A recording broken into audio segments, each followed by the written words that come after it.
Chapter 334. This is a land of nothingness. It's different from the planet you think of. This is the brain of a huge ancient creature. We are now in the brain of this ancient creature. Rog did not explain to Natasha and Scott what the celestial group was. He simply described it as the brain of an ancient creature. Even in the universe, not many people knew about the celestial group. Therefore, instead of wasting time to explain the celestial group, it was better to just use the common impression of the universe.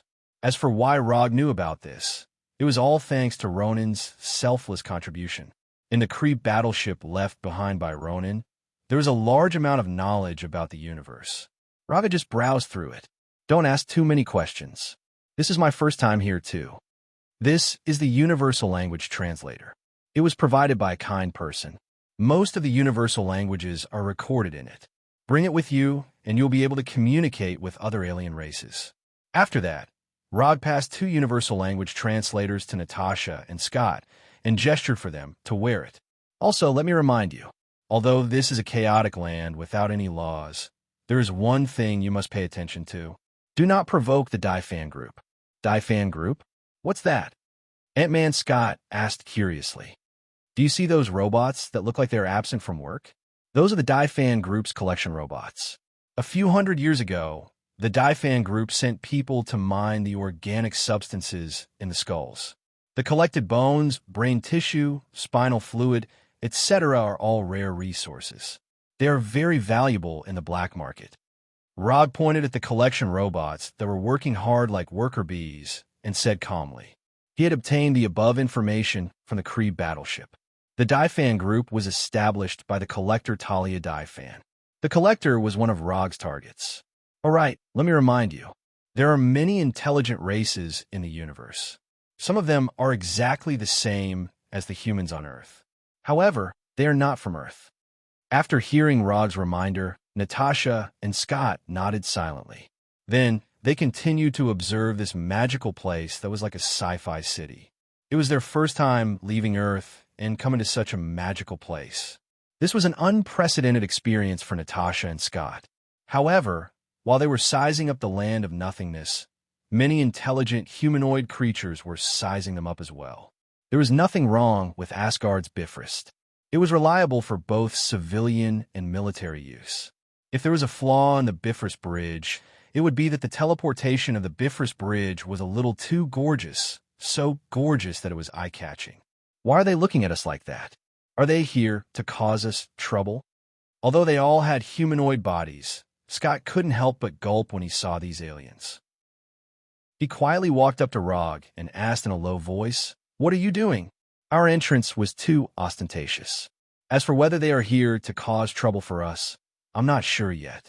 Unlike Scott, who was extremely nervous, Rog had a calm look on his face. It was as if the people gathered in front of them were not aliens, but a group of pet dogs. What should we do now? Attack them or just leave? Scott was indeed inexperienced. Not to mention Rog. Even Natasha, who was also experiencing an alien trip for the first time, was much calmer than him. Either is fine. If your hands are itchy, you can go up and play with them. As soon as Rog finished speaking, Scott shook his head vigorously and retreated behind Rog. Not only was this guy inexperienced, but he was also not brave enough. He didn't have the demeanor of superhero at all. Newcomers, which planet are you from? Do you know that you have to pay a toll to come to the land of nothingness? You can only move freely in the land of nothingness after you pay the toll. Do you understand? It seemed that he could tell that this was the first time Rog and the other 2 had come to the land of nothingness. A burly man with a height of more than 2 meters, dark red skin, and sharp teeth walked out of the crowd and said arrogantly. Before Rog could say anything, the burly man of unknown race spoke again. Look at you guys. I don't think you've prepared a toll, but you're in luck. I'm in a good mood today, so I won't argue with you about the toll. Hand that chick to me, and you don't have to pay the toll. If you run into any trouble here, you can mention my name. I'll protect you. How about it? It's a good deal, isn't it? Send that chick over quick. The burly man held a gun thicker than Rog's thigh in his hand, as if he was certain that they would be defeated. He waited confidently for Rog and the other's reply. Rog did not expect that the first trouble he encountered in the land of nothingness would be caused by Natasha. However, even if Natasha wasn't here, the burly man would probably find other excuses to cause trouble for them. Thinking of this, Rog couldn't help but think of an alternative statistic he saw on the Carey battleship. According to the statistics, the intelligent races in the universe had a surprisingly consistent evaluation of the attractiveness of the opposite sex. In other words, if a blue-skinned Carey woman was popular in the Carey Empire, then this Carey woman would also be popular among the green-skinned Skulla people. Because there were as many intelligent races in the universe as there were stars in the sky, most of the races in the universe were extremely tolerant of the opposite sex of other races. According to what Rog knew, there was a certain marauder from Earth who would not reject anyone in this aspect. Because they were all wearing universal language translators, Rog and the others could clearly understand the burly man's meaning. Thus, Rog gave his own answer. Bang! The sound of a gunshot instantly rang out. The light blue chakra bullet instantly pierced through the burly man's head, completely exploding his head. Because the speed was too fast, the people present didn't even notice when Rog pulled out his gun. Remember what I said just now? This is the land of chaos without any laws. So here, you can kill if you want to. Roger smiled and said to Scott and Natasha behind him. Then, he fired 3 more shots. Bang, bang, bang. After 3 bullets, there were 3 more corpses with their heads blown off on the ground. If it was any other place, Rog's action of shooting without saying anything would definitely cause a commotion. But not here, because this is the land of nothingness, a real land of chaos. Chapter 335. Collector Talia Divan was a famous existence in the universe. His obsession with collecting had reached an incomprehensible level. The Collector was one of the oldest life forms in the universe, and he was also a member of the Council of Elders of the universe. No one knew how long he had lived, just as no one knew what kind of power he had.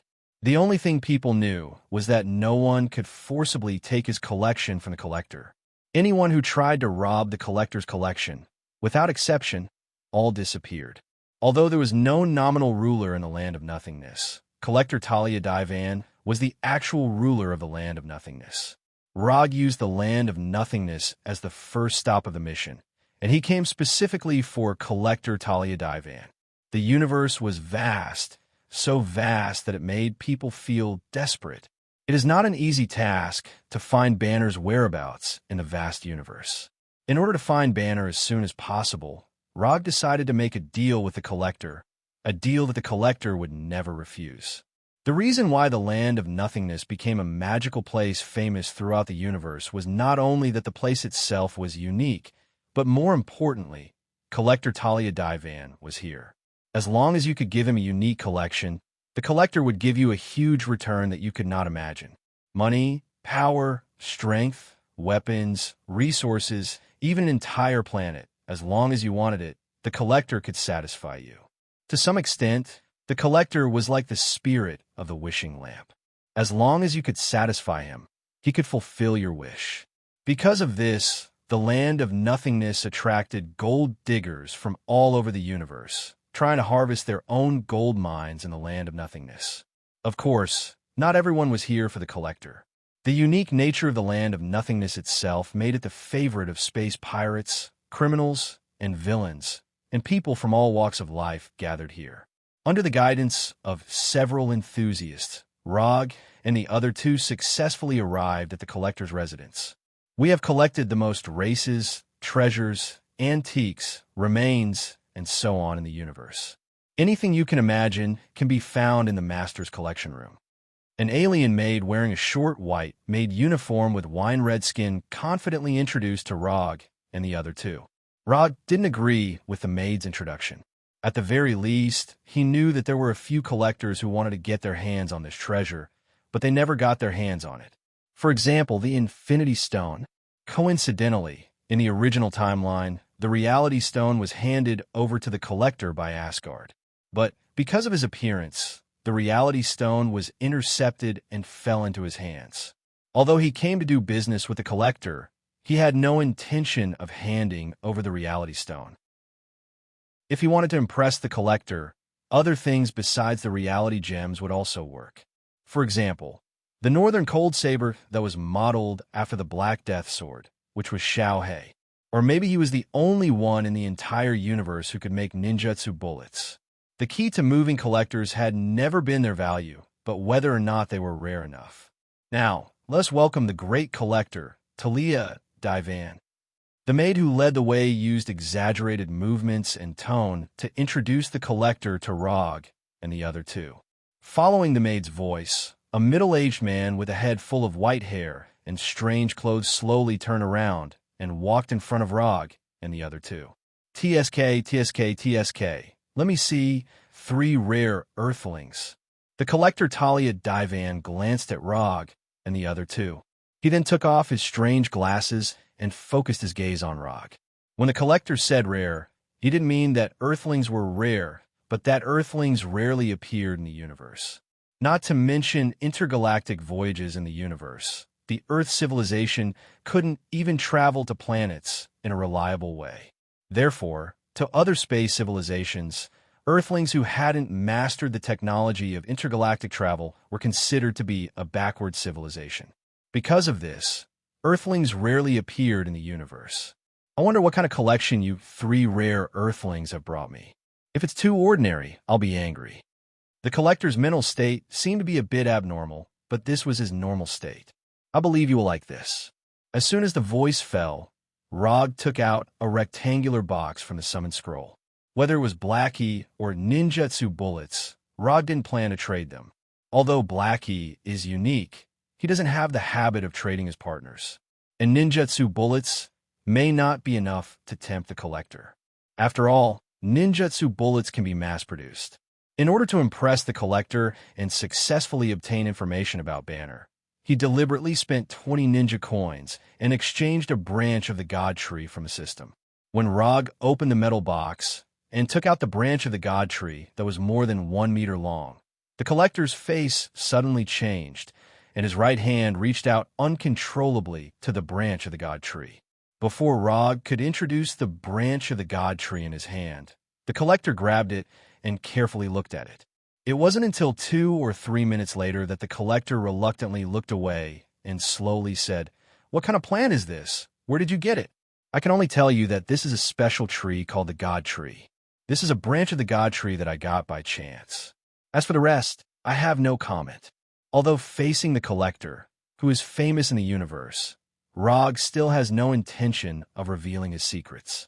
He came here to make a deal, not to make a confidant. "Tell me, what do you want to exchange this branch of the God Tree for? Wealth or power?"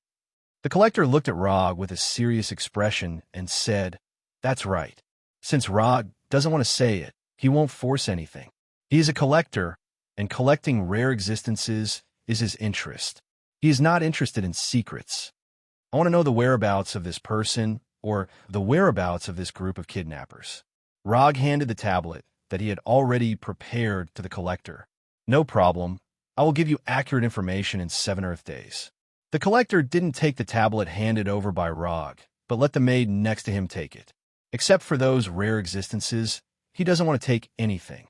Although the collector doesn't know who Rog is talking about, it won't be a problem for him. Even if the person Rog is looking for is one of the 5 gods of creation of the universe, the collector will give him accurate information. It's just that the time needed for the investigation is not as simple as 7 Earth days. Chapter 336. On a balcony of the Exciting Night Hotel. Exciting Night is a famous hotel in the land of nothingness, famous for its all-inclusive services. As long as you can afford it, you can not only spend any exciting night you want here, but you can even spend an exciting life here.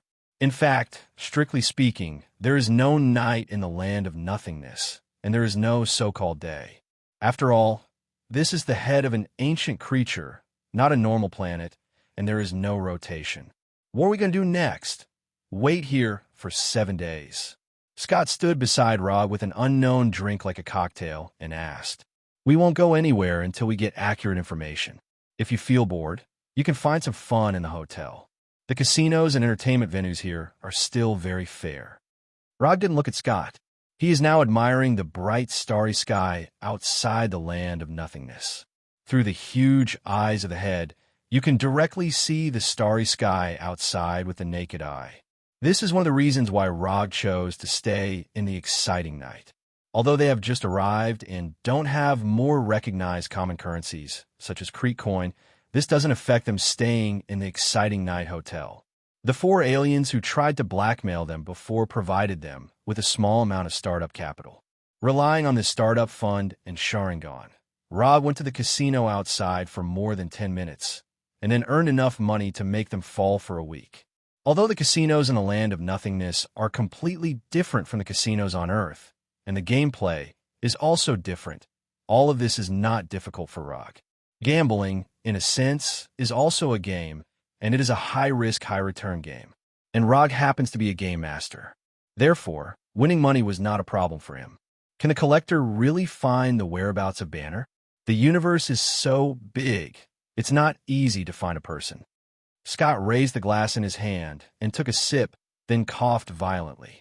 What kind of wine is this? It's too bad to drink. Even gasoline tastes better than this, Scott said with a disgusted look on his face. Have you drunk gasoline? Rog's curiosity suddenly came out. Oh no, Scott quickly shook his head. He would never admit that he had drunk gasoline. Don't underestimate the collector. Although he looks quite crazy, the promises he makes are still very reliable. After that, Rog turned around and walked towards the door of the room. Where are you going? Seeing that Rog was about to leave the room, Scott immediately asked loudly. Ever since they had arrived at the land of nothingness, Scott had wanted nothing more than to stay by Rog's side 24/7. In this place where there was no law at all, he could only feel a sense of security by Rog's side. We're going to have fun. If you want to go out, remember to bring Little Black along. As soon as he finished speaking, the northern cold blade hanging from Rog's belt was thrown in front of Scott. Before Scott could reach out his hand, the pitch-black northern cold blade disappeared. Instead, it was Xiaohei, who was nearly 3 meters tall, had a mouth full of sharp teeth, and a pair of huge white eyes. Hello, I am Xiaohei. After changing from a northern cold blade form to a humanoid form, Xiaohei greeted Scott in a friendly tone that he understood. But obviously, Scott couldn't accept Xiaohei's friendliness. Rog ignored Scott's screams and left the room straight, then knocked on the door of the next room. Not long after, the door of the room was opened. The person who opened the door was none other than Black Widow Natasha, who was wearing a special black combat uniform that vividly displayed the curves of her body. What happened to Scott? I seem to have heard his screams just now. It's okay. He met a new friend and was just a little excited.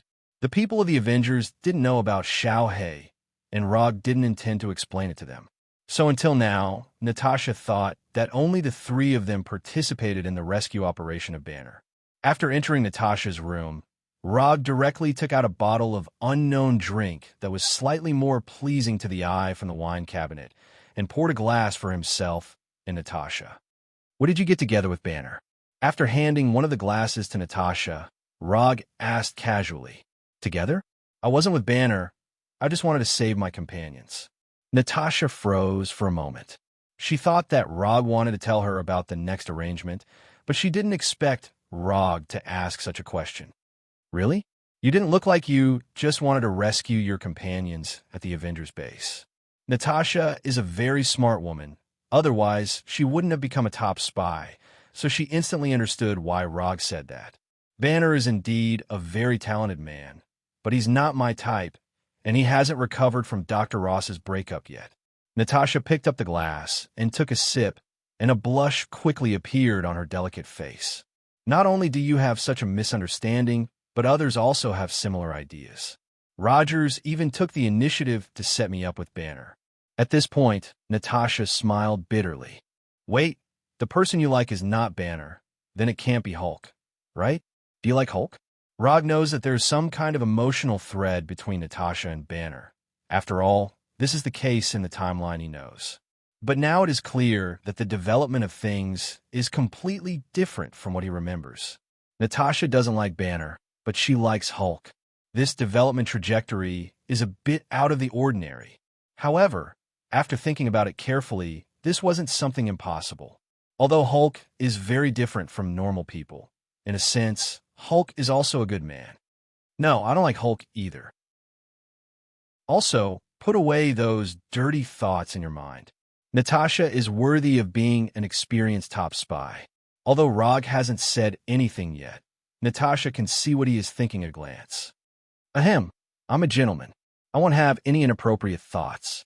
No, you don't like Banner, and you don't like Hulk? Then why are you so nervous?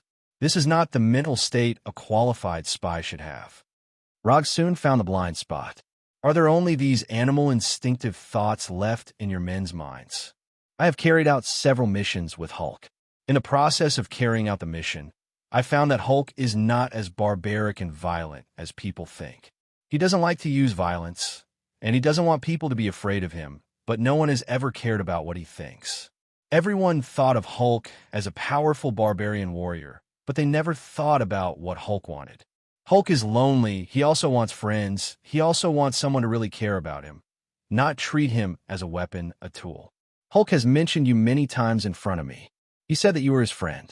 You will eat barbecue with him. You will teach him fighting skills. He said that you will teach him a top martial art called Hashiman Tanku in the future. He doesn't know why, but after listening to Natasha's words, two thoughts suddenly emerged in Rog's mind. The first is that Natasha seems to have an inexplicable motherly love for Hulk. The second was that Hulk, this little guy, actually really remembered what he had said before. After the commission is completed, he will try to teach Hulk the Hashiman Tanku. Since Hulk regards him as a real friend, Rog will naturally live up to Hulk's expectations. And he also wants to see if Hulk, who has practiced the Hashiman Tanku, can kick out the legendary ending. Chapter 337. Time passed in a flash. Unknowingly, Rog and the other two had already spent 5 Earth days in the land of nothingness. At this time, there were only 2 days left before the time promised by the Collector. Although the Collector hadn't contacted them in the past few days, Rog wasn't worried that the Collector would violate the promise. As long as the Collector still wanted the Tree of God's branch, the Collector would definitely find out the accurate information within the agreed time. While waiting for the Collector's reply, Rog didn't stay idle. He prepared all the equipment needed for interstellar travel. Although it was called equipment, it was actually a small interstellar spaceship of good quality. Log originally planned to win a spaceship in the casino fair and square, but ever since his reputation spread out in the land of nothingness, no one was willing to compete with him at the gambling table. Instead, one by one, they began to compete with him in a gladiatorial battle. Remember Ronan, the accuser who was defeated by him? After knowing the death of Captain Marvel Carroll, the accuser Ronan brought a carry fleet to Earth in an attempt to fish in troubled waters. In the end, he was defeated by Rog and left with his tail between his legs. At that time, Rog didn't kill the accuser Ronan. Instead, he intentionally let him go.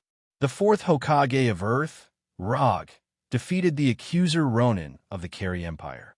Of course, it was impossible for the Carry Empire and Ronan to deliberately announce a lost battle, but the people in the universe still learned about this matter through some secret channels. Thus, the reputation of the 4th Hokage of Rog began to spread in small to medium-sized areas of the universe. On the 3rd day after Rog and the other two came to the land of nothingness, someone recognized him, and then the entire land of nothingness knew about it. It was also from that day onwards that people were no longer willing to compete with Rog on the gambling table. Instead, they changed the venue of the duel from the casino to the arena. Some people wanted to gain more reputation by defeating him.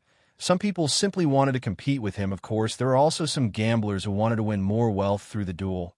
Rog didn't refuse these gladiator invitations, but he had his own requirements. The challengers had to put up a sufficient bet before he would accept the challenge. The small interstellar spaceship he had now was one of the spoils he had won from the arena. As for loot of similar value, he still had 8 more. There would only be 3 matches a day, and the highest bidder would win. This was the second rule of Rog's gladiator fights.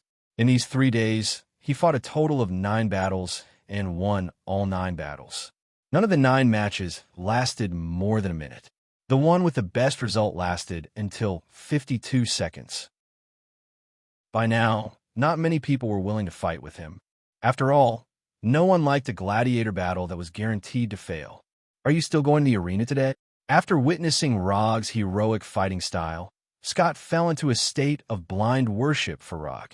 Now, he even began to consider whether he should leave the Alliance and join Konoha after returning to Earth. I don't think so. So far, I haven't received any gladiator invitations. Rog lay on the sofa on the balcony and answered casually, his eyes still looking at the bright starry sky outside. Can I ask you something? Scott got rid of Xiao He, who was frantically ravaging his hair, and asked Rog with difficulty. What do you want to know? Have you been sleeping in the room next door for the past few days? I heard that Agent Romanoff and Dr. Banner are a couple. Isn't it a bit inappropriate for you to do this? Looking at Scott's hesitant look, Rog shook his head helplessly. They're not a couple. You all think too much, and I don't like to put a hat on people. If it was someone else, Rog wouldn't bother to explain. But since Scott had such a question, he didn't mind explaining it for the sake of his current teammate, lest Scott have any bad associations. Really? Then there's no problem. But speaking of which, Agent Romanoff's figure is really... Before Scott finished speaking, Rog grabbed his shoulder and flew straight into Xiao Hei's arms. Since Xiao Hei showed his true form, Xiao Hei had been entangled with Scott, like a black Labrador who saw his favorite frisbee. Xiao Hei, let go of me. I'm warning you. Let go of me quickly. Damn it, put your tongue back. Stop licking my head. Scott had tried to become smaller or bigger to get rid of Xiao Hei's ravages, but unfortunately, all his resistance failed. Just when Rog thought that today was going to be so dull, there was a sudden noise on the street outside the hotel. In the land of nothingness, fighting in the street was not uncommon. Especially near casinos, bars, and other entertainment venues, this kind of thing was even more common. But this time, Rog's eyes were on one side of the battle. There was a raccoon holding an energy gun and screaming crazily, and a tree ant that was several meters tall. It can't be such a coincidence, right? After seeing the raccoon and the tree ant, Rog's eyes quickly swept through the surrounding crowd, trying to find several other familiar figures. But unfortunately, except for the raccoon and the tree ant, he didn't find any other people in his memory. The genetically modified raccoon, Rocket, and the tree ant of the giant flower god clan, Groot. Xiao Hei, look after Scott and Natasha. I'm going out. As soon as his voice fell, Rog used the body flicker technique to leave the balcony of the room, and his whole person disappeared completely. In just a moment, he came near Rocket and Groot. You bunch of waste monsters. Listen to me. This guy's my prey. If you don't want to die, get out of my way. Rocket pointed his gun at a person in front of him and said in a fierce tone, I'm Groot. Groot, who was standing on top of Rocket, also made a boxing pose and echoed in a low voice. Although they were now surrounded by more than a dozen enemies of different figures, Rocket and Groot didn't show any fear. Instead, they had a proud posture of victory. Looking at Rocket with a fierce expression and baring his teeth, Rog began to wonder if the Galaxy Awkward Dance Group had been established. In the timeline as memory, the Galaxy Awkward Dance Group should have been established at this time, but they haven't successfully obtained the advanced achievement of Awkward Dance Saves the Universe. However, judging from the performance of Rocket and Groot at this time, the Galaxy Awkward Dance Group didn't seem to have even a shadow. Although Rog didn't know who the prey Rocket was talking about was, he was sure of one thing, that is, Rocket and Groot were doing the work of bounty hunters. Chapter 338. When did he become a bounty hunter? Rocket couldn't even remember. He only vaguely remembers that he seemed to have taken the initiative to erase two memories that may be very important to him. Whether those two memories are really that important, he's not very sure, because he doesn't know what those two memories are. The oldest memory Rocket can recall now is meeting Groot in prison, meeting the most important partner of his life. Although it's been a long time, he still remembers the first sentence Groot said to him in the prison cell. I am Groot. Later, he and Groot escaped from prison. The two formed a bounty hunter team and began to wander around the universe. Recalling the days when he wandered around with Groot, Rocket's ferocious face showed a trace of gentleness. But this gentleness came and went quickly, without waiting for the surrounding enemies to answer. Rocket pulled the trigger and released a torrential rain of bullets. Duh, duh, duh, duh, duh. The energy gun in Rocket's hand is not an ordinary weapon, but a killing weapon he carefully modified. Not to mention that the ones surrounding them are just a group of low-level villains. Even if they are standing in front of the elite soldiers of the Carey Empire, Rocket is confident that he can quickly eliminate them in a short time. No one thought that this 1-meter-tall raccoon would be so violent, not caring about the surrounding crowd and shooting without any hesitation. The already noisy environment became even more chaotic. Gunshots, screams, and wails rose and fell one after another, forming a different kind of music. The moment Rocket fired, Rog decisively used the body flicker technique to retreat a distance to avoid being shot. While Rocket was shooting wildly, Groot didn't stay idle. The branches turned into hands and quickly extended to attack the enemy behind Rocket. Rocket is responsible for the frontal attack. Groot is responsible for the support. With amazing tacit understanding, Rocket and Groot didn't say a word and instantly played a superb cooperation. In just a few seconds, Rocket and Groot finished off all the surrounding enemies, as well as their mission target. Damn, this fat pig is also dead. Rocket ran to the front of an abnormally fat alien and cursed as he looked at the face that had been completely smashed. I am Groot. Rocket and Groot's mission this time was to capture this fat guy alive. When the rocket was fired, it deliberately avoided the target's position. But he didn't expect that the target would eventually die from a stray bullet flying out of nowhere. The mission failed, which not only means that they came here in vain, but also wasted their little funds. Thinking of the high docking fee of the Void, as well as the wasted energy of the spaceship, Rocket's face became even more ugly. At this time, Rocket saw Rog. Because of Rocket and Groot's brazen action, the surrounding crowd to escape to the scene. Except for Rog, there was no one else around him. This is the main reason why Rocket can see him at a glance. I'm not. If you don't want to die, then I'll kill you. Rocket didn't know Roger, nor had he seen Roger's previous gladiator fights. So in his view, Rog is just a curious passerby. After many years of bounty hunter career, Rocket understood a truth. That is, you have to show enough fierceness and overbearingness so that there won't be people who don't have eyes to look for trouble. But this time, Rocket miscalculated. Rog ignored Rocket's angry shout and went straight to Groot, curiously looking at Groot's body. Although Groot has a humanoid body, his life form is completely different from that of humans. Rather than saying that Groot is a humanoid creature, it's better to say that he's a tree with a humanoid body. Rog doesn't know much about Groot's race, the flower god Colossus, but when Groot just attacked, he perceived a familiar yet strange aura from Groot's body. Using the energy in the body as the source of life, it accelerates and controls the growth of plants, using it to attack or defend. Although the specific operation process may be different, the principle of Groot's body growth is the same as that of Mokutan. The only difference is that the energy they use is different. Groot uses a lifelike energy, while Rog uses chakra. This is simply a living Mokutan with self-consciousness and life.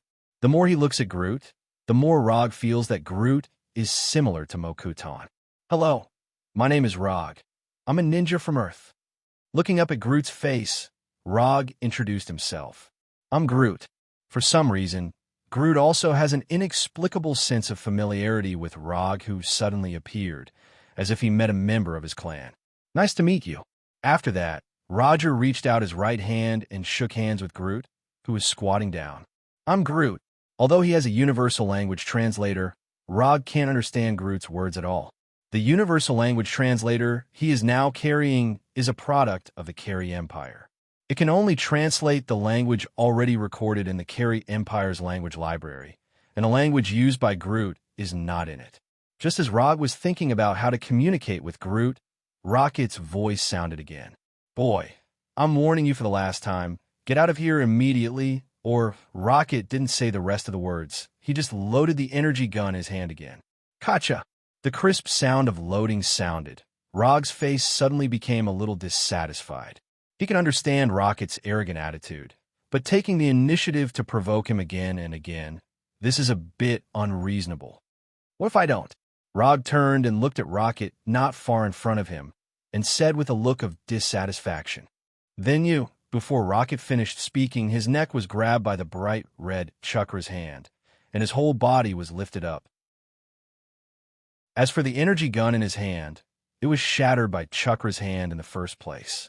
In general, Rog rarely uses the nine-tailed chakra first, but in some cases, the nine-tailed chakra is better than his own chakra. For example, when it's used to mimic objects. After seeing Rocket being lifted up by the blood-red Chakra's hand, Groot hesitated for a second or two, and then his huge right fist directly smashed towards Rog in front of him.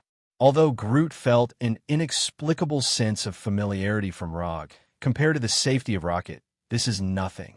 Groot's attack can't be said to be slow, but Rog's counterattack is faster. Would release great force technique.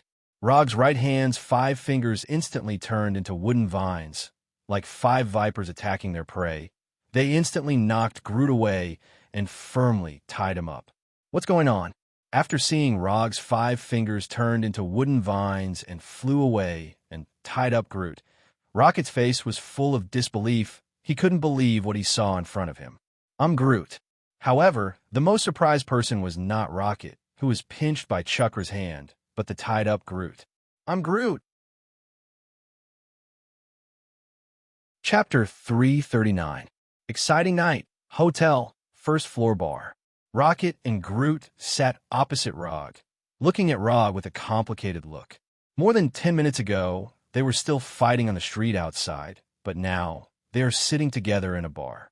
Rocket and Groot's strength is not bad, and they're also a little famous among the bounty hunters. However, in front of Rog, their strength is still a bit too weak. Just casually using a few ninjutsu, Rog easily defeated the two of them, making them come to the bar willingly. "Who are you? What do you want to do?" Rocket asked Rog with a vigilant look. Rog's strength is very strong, but what Rocket really cares about is not his strength, but the Mokuton he just used. Rocket is also a knowledgeable bounty hunter, but he has never met someone like Rog, making the body grow like a tree. Except for Groot, this is the first time Rocket has seen this ability in other people. And unlike Groot, Rog's Mokuton is obviously more magical. Groot is a giant flower god. His body is originally a tree, so even if his body suddenly grows, it is not a particularly strange thing. But Rog is different. Rocket is very sure that Rog is a human, a real flesh and blood body. I said before, my name is Rog, a ninja from the earth. Rocket is curious about Rog's Mokuton, and Rog is also curious about Groot's life form. If it weren't for the current conditions, he really wants to do a detailed physical examination for Groot. And his intuition tells him that Groot is hiding the secret to further improve his Mokuton. After meeting Groot, he finally understood why Orochimaru, one of Konoha's Sannin, embarked on the path of a mad scientist. "I have no malice to you. I'm just a little interested in Groot or Groot's race. But don't worry, I'm not some Frankenstein monster. I won't do something like dismembering people and soaking them in formalin." Rog didn't explain to them what Mokuton was, nor did he hide his interest in the Groot race. "Please don't say that you just want to make friends with us," Rocket said disdainfully. "I don't care if you believe me or not, but I do intend to make friends with you. What happened just now can only be considered as an exchange of blows leads to friendship. I still have some things to do, so I can't tell you too much for now. This is the contact code of my spaceship. If you're interested, you can contact me at any time." After that, Rog took out a small piece of metal from his pocket. The metal plate was engraved with the internal communication code of his small spaceship. As long as the distance wasn't too far, any spaceship could use this communication code to contact Rog's spaceship. To put it simply, it was a communication number between spaceships. After handing the metal plate to Groot, Rog went on to say, "If you like, you can play here for a few days. Just put the bill under my name." Because of the bet, Rog now had a considerable amount of wealth on him, which was enough for Rocket and Rocket to indulge in debauchery for a long time. After saying that, he directly left the bar. Meeting Rocket and Groot was purely an accident. But since he met them, Rog didn't mind greeting them in advance. It would be more convenient to deal with them in the future. When Rog's figure completely disappeared behind the bar, Rocket took the metal plate from Groot's hand and put it in his pocket. "He's a weirdo. I'm Groot," Groot replied silently. After spending another exciting night with Natasha in the hotel, the collector's exaggerated maid finally appeared in front of Rog's group again. "I didn't expect you to be the one who defeated Ronin, the fourth Hokage. When I met you last time, I felt that you weren't an ordinary person." As soon as the voice fell, the white-haired collector, Tanya Divan, came in front of Rog. His fingers danced excitedly as he said in a greedy tone, "Your eyes are simply a masterpiece. When you die, please let me pay for your eyes." Rog silently stepped back, widening the distance between himself and the collector. He didn't like a male creature so close to him, especially a male creature with an unstable mental state. "Let's talk about the eyes later. I just want to know, did you collect the information I want?" Rog psychically summoned the metal box where the branch of the Tree of God was placed and casually took out the branch of the Tree of God. "You should be more careful when dealing with rare existences." The collector took the branch of the Tree of God from Rog's hand and signaled the maid next to him to return Rog's tablet to him. The ones who captured Bruce Banner were a group of slavers called rope catchers. They don't belong to any faction. They capture all kinds of powerful creatures in the universe, and then sell these creatures to customers who need them. As far as I know, my brother Ansaka bought a lot of interesting creatures from the rope catchers. Collector Tanya stroked the branch of the sacred tree in his hand with exaggerated movements, then continued, "Your tablet has the information and the latest location of the rope catcher slave hunters. If you're fast enough, you should be able to find them before they sell Banner." Rog turned on the tablet and saw the star map on it, as well as the planet whose coordinates were specially marked. Xander. The rope catchers are on Xander. If Rog remembered correctly, Xander was the planet where the New Star Army's headquarters was located, and it was also one of the most orderly planets in the universe. The rope catchers were a slaver group, and if they took the initiative to go to Xander, it was no different from a fugitive going to the police station. Xander was a place where a street brawl could land one in jail for serious crimes. Isn't this information a little wrong? Xander will not allow the existence of slavers. The brighter a place is, the easier it is for darkness to breed. The collector replied with a smile, then signaled the Burgundy maid to see him out. At first, Rog thought that Banner would be captured to Sokka, which was ruled by Lord Gao. After all, Lord Gao was the one who liked to organize gladiator fights. He did not expect Banner to be sent to Xander, which was famous for its civilized order. At the same time, he also had a question. How did Banner, who had never left Earth, get targeted by the slavers? Chapter 340. More than 3 hours later, Rog and the others arrived at Xander from nothingness. Originally, it only took more than an hour to travel from nothingness to Xander, and there were enough space jump points between the two places. The problem was with the pilots. Neither Natasha nor Scott had any experience in flying small spaceships. Although Rog had experience flying a small dark elf fighter, a fighter was not the same as an interstellar spaceship, and the manufacturers of the two were completely different. So before they set off, they had to take a temporary spaceship driving course. Fortunately, Rog was an experienced pilot. With his past experience and reasonable guesses, or rather recklessness, he successfully learned how to fly a spaceship. Although it was not perfect, he still managed to drive the spaceship to Xander and landed at the docking port. Halden City, according to Xander's evaluation standards, was a first-class city only one level lower than the capital. According to the information provided by the collector, the rope hunters who kidnapped Banner had just arrived in Halden City a day ago. Although Rog and the others did not have any legal identification documents, they did not have any wanted or bad records. So under the charm of money, they successfully obtained 4 temporary identification documents. That's right, 4. Even Blackie needed to get an identification document. Blackie, in the form of the Northern Frost Blade, could fool ordinary people, but he could not fool the port's immigration scanners. Therefore, on the immigration records, Blackie was a creature that must be identified, not an item. Where are we going next? Scott was still wearing his classic Ant-Man uniform, and he did not even take off his helmet. According to him, he was worried that the air here would contain substances harmful to humans. However, in Rog's view, Scott was not worried about the air being harmful, but he did not want Blackie to continue ravaging his hair. Let's find a place to check in first, and then exchange these things for new star coins. Except for the small spaceship, Rog's other winnings could not be directly exchanged for new star coins, the common currency of Xander. Therefore, whether it was to find Banner or for their own journey, they needed to exchange the things in their hands for new star coins. Rog originally intended to give these things to the collector directly, but unfortunately, the collector had no interest in them. Because of the New Star Army, Xander was more orderly than most planets in the universe, and the civilization level of the inhabitants was also higher.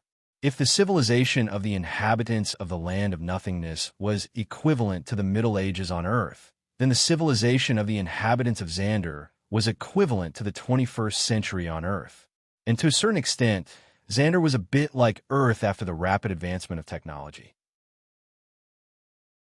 However, as the collector said, the brighter the place, the easier it was for darkness to breed. Even Xander, with its perfect laws and strict order, had an inescapable dark side. Rog, on the other hand, was very good at dealing with these dark forces hidden in the shadows. In a certain black market that was not welcomed by the officials, Rog successfully exchanged the spoils in his hand for Nova coins and exchanged them for a number that satisfied him. 132, 68 million new star coins. Rog had just inquired that the most expensive suite in the most luxurious hotel in Halton City was only 100,000 new star coins per night. So, he was not dissatisfied with this number. In addition to solving the financial problem in the black market, Rog and the others also successfully inquired about the rope hunters. To be precise, it was Natasha who inquired about it. People who could not control their rationality in the face of beauty were not only on Earth, but also on Xander. The rope hunters just arrived yesterday. I heard that they sold a few good prey. In tonight's Bloody Gladiator, one of the rope hunters' prey will be fighting. I got 4 tickets, Natasha said calmly. At the same time, she took out 4 black tickets with only a red skull and a string of numbers printed on them. Then let's go take a look tonight. If everything goes well, we might be able to return to Earth tomorrow.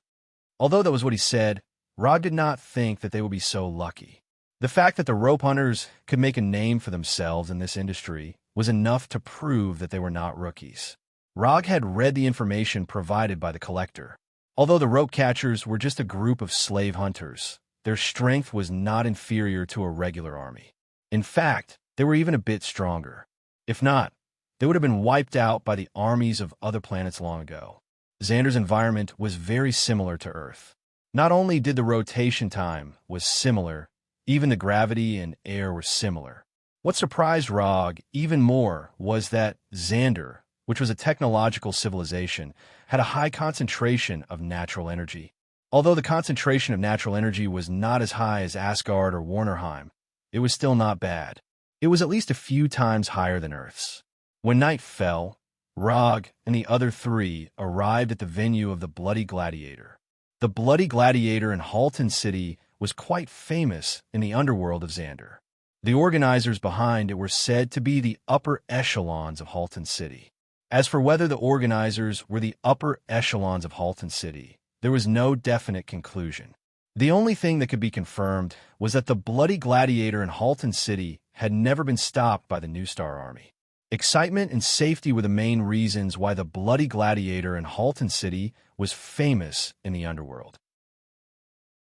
After handing the tickets to the guard, Rog and the other 3 successfully entered the venue of the Bloody Gladiator.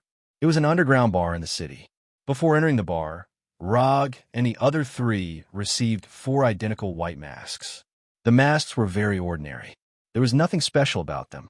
It was just an ordinary white mask. Every audience member would receive a mask like this when they entered the venue. According to the organizers, wearing the masks was to protect the privacy of the audience. After all, no one would want to be recognized in the bloody gladiator, especially on a planet that pursued civilization like Xander. The underground bar was larger than Rog imagined. It was almost the size of a basketball court. The dance floor in the middle of the bar was modified into a special ring. There were metal pillars as thick as an arm around the ring. They looked like fences for the ring. All the audience members wore white masks. They were either sitting at the table or standing by the ring. Some were whispering, some were silent. Welcome to the Bloody Gladiator. Tonight, you will enjoy a fight for survival where fists meet flesh and blood splatter everywhere. Tonight, you will see the light of life bursting forth from living creatures under the threat of death. Tonight, you will hear painful howls that will cause you to be unable to sleep for the entire night. Now, let us welcome the two protagonists of tonight. They are the undisputed superstars of tonight. The host in an unknown corner was frantically stirring up the audience's emotions. At the same time, he did not forget to remind the audience not to miss the final betting time. Rog also received a betting slip from a waitress who was wearing an alluring outfit, but a red mask that covered half of her face. Although he did not understand Xander's language, it was not a problem on the technologically advanced Xander. A real-time translation system could solve all the problems. After putting on the real-time translation glasses he bought and adjusting his language to Earth's English, which was rare but still included in the dictionary, Rog casually browsed through the contents of the betting slip. Although there was only one gladiator battle, the contents of the betting slip were extremely rich. In addition to the simple victory and defeat, there were also bets on how many minutes the battle would end, whether the defeated party would live or die, whether they would be crippled or seriously injured, and even how many fingers would be lost in total. Depending on the content of the bet, the odds were completely different. Even for the simplest bet, the odds were not 1-to-1. On the betting slip, there was also a general introduction of tonight's contestants. One was a four-armed ape of an unknown race, and the other was a human. Of course, the human here was not an earthling, but an Aseri.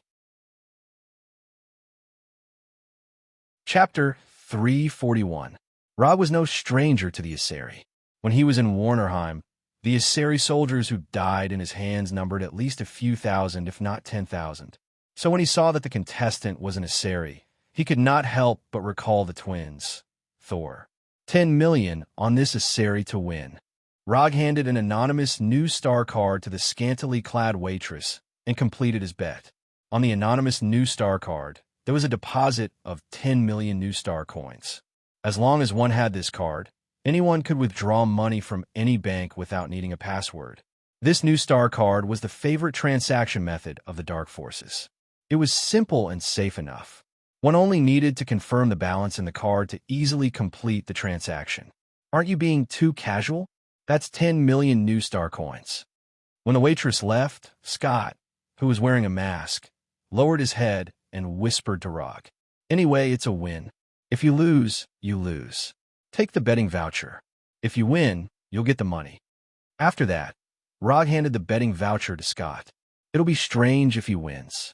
The odds are 1, 3, 5. Anyone can see that this Aseri is bound to lose." Scott said with some disdain, but he still silently kept the betting voucher handed by Rog. It was better to be safe than sorry. If he wins, this voucher would be worth 35 million new star coins. A few minutes later, the lights in the entire bar dimmed, and the spotlights focused on a side door of the bar. The first to appear was the Aseri. With just a simple glance, Rog deduced the identity of this Aseri. This was a Chiliarch of the Sword and Shield Brigade. He had a sword in his right hand and a shield in his left hand. The armor on his body was also the standard armor of a Chiliarch in the Aseri army. Although a Chiliarch was not a general, he was only one step away from being a general. Even such an existence had become a gladiator. This bloody gladiator was not simple.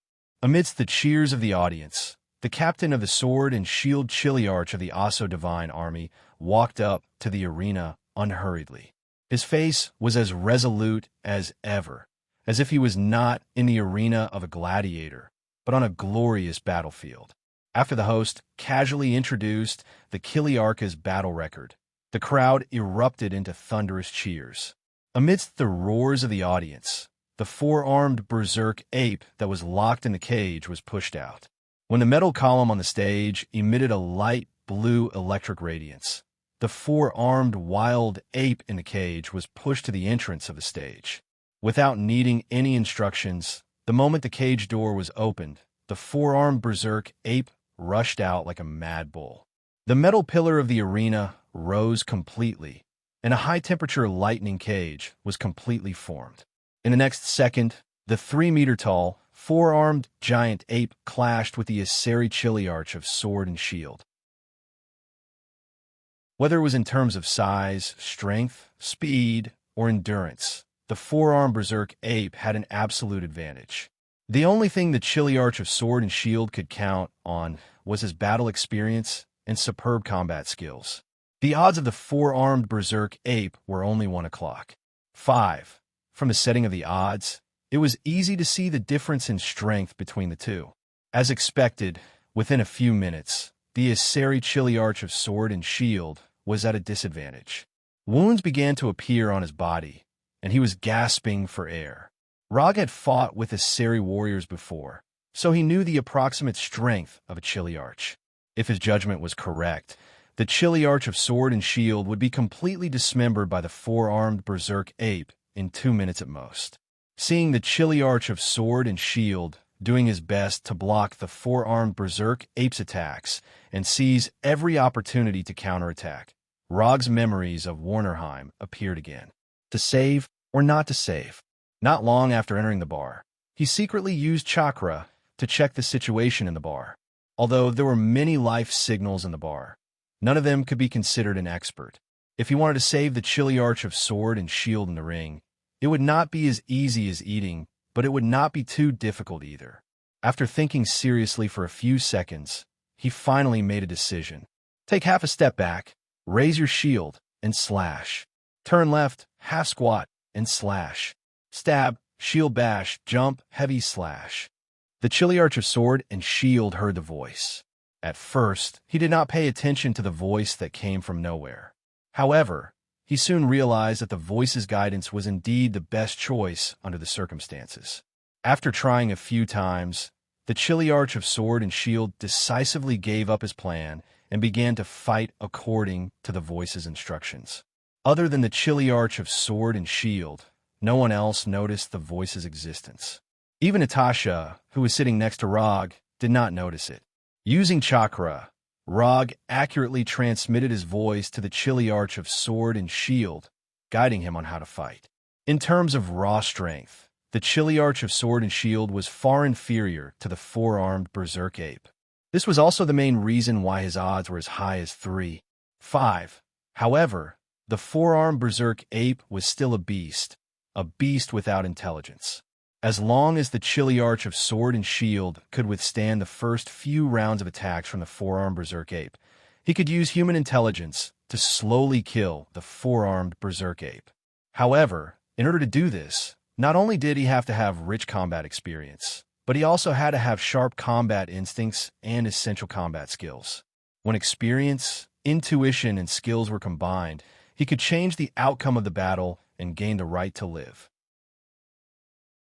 On the surface, the one fighting in the ring now was the Aseri Chiliarch of sword and shield. However, in reality, the one fighting the four-armed berserk ape was a different kind of Rog. Not long after, the audience below the ring realized that the four-armed berserk ape, who had the upper hand, was gradually falling into a disadvantageous position. The four-armed berserk ape's attacks began to miss and become ineffective, while the Chiliarch of sword and shield kept leaving wounds on the four-armed berserk ape's body. Light green blood began to spread in the ring, and the four-armed berserk ape's movements began to slow down. Reverse shield, right knee, triple slash, back of the neck, stab. The Chiliarch of sword and shield took advantage of the four-armed berserk ape's unstable body and quickly went behind the four-armed berserk ape, stabbing the four-armed berserk ape's neck with the sword in his right hand. When the Aseri Chiliarch pulled out the sword from the back of the four-armed berserk ape's neck, light green blood spurted out from the wound and dyed the Chiliarch green. He won. He really won.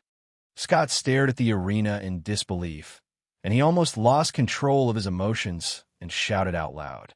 While Scott was waving his arms excitedly, Natasha turned her head and looked at Rog, who had been silent all this while. Natasha didn't know why, but she felt that she had seen the chilly arch of sword and shield fighting style somewhere before. That style of fighting style that was at his fingertips and treated close combat like a game was very similar to that of someone she knew. No, it wasn't just similar, it was exactly the same. The fighting style that the chilly arch of sword and shield used was Rog's fighting style. Chapter 342. Did you help the chilly arch? Natasha asked in a low voice. Before speaking, she wisely turned off the universal language translator in her ear. In a gladiator fight, helping one side is obviously cheating. Once discovered, the consequences are very serious. Although Natasha is cautious enough, she is not Rog after all. When she thinks about problems, she instinctively uses herself as the standard. For Natasha, doing something that will anger others in their territory is not a very wise decision. Her strength does not allow her to do so. But she ignored one point, that is, for Rog, he has enough strength to crush everyone present. The level of strength determines the difference in thinking and behavior. I stayed in Warnerheim for a while, and I have a good impression of the Aseri race. Rog did not say that his main job in Warnerheim was to kill Aseri soldiers, but he changed to a more euphemistic way of saying it. Won't this cause other problems? Although she knew why Rog wanted to help, Natasha was still a little worried. From the moment we came here, we were destined to have some unpleasant things with the organizers of the gladiator fight. It's troublesome anyway. It doesn't make any difference whether it's earlier or later. The reason why the rope catchers came to Xander was to deliver goods to the organizers of the gladiator fight. So if they want to know the whereabouts of the rope catchers, the organizers of the gladiator fight are a good direction. This is also why they came to the gladiator fight. Although Banner may have been sold directly to the organizers behind the gladiator fight, this possibility is very low. Otherwise, it would not be the four-armed berserk ape that appeared tonight, but the Hulk. Scott excitedly took the voucher to receive the prize money, and Xiaohei also consciously followed behind Scott. Because of the unexpected result, not many people exchanged for the prize money, and Scott, who exchanged 35 million new star coins, became extremely dazzling at this time. Scott did not notice the eyes gathered on him, and he was now immersed in the excitement of winning the prize. With the staff of the gladiator organization around, there would not be any public robberies in the bar. However, it was hard to say what would happen after leaving the bar, especially Scott and Xiaohei. Both of them had eye-catching appearances.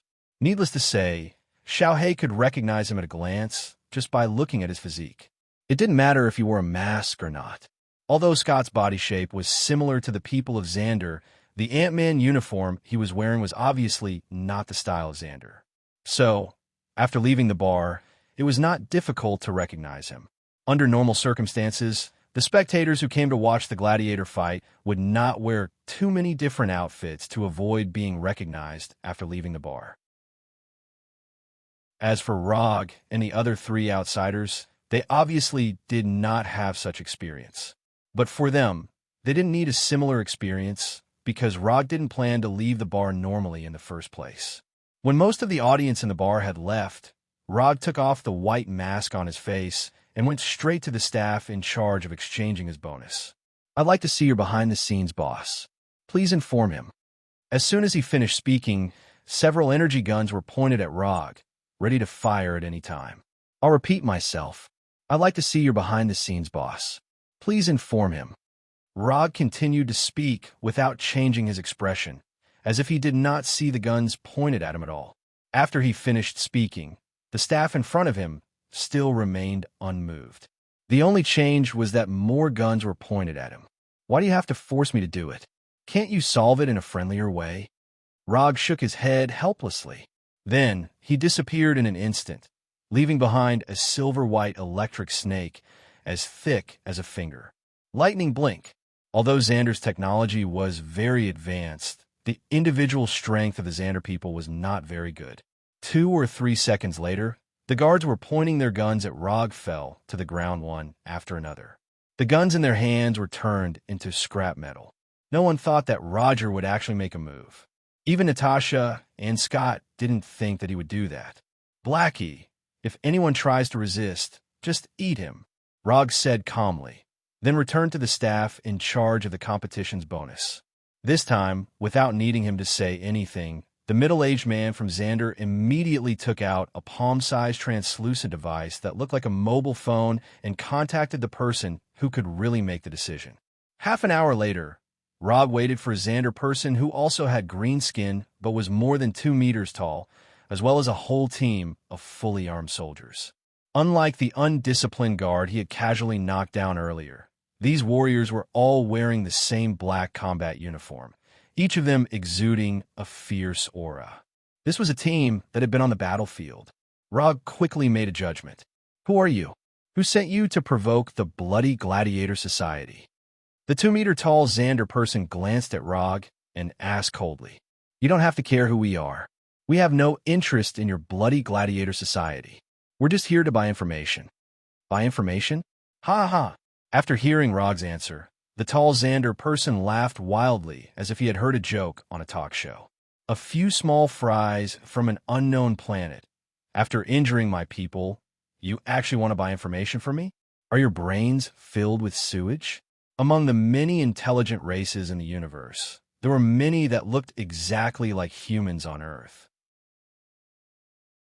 Other than the collectors, who were knowledgeable and had sharp eyes, very few people could tell that Rog and the others were Earthlings at a glance. The Xander person in front of him was a good example. I don't like to say the same thing 3 times. This is the 2nd time. I'm here to buy information. 35 million new star coins. I want the latest information on the rope slavers. Rog put the new star coins that Scott had just received on the table and said unhurriedly. If the guy in front of him still could not be communicated with, he did not intend to continue. Although violence could not solve all problems, it could solve most of them. And the one in front of him was the kind that could be solved with violence. You, the Xander person, wanted to say something, but after feeling the amazing aura emanating from Rog, he fell silent. This guy is dangerous. Chapter 343. You have to follow the rules when buying information, but you're not following the rules now. After a few seconds of silence, the tall Xander said word by word. Although the Xander's face was still cold, his tone was much friendlier, without the previous arrogance and disdain. Rules need to be backed up with strength. I'm the strongest here, so my words are the rules. The other party gave in, but that didn't mean Rog would follow suit. When dealing with these guys who made a living in the dark, either admit defeat from the start or be overbearing to the end. Rog didn't like to admit defeat, and he wouldn't admit defeat, so he chose his favorite and most commonly used method. Looks like you've got us. Although our Bloody Gladiator isn't a powerful organization famous in the universe, we're not an existence that anyone can easily provoke. As soon as his voice fell, the Xander abruptly picked up the bottle on the table and smashed it on the ground. Bang! The bottle exploded, and dozens of muzzles were instantly aimed at Rog and the other 3. You're very strong, but your companions aren't as strong as you. As long as I give the order, a dozen holes will immediately appear on the bodies of your companions. You want to try?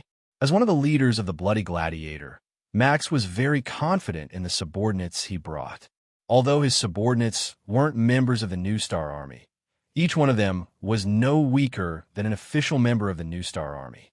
And compared to the warriors of the New Star Army, his subordinates had more combat experience, and their fighting methods were more ruthless. Although he only brought 30 people, these people were enough to fight against the New Star Army in Halton City, and they might even be able to take down the entire city under the protection of the New Star Army. The reason the Bloody Gladiator could monopolize the underground arena in Halton City was not only because of the few higher-ups behind them, but also because they had the strength to intimidate the weak. But this time, they weren't facing the same kind of weak people who also made a living in the dark world, but Rog, a fierce dragon from another planet. Threats and intimidation. As expected, these are the same old tricks. Don't you have any new tricks? Since you've already mentioned this point, then I'll cooperate with you. Give the order to open fire. If you're still a man, then give the order to shoot. Not only did Rog not take Max's threat to heart, but he also provoked Max further. Threatening the safety of his companions might be useful against other superheroes, but would not mean anything to Rog. He had never taken this kind of threat to heart. You think I don't dare? Max's expression became even more unsightly as he silently raised his right hand. Rog didn't answer Max. He just snorted disdainfully. Good, very good. Since you don't care about their lives, I'll satisfy you. As soon as he finished speaking, Max swung his right hand down forcefully. Then, nothing happened. What was going on? Didn't they see my gesture? The expected gunshot didn't sound, and Max's face turned even uglier. This team was personally led by him. He knew his subordinates very well, so he was very sure that his orders would be carried out immediately. However, the situation at this time was completely different from what he expected. He was ready to fight with Rog, but his subordinates dropped the ball at this time. Do you find it strange that your loyal subordinates didn't shoot? I'll give you a chance to look back. I swear on my character that I will never attack you when you turn your head. Although Rog made a promise, Max didn't believe a word of it. The bar was quiet again. Max's eyes were fixed on Rog, and one guess after another flashed through his mind. After nearly 3 minutes of silence, Max finally made a decision. From the moment his subordinates didn't shoot according to the order, the initiative was no longer in his hands. After taking a few deep breaths, Max slowly turned his head to look at his subordinates, and then saw a phenomenon that he couldn't understand at all. Every one of his subordinates maintained the posture of aiming, motionless, aiming very seriously, aiming very carefully. Everyone's finger was on the trigger, ready to shoot at any time. However, I didn't shoot. They always maintained the posture of aiming, as if they were lifeless figurines, standing quietly and aiming quietly. Although Xander's technology is developed enough, and there are many dazzling inventions, Max has never heard of any weapon that can cause such a scene in front of him, which is completely beyond his understanding. Max wasn't the only one who was confused. Scott was just as confused as he was. Only Natasha, who had seen Rog freeze shield agents, could roughly infer the truth of the matter. Sharingan Genjutsu. To be precise, it's the golden bind Genjutsu cast by Sharingan. Before he had the Sharingan, Roger liked to use ninjutsu to freeze those small fries who weren't very strong. After he had Sharingan, the way to freeze small fries changed from ninjutsu to Sharingan Genjutsu. And now, as the Sharingan Genjutsu became more and more exquisite, the ordinary Sharingan Genjutsu was replaced by Golden Bind Genjutsu. Instead of using ninja coins to exchange for Golden Bind Genjutsu from a system, Rog relied on his own ability to forcibly research Golden Bind Genjutsu and successfully obtained the recognition of the system. Now, are you interested in trading according to my rules? After confirming that his subordinates had completely lost their ability to act, Max sighed helplessly. This time, he really lost. The next thing went smoothly. Max didn't even take the 35 million Nova coins that Rog paid for the information and handed over all the information about the Venus flytrap slave hunters to Rog. The situation is stronger than the person. Even if Max tries his best, he can't change the fact of failure. Instead of making an indifferent resistance on a whim, which will lead things to a worse direction, it's better to admit defeat and control the loss within a controllable range. As one of the leaders of Bloody Gladiator, Max knows when to be tough and when to admit defeat. I've given you all the information you want. When can my subordinates recover? Max asked in a very kind tone, without the slightest dissatisfaction on his face. They'll be back to normal in an hour.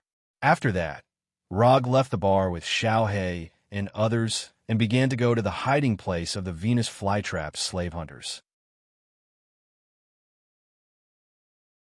Chapter 344. In a farm dozens of kilometers away from Halden City, Jaros, who had just celebrated his 20th birthday, pushed a cart full of food toward a secret detention room below the farm. This farm was the only one within more than 10 kilometers. It mainly grew a herb called blue potato. Blue potato was easy to grow, had a considerable yield, and had good nutritional value. Thousands of years ago, blue potato had become one of the main foods of Xander. On the surface, this was an ordinary farm that grew blue potato. But in fact, this was one of the secret bases of the Venus flytrap slave hunters on Xander. Unlike the other members of the slave hunters, although Jaros was also a member of the slave hunters, he had never left Xander, let alone participated in specific slave hunting activities. Even his identity as a member of the slave hunters was inherited from his deceased father. Normally, Jaros' main job was to plant blue potatoes and be a responsible grower. When the Venus flytrap slave hunters came to Xander, he was responsible for delivering food to the prey and providing other reasonable services to the other members of the slave hunters. This included, but was not limited to, cooking, cleaning, serving tea, and so on. I don't know when I can become a real slave catcher. Deputy Commander Noah has already promised me that as long as I take good care of Special Prey Number 41, I will be qualified to be a trainee slave catcher and follow the team to catch prey in the universe. Thinking of this, the tired look on Jaros' face was suddenly replaced by excitement. No one wanted to be a nobody for the rest of their life, and Jaros was no exception. Now, Special Prey Number 41 gave him the opportunity to change his life. There was a 3-story base under the farm. The first floor underground was the living area of the slave hunters. The second floor underground was the detention area for ordinary prey, and the third floor underground was the special detention area. Under normal circumstances, the detention room on the third floor underground was rarely used. In Jaros' memory, the last time a prey was locked up in the third floor underground was 3 years ago. Pushing the cart to the third floor underground, Jaros could not help but gulp. Then, he mustered up his courage and walked toward the detention room of Special Prey Number 41. Jaros did not know much about Special Prey Number 41. He only knew that this was a special prey captured from a planet called Earth. Compared to normal prey, there were not many creatures that the rope slavers could note as special prey. These special prey were either extremely rare or extremely powerful. Every special prey could bring a huge amount of profit to the slave hunters. However, the risks were equal to the benefits. These special preys could indeed bring unimaginable benefits, but the danger was also unimaginably high. Jaros remembered that his father had once told him that dozens of years ago, the slave hunters were almost wiped out because of his special prey.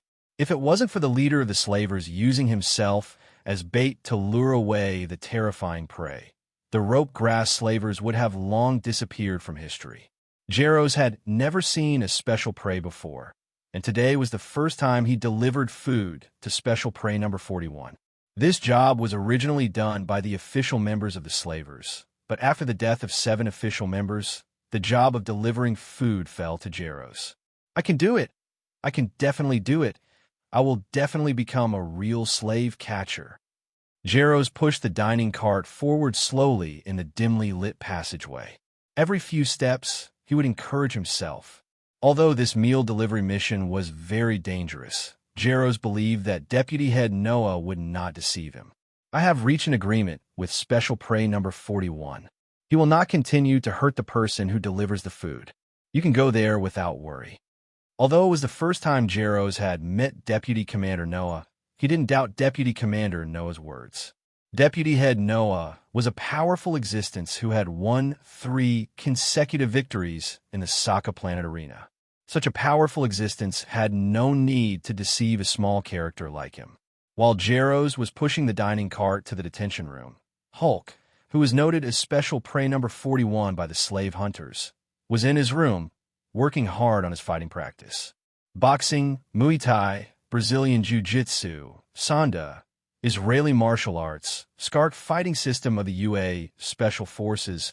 What Hulk was practicing now was the fighting technique that Rog left in his memory with illusion false memory.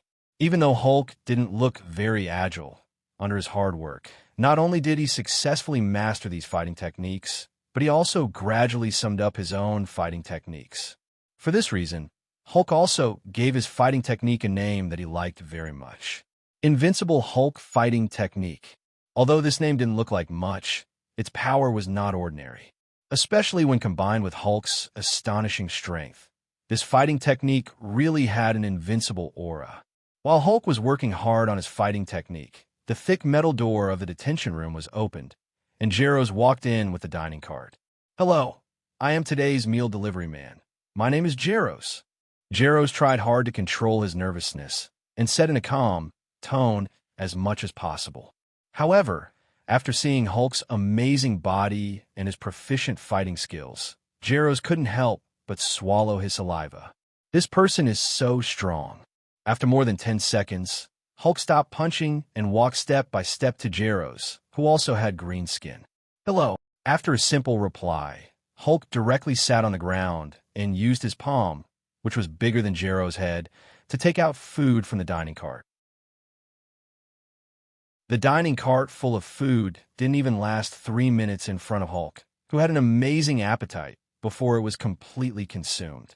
After drinking the last nutrient solution in his hand, Hulk looked at the motionless Jaros in front of him and said slowly, "This food is not enough. Next time, Hulk wants 3 times the amount." Although Hulk's tone was very calm, Jaros felt that he wasn't talking to a human, but a prehistoric beast. This kind of terrifying oppression was even stronger than that of Deputy Commander Noah.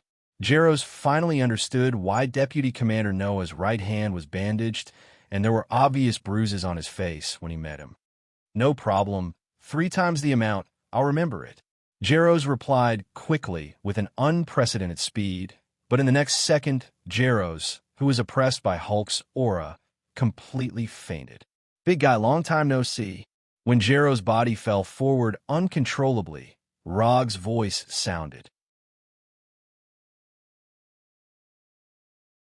Chapter 345. "Rog, why are you here?" and Natasha. Seeing Rog and Natasha coming in from the door of the room, Hulk's expression became extremely happy. "I knew you were kidnapped, so I came to save you." While speaking, Rog looked at Hulk seriously, and a look of doubt appeared on his face. Judging from Hulk's current appearance, he doesn't seem to mind the fact that he was kidnapped. Hulk was not kidnapped. It was Banner who was kidnapped. Hulk is very strong. Hulk will not be kidnapped. Hulk explained very seriously, and he didn't forget to wave his fist as he spoke. Although Hulk shares a body with Banner, Hulk is very clear that he is him and Banner is Banner. He won't admit that the weak Banner is Hulk. Well, it was Banner who was kidnapped, not Hulk. "Let's go. I'll take you back to Earth. You shouldn't like to live in this kind of cell-like room." Rog didn't argue with Hulk about who was kidnapped and directly changed the subject. After getting the information about the rope grass slavers from Max of the Bloody Gladiator, Rog immediately rushed over with Natasha and others, for fear that Hulk would be taken away again if they were too slow.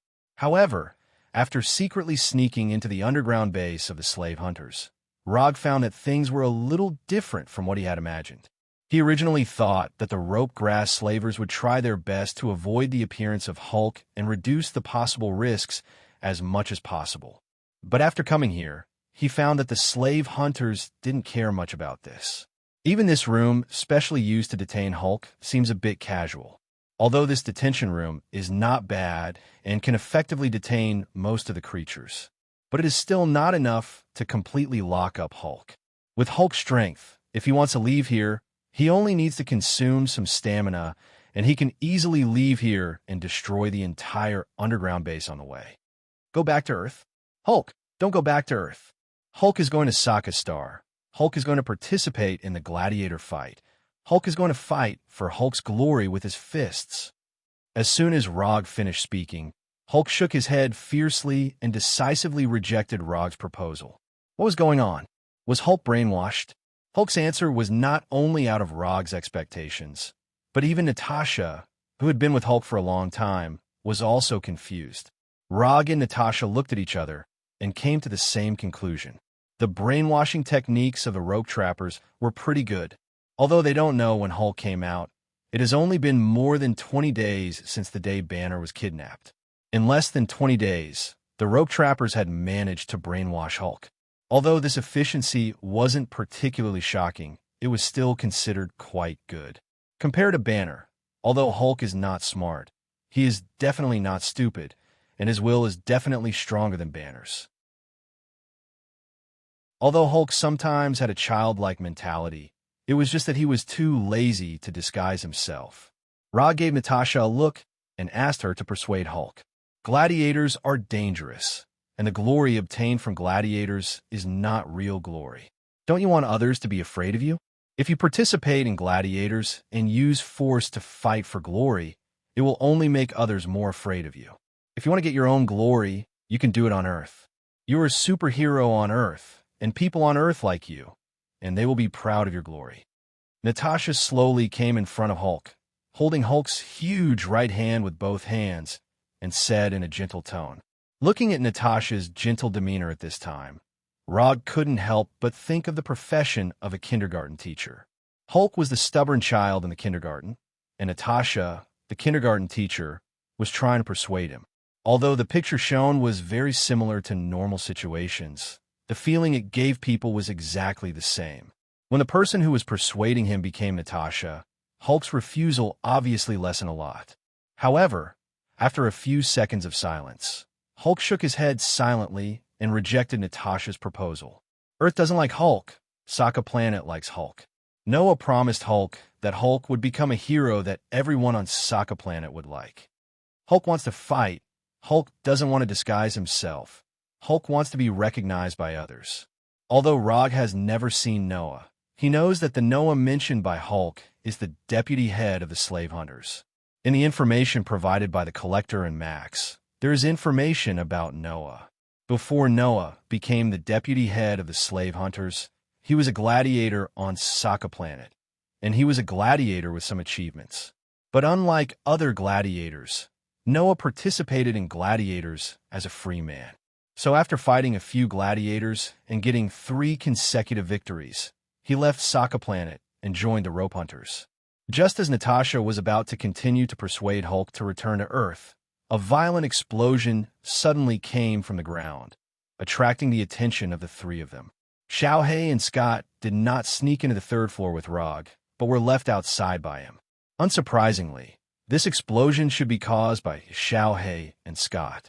After the explosion, Rog suddenly made a decision. The commission he accepted was to bring Bruce Banner back to Earth. The commission did not specify a clear return time, so he did not have to consider the specific return time. In addition, he has a certain interest in Sokka Planet, a planet famous for its sports. Hulk obviously doesn't want to return to Earth now. Although Rog can take Hulk back by force, he doesn't intend to do so. Since Hulk wants to go to Sokka Planet to participate in the gladiators, and he happens to be a little interested in Sokka Planet, it's better to go to Sokka Planet together to satisfy Hulk's hope and satisfy his own curiosity. Get up. I'll accompany you to Sokka Planet to participate in the gladiators. Speaking of which, I don't seem to have a serious physical competition with you. Why don't we officially compete in the arena of Sokka Planet? Although Rog and Hulk have fought a few times before, those battles were not considered official. At that time, Hulk was either fighting Wood Dragon and Wood Arhood, or getting hit by his Tsukuyami. Hulk has never officially competed with him in physical skills. Really? Do you really want to go to Sokka Planet with me? After hearing Rog's words, Hulk instantly became excited. He suddenly stood up, grabbed Rog's shoulders with his huge hands, and shook Rog's body excitedly. Chapter 346. No, I don't agree with this plan. Before Rog could answer Hulk, Natasha quickly stopped him. Although Natasha didn't know what kind of planet Sokka was, she was very sure that once Rog and Hulk arrived at Sokka, they would definitely make a big move that would surprise everyone. Whether it was Rog or Hulk, neither of them were law-abiding people. The 2 of them were equivalent to 2 human-shaped self-propelled nuclear bombs with the safety off, and they were the kind with a large yield. Hulk wants to go to Sokka. Hulk agrees with the plan. Without waiting for Rog to answer, Hulk said to Natasha with a firm face. Although Natasha was the only friend Hulk recognized in the Avengers, Hulk couldn't make concessions at this time. Since Hulk has agreed, then let's go to Sokka Planet. Just treat it as an extra activity before returning to Earth. Hulk had no dissatisfaction with Rog's statement. As long as he can go to Sokka to participate in the gladiator fight, returning to Earth or something is not unacceptable. At this time, Hulk was no different from a real child. If you want to persuade Hulk, you have to follow Hulk's train of thought. This is like coaxing a child. You have to use the child's way of thinking. Looking at Rog and Hulk, who quickly reached an agreement, Natasha sighed helplessly. She is not Rog. She doesn't have the strength to forcibly take Hulk away. So once Rog and Hulk reach an agreement, all she can do is to cooperate silently. When they left the detention room, Hulk turned around and glanced at the unconscious Jaros. After thinking for a few seconds, he grabbed Jaros and brought him out of the detention room. Rog and Natasha didn't say anything about Hulk's move. He's just a small character. There's nothing to worry about. Since Hulk likes him, then let him take him. Anyway, there can't be any accidents. The battle in the farm continued. Although Xiao He and Scott were at an absolute disadvantage in terms of numbers, the combat power they showed was not worse than the slave hunters. This was especially true for Xiao He, who had fused with 20 Lord-ranked symbiotic demons. Xiao He's strength was simply overwhelming.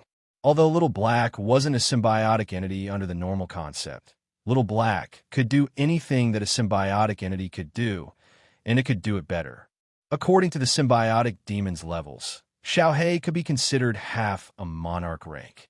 Ordinary slave catchers couldn't even withstand one strike from Blackie. Only those elite slave catchers could block Blackie for a few seconds. Fortunately, the vice leader of the slave hunters, Noah, was also in the farm. Otherwise, Blackie alone could quickly kill all the slave hunters in the farm. As an experienced slave catcher, Deputy Leader Noah quickly recognized Blackie's identity. Although it was slightly different from the symbiotic demon in his memory, he was 100% sure that Blackie was a symbiotic demon. Perhaps it was because its master was Rog, but Little Black also had the thought of obtaining pleasure from the battle. Under Little Black's intentional indulgence, Noah, who was holding a two-handed greatsword, had a rare chance to catch his breath. In the beginning, Noah and the other slave catchers used firearms. However, under Little Black's unstoppable attacks, they helplessly realized that using firearms would only make them die faster in front of Little Black. Thus, each of them took out their cold weapons and began to fight with Little Black in close combat. Of course, other than cold weapons like swords and knives, they also used some special capturing weapons. For example, sonic weapons and flame weapons that targeted certain special creatures. However, Little Black wasn't one of those common symbiotic demons. Sonic weapons and flames couldn't cause fatal damage to him. When Little Black quickly killed more than half of the slave catchers and directed the battle to close combat that he was interested in, Scott completely withdrew from the battle. It wasn't that Scott didn't want to participate in the battle, nor was it that he was lazy on purpose. It was just that Little Black stopped him from participating. Therefore, while Little Black was enjoying the thrill of the battle, Scott, who had shrunk to the size of an ant, could only sit on the leaves of some kind of plant and silently observe Little Black's battle. Although he had been with Little Black for some time and was often played by Little Black like a pet. However, after witnessing Little Black's battle posture, Scott finally understood how gentle Little Black usually was to him. Little Black's pair of seemingly ordinary claws were like divine weapons, easily tearing the enemy in front of him apart. Whether these people were wearing armor or not, in front of Little Black's claws, they would only end up being completely torn apart. Recalling the scene where Little Black often used his hands to ravage his hair, Scott couldn't help but swallow his saliva. Fortunately, we're on the same team. Fortunately, Little Black's happy battle didn't last long. It wasn't because all the slave catchers were dead, but because Rog and the others came near the battlefield. Because of Little Black, most of the combat personnel in the underground base were attracted to come out. Rog only dealt with a few logistics personnel who didn't have much combat power and left the underground base easily. When Little Black stopped, the slave catchers, including the deputy leader Noah, finally breathed a sigh of relief. In just a few minutes, they lost more than half of their members. If this continued, it wouldn't be long before all of them died here. Although Little Black stopped attacking, the deputy leader Noah didn't dare to put down the two-handed greatsword in his hand. He looked at Little Black with vigilance, as well as Rog and the others who had just arrived. After seeing Rog, especially Hulk beside Rog, Noah knew that they were in big trouble tonight. Blackie alone had the ability to wipe them all out. If Rog and Hulk were added, their survival rate was less than 1 in 10,000. Although it was the first time Noah met Rog, he was very sure that Rog was the strongest in this group. This was his intuition as a warrior, and also his unique vision that was honed by many years of combat experience. Looking at you, you should be Hulk's friends. This time, we, the rope catchers, admit defeat. Tell me, what kind of compensation do you want? After confirming that his strength was far inferior to the other side, Noah decisively chose to admit defeat. Noah stabbed the two-handed greatsword in his hand into the ground, silently stepped back a few steps, and motioned for the others to put down their weapons. From the day he became a slave catcher, Noah was mentally prepared for someone to come knocking on his door. So after seeing Rog and the others, he didn't show any doubts. The slave trade was not welcomed by the mainstream, and it was an industry that licked blood from the edge of the blade. Not only did they have to face dangerous prey, but they also had to be careful of all kinds of revenge brought by the slave catchers. Chapter 347. In the meeting hall on the basement floor of the farm, Rog and others, as well as the representatives of the slave hunters led by Noah, sat. Rog, Hulk, and the other four sat on the left side of the meeting hall, while Noah and other representatives of the slave hunters sat on the right side, and the two sides looked at each other across the table. Under the absolute strength gap, Noah, the deputy head of the slave hunters, wisely chose to admit defeat and tried to resolve this incident in a relatively gentle way. You kidnapped Hulk and brought us a lot of unnecessary trouble. According to common sense, we should kill you directly now and vent our anger. As soon as Rog finished speaking, Noah and others sitting opposite him looked gloomy. Slave hunting is such an industry. Once you can't bear the other party's revenge, you're in danger of being destroyed at any time. The only thing Noah is now thankful for is that not all the members of the slave hunters are gathered on Xander. The leader of the slave hunters and several other deputy heads are now performing missions on other planets. Even if Rog really killed all of them, the slave hunters would not be completely destroyed. But you didn't do that, which means that there is still a possibility of reconciliation between us. As the deputy head of the slave hunters, Noah can be regarded as experienced and knowledgeable, so he immediately grasped the key in Rog's words. Yes, we do have the possibility to reach a reconciliation. But the premise of reconciliation is that you can give us what we want. Having said this, Rog paused for a few seconds, then continued. I don't know what you said, Hulk, that made him want to participate in the Battle of Sokka. But since he has such an idea, we will naturally meet his request. First of all, we want the specific coordinates or interstellar map of Sokka. Secondly, you have to pay reasonable compensation for your wrong behavior this time. The specific compensation is up to you. I only have one request. That is, the price of compensation is 3 times Hulk's value. Finally, I want the specific information of the planet where the blooming giant elephant clan is located. If not, you can hand over a living blooming giant elephant clan Tran to me, except for the bounty hunter named Groot. Rog unhurriedly stated all of his requests. The first request was the simplest one, and it was also the prerequisite for fulfilling Hulk's wish. Although Sokka Planet was very famous in the universe, not many people knew its exact location. In particular, the safe route to Sokka Star was a secret that only a few people and organizations knew. Unlike other planets, Planet Sokka was surrounded by all kinds of known and unknown universes. It was impossible to enter and exit Planet Sokka normally. Moreover, there were no public jump points near Sokka Star, so it was very difficult for ordinary spaceships to fly to the star field where Sokka Star was located. Whether it was entering or leaving Sokka Star, it wasn't a simple matter. If one didn't have enough information and rashly went to Sokka Star, the result was likely to be a crash. Noah didn't have any objections to Rog's first request. It wasn't a difficult thing for them to do. The rope grass slavers had a lot of dealings with the ruler of Sokka Star, Gao Tianzuan. They had information on how to safely get to Sokka Star.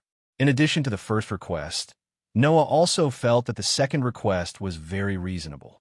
The loser had to pay reasonable compensation. No matter which planet it was in the universe, this was a common practice. The only thing that gave Noah a bit of a headache was the last third request, the Flower God Colossus clan. Noah knew about this special race. He had done some research on this race before, and even planned some capture plans. Groot was once on their arrest list, but unfortunately, they didn't catch any Flower God Colossus clan treants in the end. Even Groot's traces were intermittent. They couldn't track him at all. As for Planet X, which was said to have a large number of Flower God Colossus clan treants, the rope grass slavers hadn't obtained any useful information so far. The first two requests are no problem. I can make the decision to agree to them now. But if you want the location of the Flower God Colossus clan's planet, or a living Flower God Colossus clan treant, I can't give you an accurate answer for the time being.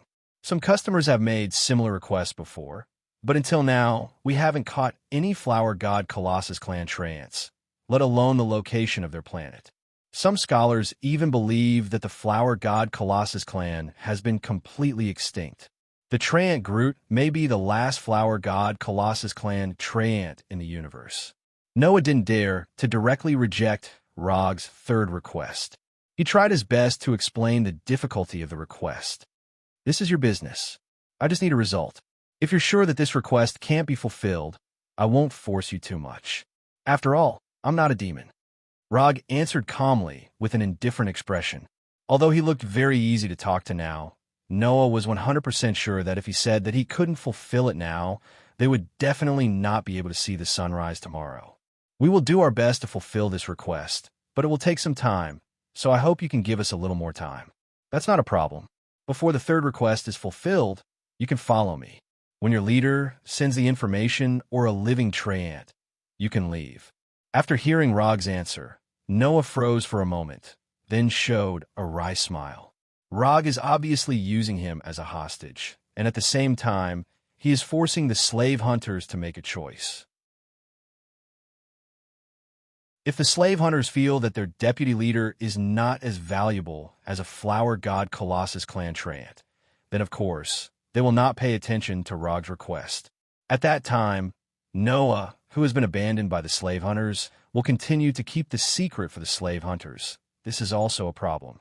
Noah is loyal to the slave hunters. Otherwise, he wouldn't have become the deputy leader of the slave hunters.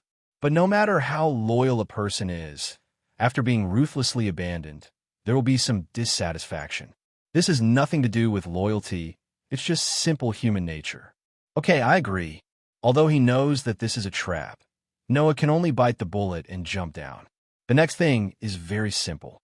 Under Noah's arrangement, the members of the slave hunters began to prepare for the compensation. The relevant information of Sokka was also handed over to Rog for the first time. When receiving the information of Sokka, Rog left a flying Thor technique on Noah's neck in front of him.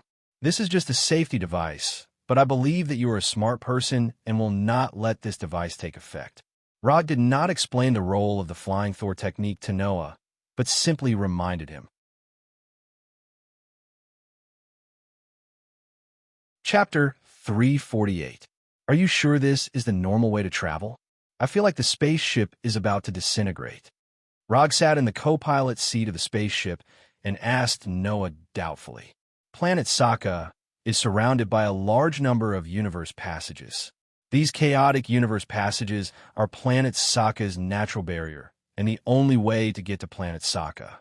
Noah held the control stick of the spaceship and steered the spaceship to avoid the various messy things in the passage. Old spaceships, broken tools, meteorites attracted from God knows where, and a large number of household garbage thrown out from various planets. The passage you chose better be safe enough. Otherwise, no one will have a good ending. Although Rog also knew how to pilot a spaceship, he decisively transferred the piloting authority to Noah when passing through this universe passage that was like a collapsed neutron star. The gravitational force of the singularity coordinates is about to break through the spaceship's tolerance limit.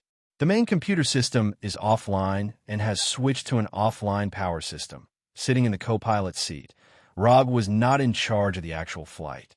Instead, he acted as Noah's assistant and handled the various control commands of the spaceship. Natasha and Scott sat at the back of the spaceship with serious expressions, while Blackie and Hulk were full of excitement.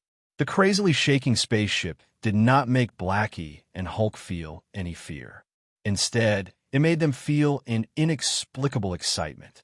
Unlike ordinary space jump points, piloting a spaceship through a universe passage was not something that could be done in the blink of an eye. In this universe passage that was filled with all kinds of garbage and gorgeous light, Rog and the other spaceship was like a fallen leaf in a turbulent river being tossed up and down by the constantly tumbling water. Damn it, the auxiliary engine of the spaceship was hit and the power dropped. I'll start the backup engine now. The originally bad situation became even worse. Roger synchronized the latest situation to Noah, who was in the driver's seat. Don't worry, we'll be out soon. At this time, Noah had put all his attention on the control of the spaceship, making the spaceship move at top speed and avoid obstacle after obstacle. Just as the spaceship's outer shell was about to reach a critical point and was about to be completely torn apart by the omnipresent gravitational force, the spaceship that had been flying for a long time finally rushed out of the universe passage. The moment they rushed out of the universe passage, the various chaotic force fields surrounding the spaceship disappeared, and the spaceship stabilized again. However, before they could breathe a sigh of relief, the damaged main engine suddenly stopped working. The slave hunters originally planned to sell Hulk for 300 million new star coins, but they did not find a suitable buyer on Xander. So Noah later had the plan to sell Hulk to Gao Tianzuan. Not long after Noah finished his explanation, a group of scavengers armed with all kinds of weapons arrived in front of them menacingly. These scavengers witnessed the scene of the spaceship crash landing, so they rushed over like hyenas on the prairie. It seems that we have a new spaceship. Although the spaceship piloted by these scavengers looks similar to a garbage ship, in any case, it is a spaceship that can fly. Are you gladiators or ordinary people? One of the scavengers took off the mask on his face and asked casually. However, no one answered him. Blackie, deal with them. Remember not to dirty the spaceship. Rod glanced at these scavengers casually and said to Blackie beside him, No problem. I like to bully the weak the most. As soon as the voice fell, Blackie pounced on these scavengers like a black tiger and began the process of bullying the weak. It didn't take long for these scavengers to become fragmented corpses. Chapter 349. Saka City, Central City, Arena Theme Hotel. Under the leadership of Noah, Rog, and others piloted a broken spaceship and successfully arrived at Saka City, where they stayed at the Arena Theme Hotel, specially built for extraterrestrial tourists. Although Saka has an exclusive currency, the currencies of other advanced civilizations, such as Xander's New Star Coin and the Carry Empire's Kree Coin, can also be used here. However, in order to facilitate the transaction, Rog still took out 500 million new star coins from the 900 million new star coins and exchanged it for Saka Planet's legal currency, champion coins. As for the remaining 400 million new star coins and the more than 100 million new star coins he originally had, Rog has no plans to exchange them for the time being. Xander's new star coins can be used on many planets, while Saka Planet champion coins are only valuable on Saka Planet. Leaving some new star coins will also facilitate their activities on other planets in the future. Although for now, they don't have such plans for the time being. But it's always good to be prepared. The 50 million champion coins exchanged for 500 million new star coins were equally distributed by Rog to Natasha, Scott, and others. Even Xiao He and Hulk received 10 million champion coins that belonged to them. As for Noah, a hostage is not eligible to get a share of the money. After dividing the money, Xiao He took the lead and left with Scott, eager to have some fun. Hulk didn't plan to wander around, so Rog arranged the task of guarding Noah for Hulk. As for him and Natasha, of course, they will rest in the hotel for a while. When night fell, Xiaohei returned to the hotel with the exhausted Scott and reunited with Rog and others.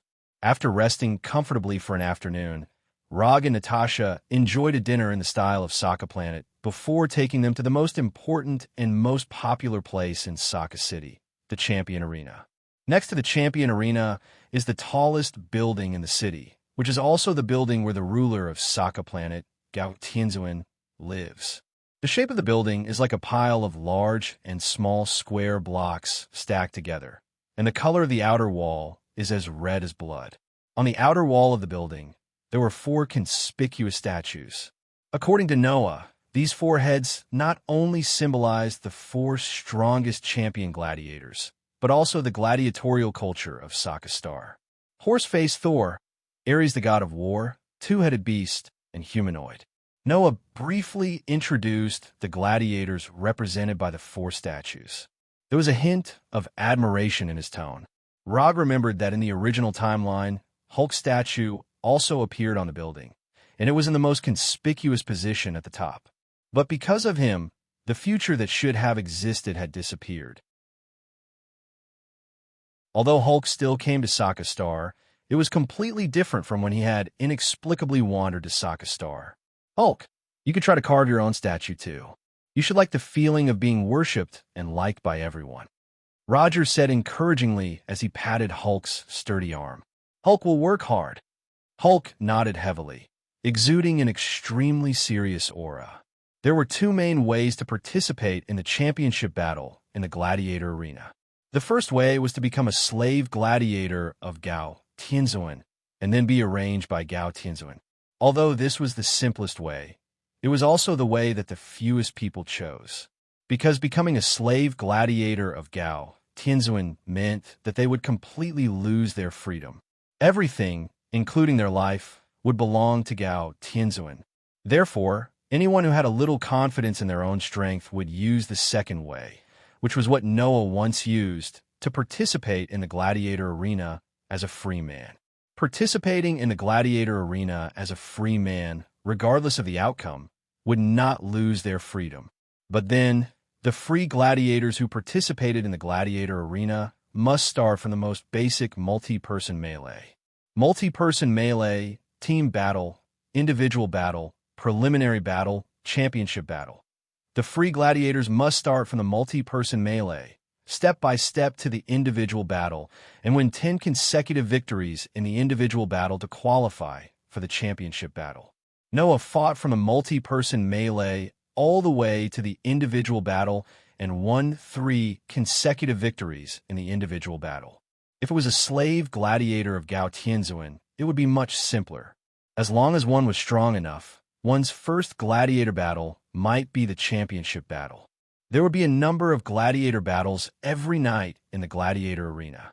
There would be multi-person melee battles, team battles, and individual battles.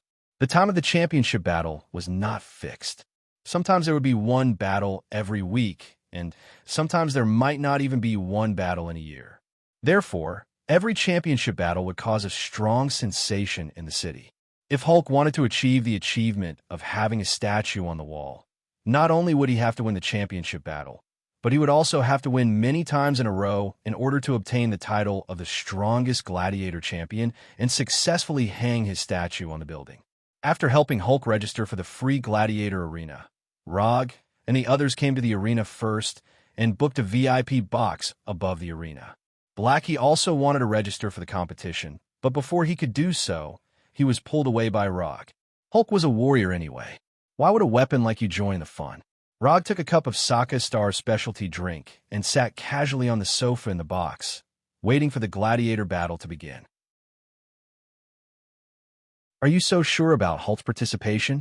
If Hulk's performance is too good, it may cause Gao Tianzuan to make a move. Noah stood behind Rog and asked doubtfully. There's nothing to worry about. Although Gao Tianzuan likes to gamble, he is not an unreasonable robber. He won't do something like robbing. Even if he really wants to rob Hulk, he has to be able to do it. Rog was not sure what kind of strength Gao Tianzuan had, but he was sure that if he wanted to take Hulk and the others away from Sokka Star, Gao Tianzuan would not be able to stop him. It didn't take long for the list of the first multi-person melee battle to be projected over the arena.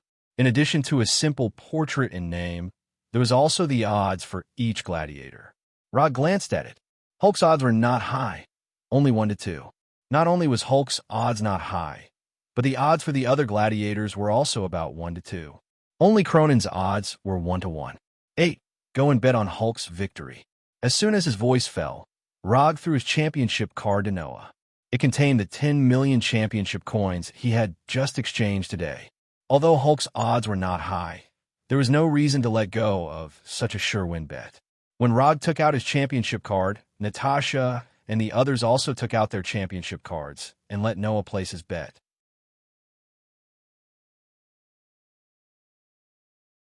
Chapter 350. Unlike other gladiators, the number of gladiators in a multi-person melee was not fixed. It could range from 5 or 6 gladiators to 20 or 30 gladiators. The number of gladiators that Hulk participated in this multi-person melee was relatively large. There were more than 20 gladiators. When these gladiators from different planets, with different purposes, and with different weapons poured out of the various passages of the arena, the atmosphere in the arena suddenly became fanatical. The cheers of the audience came one after another, and the host quickly introduced the gladiators in the arena with very provocative words. Hulk, who had green skin and a tall stature, was as conspicuous as he could be on Earth. In this arena where a large number of alien races gathered, the big Hulk was not particularly eye-catching. Instead, he looked a little ordinary. At the very least, compared to those opponents who were wearing armor and wielding weapons, he didn't have any weapons in his hands, and he only wore a pair of elastic shorts. He looked so simple and ordinary. If it weren't for his good figure, most of the audience would have regarded him as a cannon fodder character. Hulk, who participated in a gladiator battle for the first time, was not as excited as his other opponents. He just glanced at the arena and the audience curiously. After looking around carefully, Hulk saw Rog and the others sitting in a box on the top floor and immediately showed a simple and honest smile. I've finished betting. These are the betting vouchers. Noah, who had just returned from betting, took out 4 betting vouchers and planned to distribute the betting vouchers in his hand. Just take it. Anyway, you'll have to get your bonus later. Rog did not take the betting vouchers in Noah's hand and answered casually. At the same time, he waved his hand at Hulk in the arena. When those gladiators just appeared on the arena, he used chakra perception to sense the strength of life energy in their bodies and then came to a conclusion that he already knew the answer. There were more than 20 gladiators in the arena. Except for Hulk, all of them were small fries. Even if Hulk fought all of them alone, the battle would be over in 3 minutes. In addition to sensing the strength of the gladiators' life energy, he also deliberately sensed the audience in the arena. More than 100,000 spectators had gathered in this circular arena that was comparable to 2 football fields. Most of the audience were ordinary people with nothing special about them. In some of the VIP seats and private rooms, Rog sensed dozens of slightly noteworthy targets. The life energy of a few of them was not much weaker than Hulk and Blackie. It seemed that there were still some special people present at the scene, but he didn't know how strong they were. The strength of life energy was not equivalent to actual combat strength. Some special races were born with astonishing life energy, but their combat strength could not be more ordinary. After the host introduced the gladiators in the arena one by one, a red smoke bomb was launched into the sky above the arena, signifying the start of the battle. The moment the smoke bomb exploded, the atmosphere at the scene reached its peak. Without any hesitation, the gladiators in the field attacked the enemies in front of them one after another. The battle royale of more than 20 gladiators officially began. The Cronin warrior with a stone body was the first to go berserk. He hammered the first enemy to death in a few hits, then strode towards the second enemy. Unlike the gladiators who were completely excited, Hulk at this time felt like he had not fully entered the state. He looked blankly at the gladiators who were constantly killing each other. Although Hulk did not take the initiative to attack, he quickly attracted the attention of the other gladiators because he was unarmed. 3 gladiators with different skin colors and races attacked him at the same time. When the weapons in the hands of the 3 gladiators were about to hit Hulk, who had been in a state of disorientation, finally entered the state of combat. Hulk roared and suddenly exerted force in his legs. His whole body was like a green heavy truck, rushing in front of one of the gladiators. Before the gladiator with a sword in both hands could react, he was completely knocked out by Hulk. His whole body was like a baseball that was hit, slamming into the metal wall of the arena. Boom! The moment he hit the metal wall, the gladiator with flesh and blood exploded like a watermelon falling from a high altitude. Bright red blood and broken limbs splattered everywhere. After knocking the gladiator away, Hulk did not stop at all. He showed flexibility that was completely inconsistent with his body size. He quickly came in front of another gladiator, and his huge right fist hit the gladiator's chest like a cannonball. Boom! Unlike the explosion just now, the gladiator who was hit by Hulk's right fist made a low muffled sound. His chest was completely caved in, and he had completely lost his life before he fell to the ground. After killing the 2 gladiators in a flash, Hulk jumped and fell from the sky like a meteor. His thick right leg directly stepped on the gladiator's head, completely crushing his head.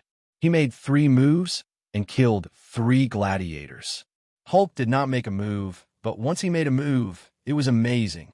He quickly attracted the attention of most of the audience. Although the strength of these audience members was not very good, and their vision was not very sharp, they had seen too many gladiators after all. So, they could easily distinguish which gladiator's strength was outstanding. The attack was simple and violent, and the scene was bloody and violent.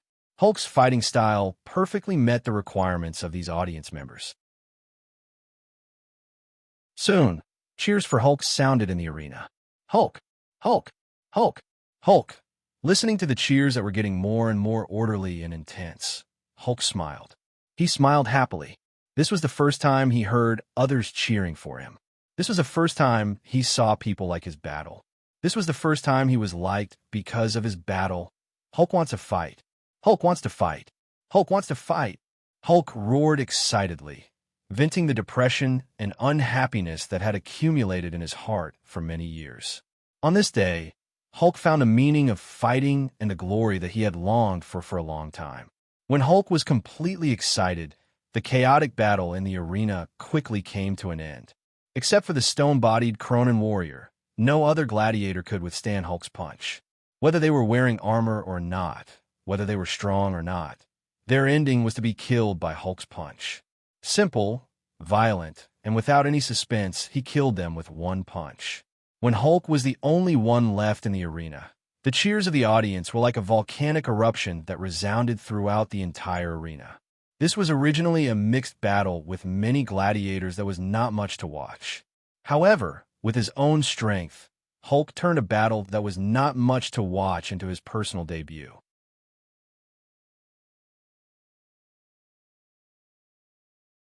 Chapter 351. Hulk, who had obtained his first victory, left the gladiator arena with a satisfied look on his face. When he entered the gladiator tunnel, he turned back and waved enthusiastically at the audience. After that, he left the gladiator arena as if he had not had enough. For Hulk, this battle wasn't difficult at all. It could even be regarded as very simple. However, it was precisely this kind of battle that didn't have much difficulty that made him experience an unprecedented sense of satisfaction. Hulk began to like fighting. Because he was a free gladiator, Hulk didn't need to return to the gladiator camp after the battle. He could go anywhere he wanted. After winning such a satisfying victory, most gladiators would choose to indulge themselves and find the meaning of life again in debauchery. But Hulk wasn't those ordinary gladiators. He had just won the first battle in his life, and he didn't have any unhealthy thoughts in his mind.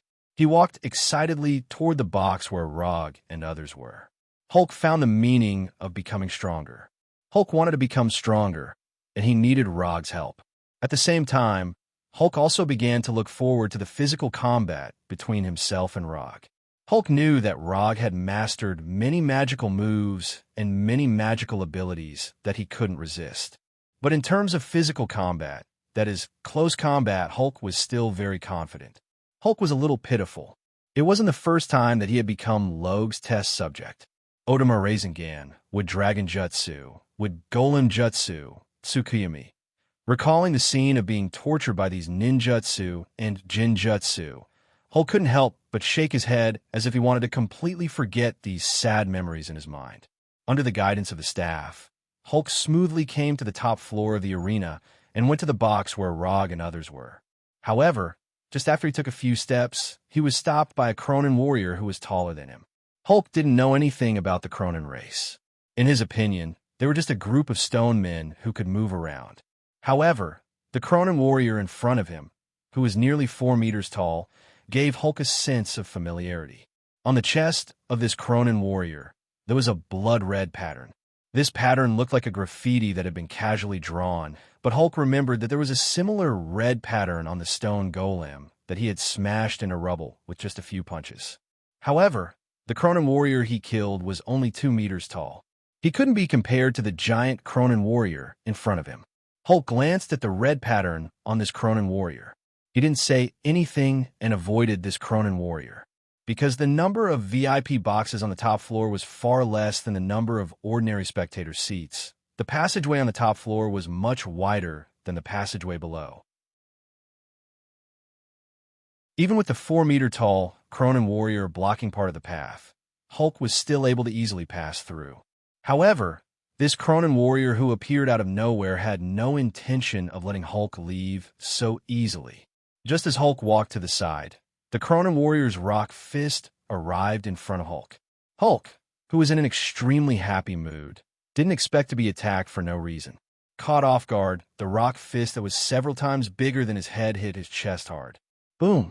Hulk flew out uncontrollably as if he was hit by a high-speed train. He crashed heavily into the metal wall dozens of meters away. A hole about the size of Hulk's body appeared on the metal wall that was strong enough to withstand the attack of a rocket. Broken metal fragments scattered all over the ground. The loud explosion attracted the attention of many people. The staff of the gladiator arena quickly rushed over. The doors of the nearby boxes opened one after another, and spectators walked out one after another. When they realized that the one who was sent flying was Hulk, who had just won, many of the spectators immediately guessed the truth of the matter. It wasn't difficult to guess the truth just by looking at Hulk, who was sent flying, and the Cronin warrior, who had an unfriendly expression on his face. Hulk had just killed a Cronin gladiator in the gladiator arena. Now, the Cronin gladiator's friends or family members immediately found Hulk and tried to get justice from him. If it was on other planets, this kind of public retaliation against a gladiator would definitely cause strong dissatisfaction in the gladiator arena. But it was different here. This was planet Sokka. As long as you didn't attack Gao, Tianzun's gladiator, as long as you didn't retaliate in public in the gladiator arena, and as long as you could give enough compensation, Gao Tianzun wouldn't mind the death of a free gladiator. It was precisely because of this that the Cronin warrior dared to attack Hulk here. Skull Crusher, the Master wants you to deal with this guy as soon as possible. The Master wants to watch the next battle in a quiet environment. A curvy, carry woman came to the side of the Cronin warrior Skull Crusher and said expressionlessly, "Before the next battle begins, I will bring this guy's head back. I will definitely not disturb the Master's mood." Although this curvy carry woman was less than half of Skull Crusher's height and didn't have any strength at all, Skull Crusher's reply was full of respect. After getting Skull Crusher's reply, the carry woman didn't even look at Skull Crusher and Hulk. She didn't even look back as she walked into a private room and lightly closed the door. "The person you killed in the gladiator arena is my younger brother. Although I'm very angry, this is not a reason for me to kill you. You will die purely because you made the Master lose the bet. That's all," Skull Crusher said as he walked towards Hulk. He didn't care about Hulk's burning anger at all. Although this green guy had some strength, he would definitely die today. Skull Crusher wasn't blindly confident. Instead, it was his battle record that gave him such confidence. Unlike other Cronin warriors, Skull Crusher had the potential to become the Lord of Cronin. Once his height exceeded 5 meters, he could become the king of the Cronin tribe and become the overlord of the Cronin tribe, a name that would strike fear in people's hearts. Unfortunately, Skull Crusher didn't have such an opportunity. Just as he walked towards Hulk, a voice that wasn't loud but was clear enough entered his ears. "The Hulk you just attacked is my friend. Although I am very angry, this is not a reason for me to kill you. You will die purely because you have a pretentious master behind you. That's all." The person who spoke wasn't someone else.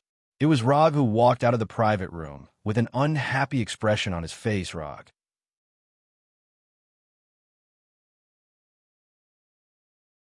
Chapter 352. Rog was originally in a good mood, but this arrogant warrior Cronin and his master completely ruined his good mood. Hulk won the first battle, and it was a beautiful victory. He also won a small bet because he bet on Hulk. If there were no accidents, tonight would be a very happy night.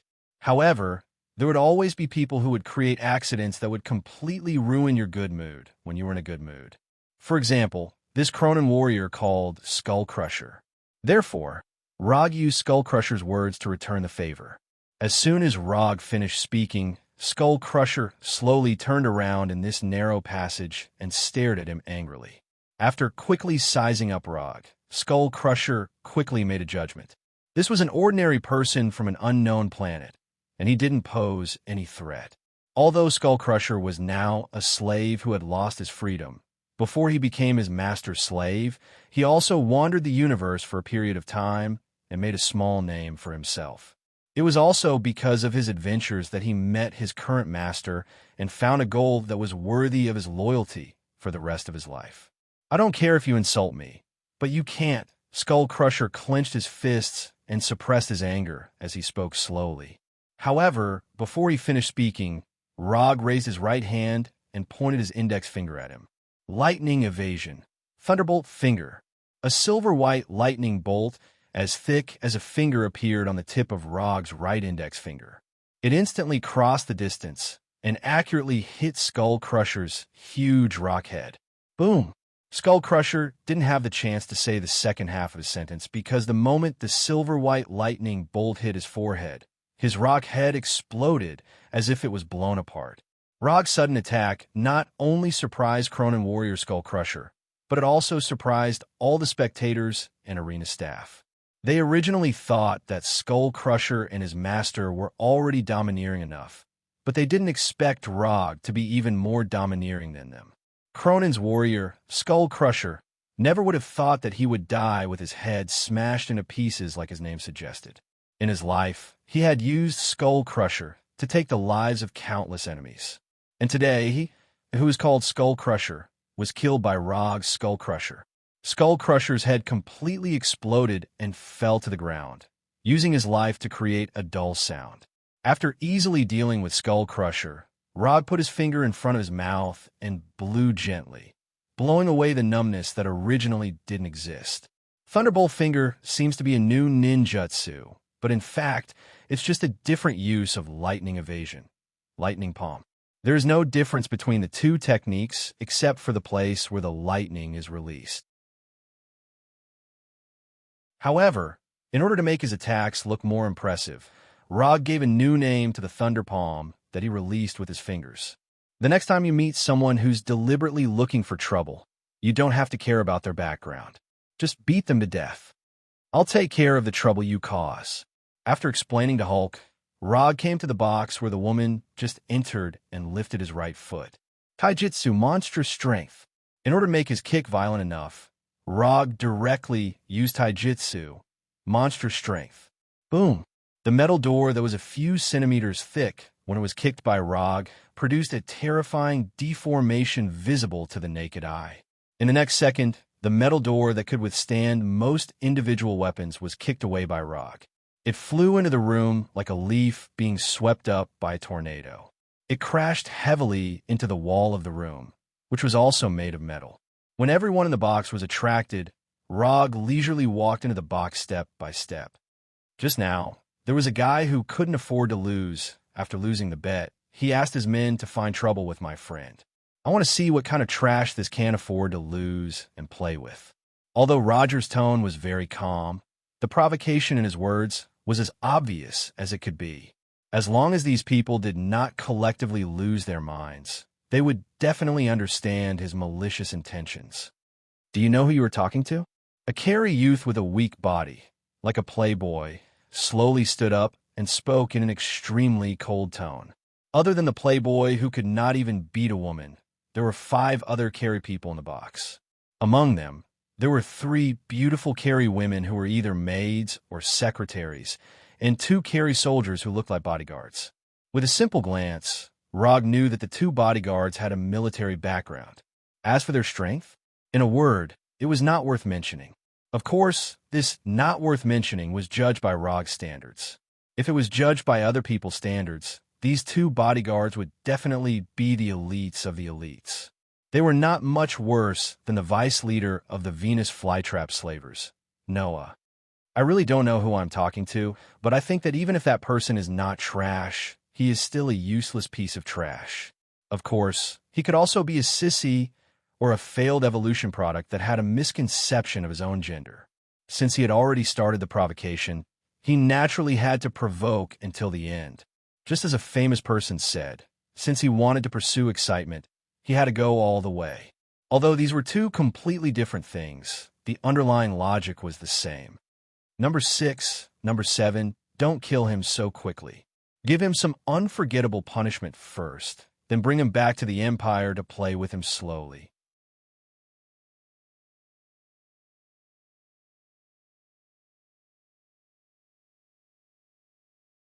Chapter 353. Even if his reaction was slow, the arrogant Carey youth realized that something was wrong. Number 6 and number 7 definitely did not dare to disobey his orders. The Carey youth was 100% sure of this point. Since there was no sound, it meant that number 6 and number 7 had completely lost their ability to move and even their lives when he was completely unaware of what had happened. Although the Carey youth was arrogant, this did not mean that he did not have a brain. From a certain point of view, he could even be considered as a quick-witted person. However, Rog's golden binding illusion was something he had never seen or understood before. To this Carey youth who acted like a playboy, Logue's golden binding illusion was a form of dimensionality reduction without any suspense. Are you curious as to why your subordinates suddenly stopped making a move? If you want to know the answer, just turn around and take a look. In any case, you will soon get used to the feeling of constantly losing face. Just as the Carey youth was thinking about whether to turn around and take a look, Rog's voice reached his ears. This guy was not an ordinary person who made people feel uncomfortable. From the moment Rog kicked open the door of the box, every word he said had a perfect provocation effect. This made the Carey youth, who was used to being high and mighty since childhood, realize for the first time what was called the dangers of society. Although he was 100 times unwilling, the Carey youth finally stood up and turned to face Rog. His 2 most loyal and reliable subordinates were now standing motionless in their original positions like statues. The Carey youth could not even determine whether number 6 and number 7 were still alive. Even he could not make an accurate judgment. His 3 maids, of course, could not tell. And because of his domineering style, without his permission, his maidservant didn't even have the courage to open her mouth. Sokka Planet is indeed a planet with crouching tigers and hidden dragons. Tell me your name. You now have the qualifications to tell me your name. Although from the situation, the Carey youth had fallen into an extremely disadvantageous situation, he still did not have the intention to change his attitude. Whether it was Skull Crusher or number 6 and number 7, they were not his trump cards to be tyrannical. His true trump card was his identity, which represented nobility, power, and strength, as well as his uncle. Rothschild was the name of the Carey youth. There were many Kree with this name, and he was the most respected and prestigious of them all. Carey Empire, one of the 3 great empires in the universe. The Kree Empire was a military and technological dictatorship. Its current leader was a life computer that embodied the highest intelligence of the Kree people, the Supreme Intelligence.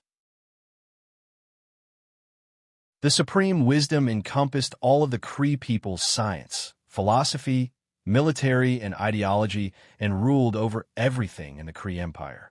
Even so, under the Supreme Intelligence, there was still a privileged class of Kree, and Rothschild was a typical example. Rothschild's father was a cabinet member of the Kree Empire. His mother was a major shareholder of the second largest bank in the Kree Empire. His parents' power and status allowed him to have a starting point that far surpassed others from the moment he was born. However, all of this was not the main reason for his current personality. What made him truly supercilious and cultivated his unscrupulous and domineering style was that he had a powerful uncle who doted on him very much. It was precisely because he had such a powerful uncle who was famous in the universe that he had become like this. In Rothschild's view, other than a very small number of Kree people, the majority of the Kree people were lowly slaves. As he grew older, his view was no longer limited to the Kree people, but extended to all races in the universe. Because of his uncle's status, he had number 6 and number 7, who were strong enough to be the bodyguards of the Kree Empire's high-ranking officers.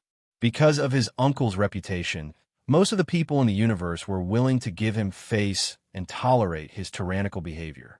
Therefore, even when number 6 and number 7 status was unknown, and they had completely lost their ability to move, he still maintained his original arrogant attitude. So what if you can instantly take care of number 6 and number 7? As long as I say my uncle's name, you can only obediently apologize. Rog did not have any understanding of Rothschild, so he did not know where Rothschild's confidence came from. Of the 3 bodyguards, 1 was dead, and the other 2 had completely lost their ability to move. Although Rothschild still had 3 seductive maids, the experienced Rog could tell at a glance that these 3 charming maids were just playthings that Rothschild carried with him. The qualifications to say your name? I suddenly realized that you are very similar to a Kree I know. Although he was defeated by me, when we first met, he also said something similar to you. Say your name. You have the qualifications for me to personally take action. His tone and attitude back then were exactly the same as yours now. They were equally arrogant and ignorant. The defeated opponent that Rog was referring to was, of course, Accuser Ronan, who had been tortured to death by Tsukuyumi. Speaking of which, it was strange. Ever since he officially began his journey in the universe, Accuser Ronan had appeared more and more often in his memories. It was like this when he was in the land of nothingness, and it was still the same when he came to planet Sokka. He couldn't help but wonder if some ill-fated intertwining of fate had occurred between him and Luo Nan. I'll give you one last chance. Say your name. Otherwise, you will understand how terrifying the supreme accuser of the Kree Empire, Ronan, is. Rothschild took a few deep breaths and suppressed the anger in his heart. He issued an ultimatum to Rog with a cold tone. Accuser Ronan? When Rothschild said the name of Accuser Ronan that had just appeared in his memory, Rog was stunned. Could there really be some ill-fated relationship? Rog began to worry about his future.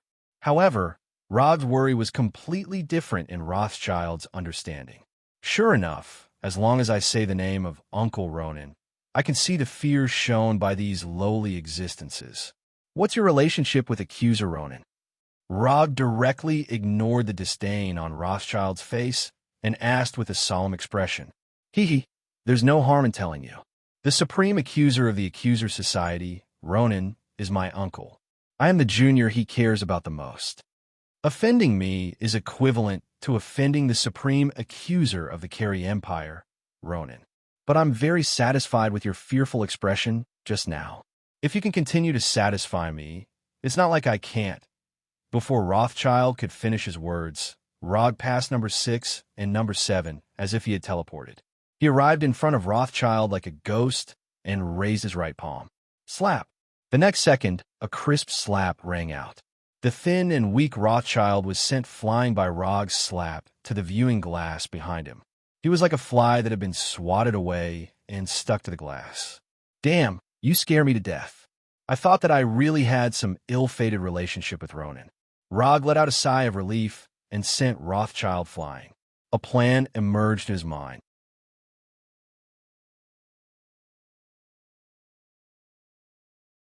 Chapter 354. When Rog let Luo Nan off the hook last time, he only planned to use Luo Nan to spread the fame of the fourth Hokage of Earth. So he didn't deliberately find trouble with Luo Nan or the Carry Empire after starting his journey in the universe. However, he didn't expect that instead of finding trouble with Luo Nan and the Carry Empire, Luo Nan's most important nephew took the initiative to find trouble with him.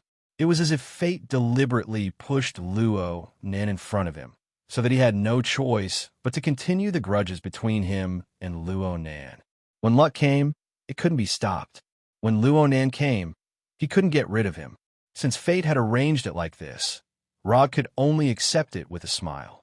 Rothschild, who was slapped by Rog, was stuck on the cracked glass for a few seconds.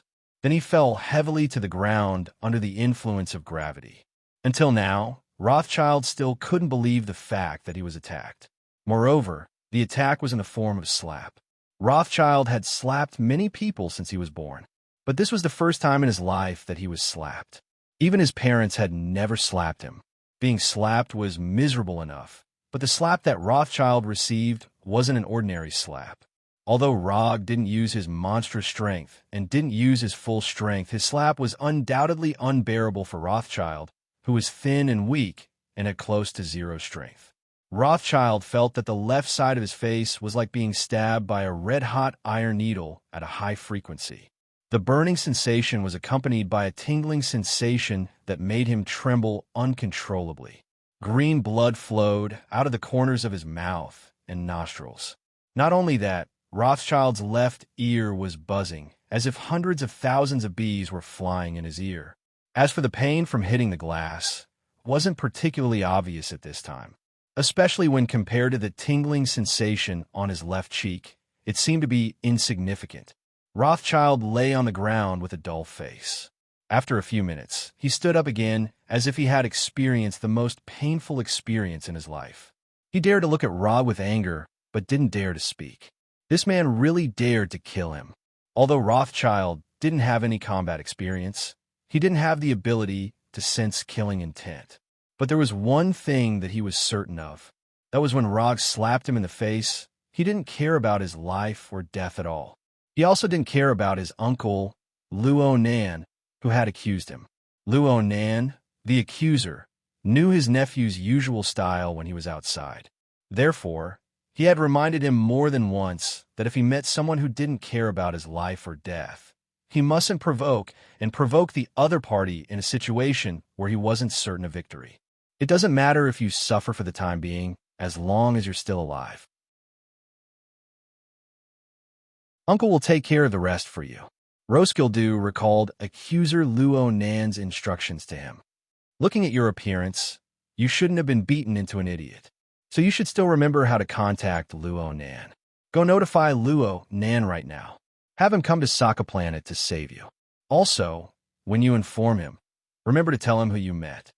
My name is Rog, 4th Hokage Rog. When Rog revealed his identity, the vigilance in Rothschild's eyes instantly turned into shock. He's Rog. He's actually the 4th Hokage Rog. The news of accuser Luo Nan losing to Rog wasn't widely spread, and the details of the battle weren't spread out. But Rothschild, as Luo Nan's most doted nephew, was one of the few people who knew the details of the battle. The moment he heard Rog's name, Rothschild finally understood why Rog didn't put him in his eyes from the beginning to the end, and why Rog didn't care about the fact that his uncle was accuser Luo Nan. I actually used my uncle Luo Nan to threaten Rog, who defeated my uncle. I'm really fucking smart. This wasn't a matter of losing face. This was purely a matter of having a brain problem. After knowing Rog's identity, Rothschild immediately made a decision. Admit defeat. Obediently admit defeat. Quickly admit defeat. I didn't expect you to be Mr. Rog. I heard your name from my uncle. I apologize for my previous arrogance and all my actions. As long as Mr. Rog opens his mouth, no matter what request you have, I'll do my best to fulfill it. I hope that Mr. Rog can give me, a junior who doesn't know the immensity of heaven and earth, a chance to apologize on account of your acquaintance with my uncle. As soon as his voice fell, Rothschild bowed 90 degrees with a serious face. He didn't have the previous aloof attitude.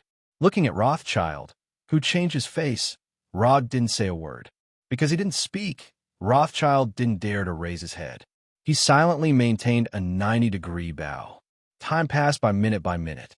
Rothschild felt that time had stopped at this time. It didn't flow forward at all. When Rothschild's legs and back trembled uncontrollably, Rog slowly opened his mouth and said, "For Luo Nan's sake, I'll give you a chance to explain. Get up." After getting Rog's answer, Rothschild straightened his waist with difficulty. Then he carefully moved his trembling legs and waist. For the first time, Rothschild discovered that it was so difficult to maintain a 90-degree bow for a long time. He felt that his waist didn't belong to him anymore. "I was fortunate enough to hear from my uncle about Mr. Rog's heroic appearance in battle. I know that you're a true warrior who constantly pursues strength. I'm ashamed to say that although my uncle personally guided and taught me how to fight, I'm still unable to become a hero like Mr. Rog. So I don't dare to guess what kind of way of apology you would like. I hope that you can give me some pointers and let me learn." It had to be said that although Rothschild wasn't a good person, he was indeed a smart person to a certain extent. After knowing that Rog was an existence that he couldn't afford to offend, he didn't hesitate as he was used to being aloof.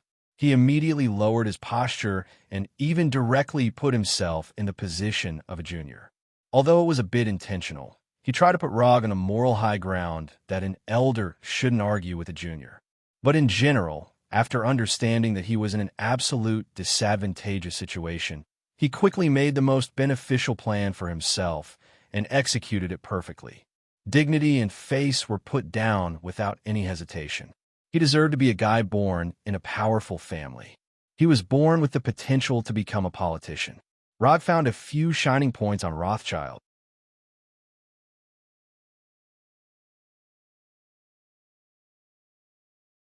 Chapter 355. Inform your Uncle Luo Nand to come to Sokka Planet. Tell him that I want to compete with him again. After more than 10 seconds of silence, Rog spoke to Rothschild. "Okay, no problem. I will help you pass on the message." After hearing Rog's words, Rothschild was stunned for a moment. He only replied after a few seconds. Although Rothschild didn't know why Rog wanted to compete with his uncle Luo Nan, since Rog said so, he could only agree.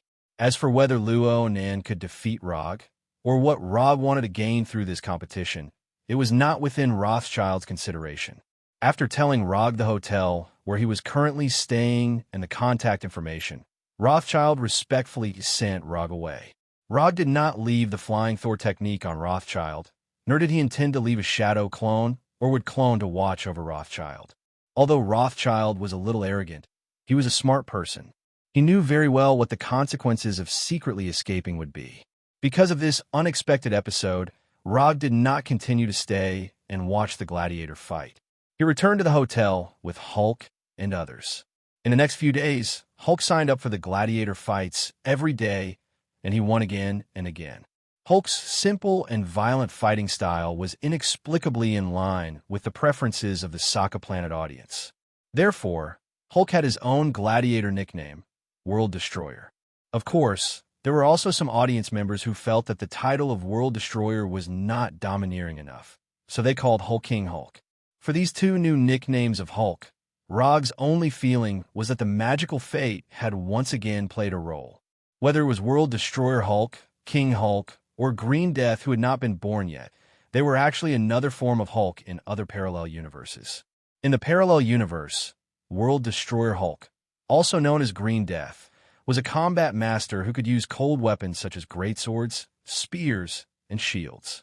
He also had the wisdom and personality of Dr. Bruce Banner. He was an excellent leader and strategist. Although Hulk now had the title of World Destroyer, he was still very far away from the true World Destroyer Hulk, which was Green Death. It was not difficult for the current Hulk to use cold weapons such as greatswords and spears. However, it is still impossible for him to have Dr. Banner's wisdom and personality at the same time. Although it was not a complete Green Death, Hulk still displayed unparalleled absolute dominance in the gladiator arena and quickly obtained the qualifications to participate in the individual battle. As long as Hulk could obtain no less than 10 consecutive victories in the individual battles, he would be able to participate in Sokka Planet's highest standard and also the most popular gladiator tournament, the Battle of Champions. When Hulk shone brightly in the arena, Rog and Blackie couldn't help but play a few rounds. Of course, in order to avoid being assigned to the same battle, they chose to participate at different times. While Rog, Hulk, and Blackie were having fun in the arena, Natasha and Scott were getting more and more depressed. Although the journey in the universe was very interesting, as ordinary Earthlings, Natasha and Scott still hoped to return to Earth as soon as possible. After all, only on Earth did they have a true sense of belonging. But judging from the current situation, Rog and Scott would not have any plans to return to Earth in a short time. Time passed day by day. When Rog and Blackie successfully obtained the qualifications to participate in the individual battle, Rothschild's uncle, Ronan, finally arrived at Sokka Planet on his own battleship, Dark Star. If it weren't for Rothschild being his favorite nephew, Ronan would never have come to Sokka Planet, let alone meet Rog. After the last battle, Ronan recuperated in the highest-level private hospital in the Carey Empire for a whole month before he finally got rid of the aftereffects brought by Tsukuyumi. Even if he had completely recovered now, Ronan still couldn't help but feel a chill in his heart when he thought of what happened in Tsukuyumi's world. Tsukuyumi, this was not a move that intelligent creatures could resist at all. At least in Ronan's memory, no one could completely ignore or directly get rid of Tsukuyumi's influence. And what made Ronan even more concerned was that even though he had personally experienced Tsukuyumi once, he still couldn't figure out how Tsukuyumi took effect. So when he received the news from Rothschild, he knew that his nephew, who had run amok, had inexplicably provoked Rog and made Rog have the idea of having a rematch with him. At that time, Ronan really had the urge to kill Rothschild completely. But this impulse was quickly suppressed by him. After all, Rothschild was his favorite nephew. Sokka City's Central City District, the main arena hotel, Blood Dusk, the top floor of the hotel's royal suite. Seeing your current healthy appearance, I'm very gratified. Rog sat on the sofa in the suite's living room, holding a glass of blue Sokka Planet's specialty liquor, and said with a casual expression, "The Carey Empire's medical standards are much more advanced than Earth's, so recovering isn't difficult." The controller, Ronan, sat across from Rog. He sat upright and still, wearing the typical Carey armor. The Carey Empire's high-tech warhammer, known as the Omnipotent Weapon, was placed less than a meter away from him on his right. Your nephew should have already told you the general situation, so I won't be long-winded. My request is very simple. I want to have a personal battle with you in a gladiator arena. Regardless of the outcome, you can leave with your nephew. Of course, in order to make the battle fairer, I won't use Tsukuyumi to deal with you. You can rest assured. After taking a sip of the blue liquor in the glass, Rog continued. It's that simple. It wasn't that Ronan didn't believe in Rog's guarantee, but he couldn't understand why Rog had asked him to come all the way here just to have a fight with him in the gladiator arena. After knowing that Rothschild had provoked Rog, Ronan also learned everything from Rothschild. It was precisely because of this that he didn't believe that Rog would be so easy to talk to. Apart from Cronin, who was killed and Rothschild being slapped, Rog basically didn't do anything. According to Ronan's conjecture, Rog shouldn't be so easy to talk to. It's that simple. After the fight, you can leave with your nephew. But speaking of which, I suddenly have a small question. I learned from Rothschild that although you and his father are brothers, your relationship hasn't been good since you were young. He likes to use wisdom to solve problems, so he embarked on the path of politics and finally became a member of the cabinet. As for you, you like to use force to solve problems, so you became a warrior and joined the controllers, who have military power. You were appointed as the Supreme Controller by the Supreme Wisdom. The relationship between the two of you isn't good, but you inexplicably dote on his son. I can't help but think of some bad things. And I heard that his mother met you first before she met his father. Originally, Roger didn't really want to know about this matter. But when he saw Luo Nin personally rush to Sokka Planet from far away, and when Luo Nin didn't hesitate to risk his life to exchange blows with him, his gossipy soul suddenly ignited.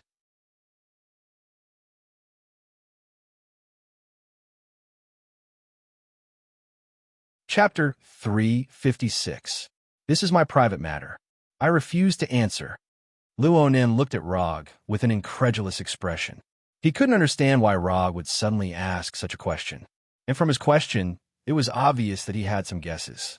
As a warrior, and a warrior with such outstanding strength, it was completely unreasonable for him to have this kind of gossipy mentality. Since you don't want to say, then I won't ask. You can leave now. Right? Remember to go to the arena to register for the participation.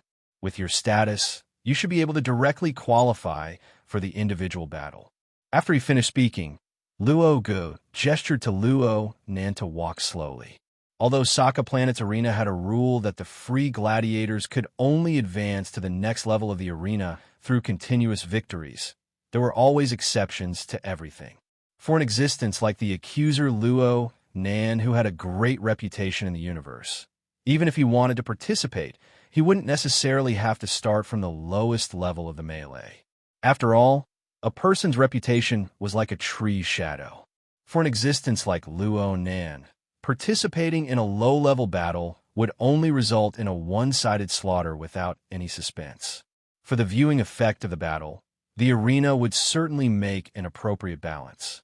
If Rog had reported his name as the fourth Hokage when he registered, he would have had a great chance to directly qualify for the individual battle. When Luo Nan left the living room, he left the hotel with the guard waiting outside, and the instigator of all this, Rothschild. Do you really want to fight with him again? Didn't you already win against him before? Natasha came to the living room and sat directly next to Rog. She asked doubtfully. Although I won against him last time, he underestimated me too much at that time, so the fight wasn't very satisfying. And I just happened to be learning some new moves recently. I want to try it out on him. Rog didn't say what move he was learning now. Even if he said it, Natasha might not understand. Well, when do you plan to return to Earth? After defeating the accuser Luo Nan, or after Hulk wins the championship battle and hangs a statue on Gao Tianzuan's champion building? Natasha continued to ask. We'll see how it goes. Don't worry, we won't be staying on Sokka Star for too long. No matter what, this is a trash planet. I'm not a weirdo like Gao Tianzuan. I don't plan to live here for a long time. He will definitely return to Earth. Not to mention that all of his subordinates and forces are on Earth.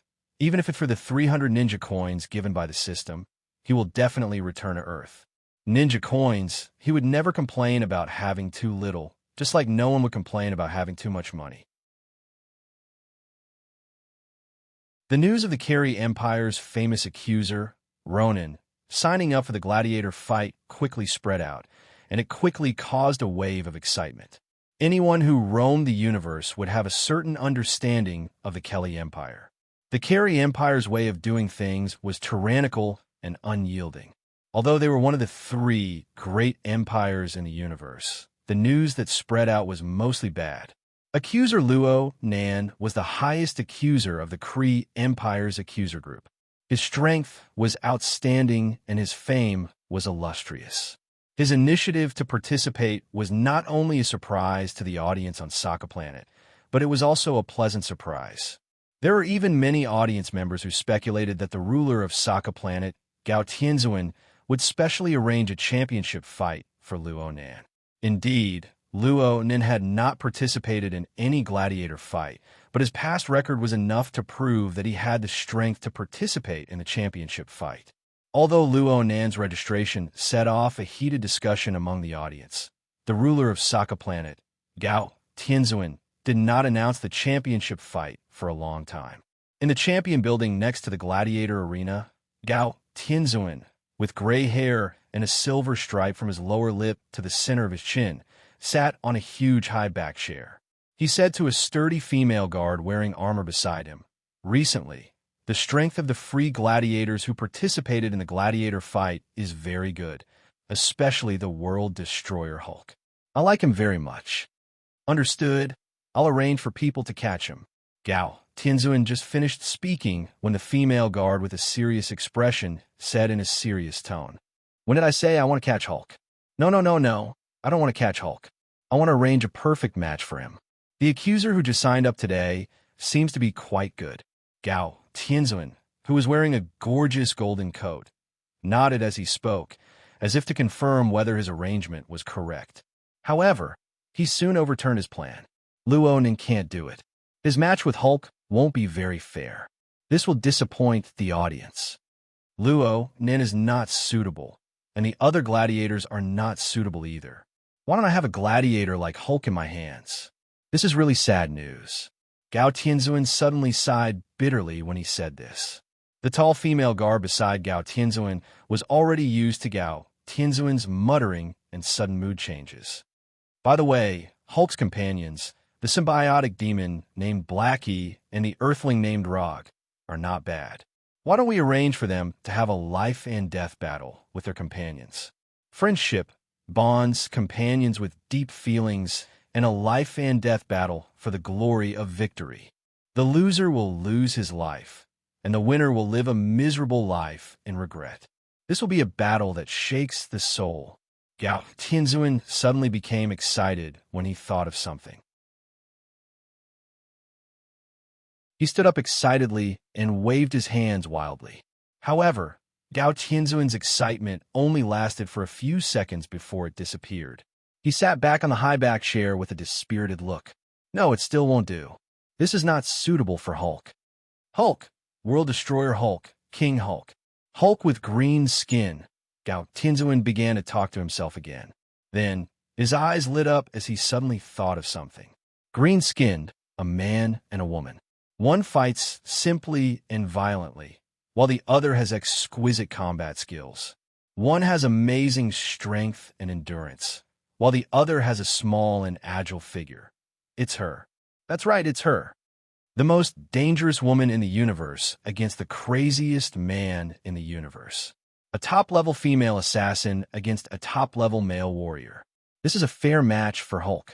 After excluding Luo Nan, Blackie, Rog, and the others, Gao Tianzuan finally arranged an opponent for Hulk in the next match. In his opinion, it was an opponent who was evenly matched and could make the gladiator fight the best. The survivor of the Zihu people, the most dangerous woman in the universe, the adopted daughter of the crazy Titan Thanos, Kimura Jean Huberly Ben Titan.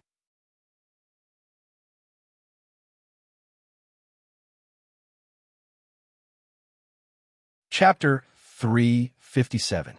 It's estimated that only someone like Gao Tianzuan would think that Kimura would be a match for Hulk. However, the female guard standing next to Gao Tianzuan, the sturdy Topaz, nodded in agreement. It's decided then. Topaz, you go to the underground prison and bring our charming and dangerous female assassin Kimura here. I want to see this legendary female assassin. While speaking, Gao Tianzuan rubbed his hands excitedly. A meaningful smile appeared on his face. If it was someone who didn't know Gao Tianzuan well enough, after seeing his appearance at this time, they would definitely treat him as a pervert with some kind of special fetish. At this time, Rog didn't know that Gao Tianzuan had already arranged Hulk's next opponent. When he learned that Luo Nan had signed up for the competition, he also signed up his name. As long as Hulk didn't sign up during this time, then Rog would be the only opponent that could match Luo Nan. Whether it was to give the audience a good viewing experience, or to make the competition more fair, the Gladiator Arena could only arrange the two of them together. As Rog expected, after he signed up his name, the Gladiator Arena quickly announced a specific Gladiator preview. The mysterious ninja Rog vs. the Supreme Controller of the Carry Empire, Luo Nan. When the Gladiator preview was just released, the residents of the city didn't feel anything wrong. However, when Rog's name appeared together with Luo Nan, a piece of news that wasn't widely spread. The controller, Luo Nan, had once lost to the hands of the fourth Hokage, Luo Ge.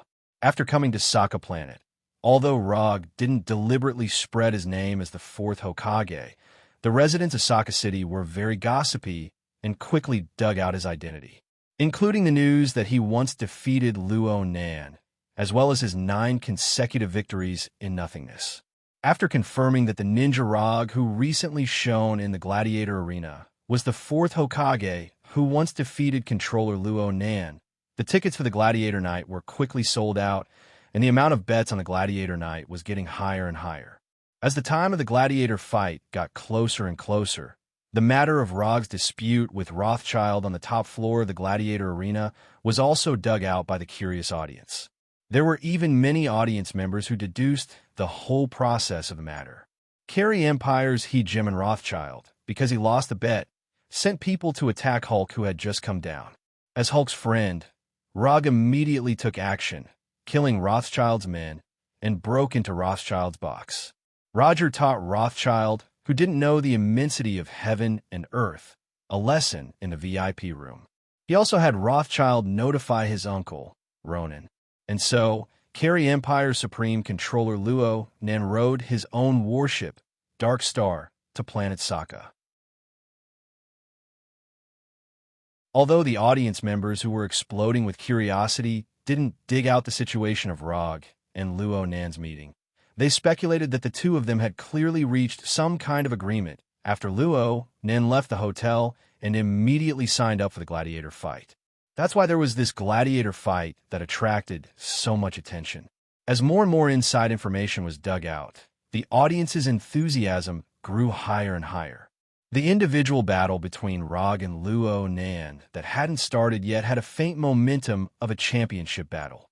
The fourth Hokage Rog's battle to make a name for himself. The controller Luo Nan's battle for revenge. A powerful ninja from the backward civilization of Earth against the supreme controller of the Carry Empire, one of the three great empires in the universe. All kinds of exaggerated gladiator fight titles were passed on one after another. The scalp tickets for the Gladiator Night also became hard to find, and the price was higher than the sky. Although the news was already in full swing outside, there were even many fanatical audience members who broke into the hotel where Rog was staying, Scarlet Dusk, trying to dig out more inside information from Rog before the gladiator fight. Rog didn't pay attention to what was happening outside. Right now, he was making the final preparations for the gladiator fight. When Rosewood contacted Luo Nan, he exchanged a taijutsu from his system that he should have exchanged a long time ago. Taijutsu, Hashiman Tanku. This was the ultimate taijutsu that Konoha's ninja Mado Dai spent 20 years to develop. By unlocking the chakra channel in the body, he could temporarily obtain a powerful strength. When the Hashiman Tanku is fully opened, he could instantly obtain 10 times the strength of the 5 Kages. The power of the Hashiman Tanku depends on the user's own strength. The stronger the user, the stronger the power obtained after opening the Hashiman Tanku. After opening the 8th gate of death, the user will die due to the exhaustion of his own vitality. Exchange price, 100 ninja coins. When he saw the exchange price, Rog was still a bit hesitant. But after seeing the specially marked sentence behind the exchange icon, he decisively chose to exchange without a trace of hesitation. Because the difficulty of training is too high, when you exchange for the Hashiman Tanku, you can also get the related moves and the training notes of Mado Dai and Mado Gai. Rog wasn't very interested in the training notes of Mado Dai and Mado Gai. What really moved him were the 6 moves that came with it. First gate of opening, Outer Lotus, 3rd gate of life, Inner Lotus, 6th gate of view, Morning Peacock, 7th gate of surprise, Day Tiger, 8th gate of death, Evening Statue, Night Guy. While waiting for Luo Nan's arrival and practicing in the gladiator arena, Rog had been practicing the Hashiman Tanku, and the progress was very amazing. Although it was only less than a week, he had successfully practiced the Hashiman Tanku to the 5th gate of limit, and he also faintly touched the opportunity to open the 6th gate of view. It was also because of this that he didn't leave the hotel even once after Luo Nan left. Even when he signed up for the gladiator arena, he asked Hulk for help. In the empty room, Rog, who was sitting cross-legged on the floor, emitted a light blue chakra visible to the naked eye. Fortunately, Rog had experienced all kinds of extraordinary, overloaded, and exceeding physical training before, and he also had the body of a mortal Hashirama that was more than half developed, so the abnormal physical requirements of the Hashiman Tanku weren't really a problem for him. If he was given enough time, such as 1 month or 2 months, he was 100% sure that he could completely master the Hashiman Tanku. But now what he lacked the most was time. The time of the gladiator arena was set for tomorrow night. If he couldn't smoothly open the 6th gate of view before the gladiator arena, he could only use the power of the 5th gate of limit to deal with Luo Nan. Although opening the 5th gate of limit was enough to give him a terrifying increase in strength, no one would dislike their own strength for being too strong. More importantly, this time, he planned to use physical techniques to win against Luo Nan.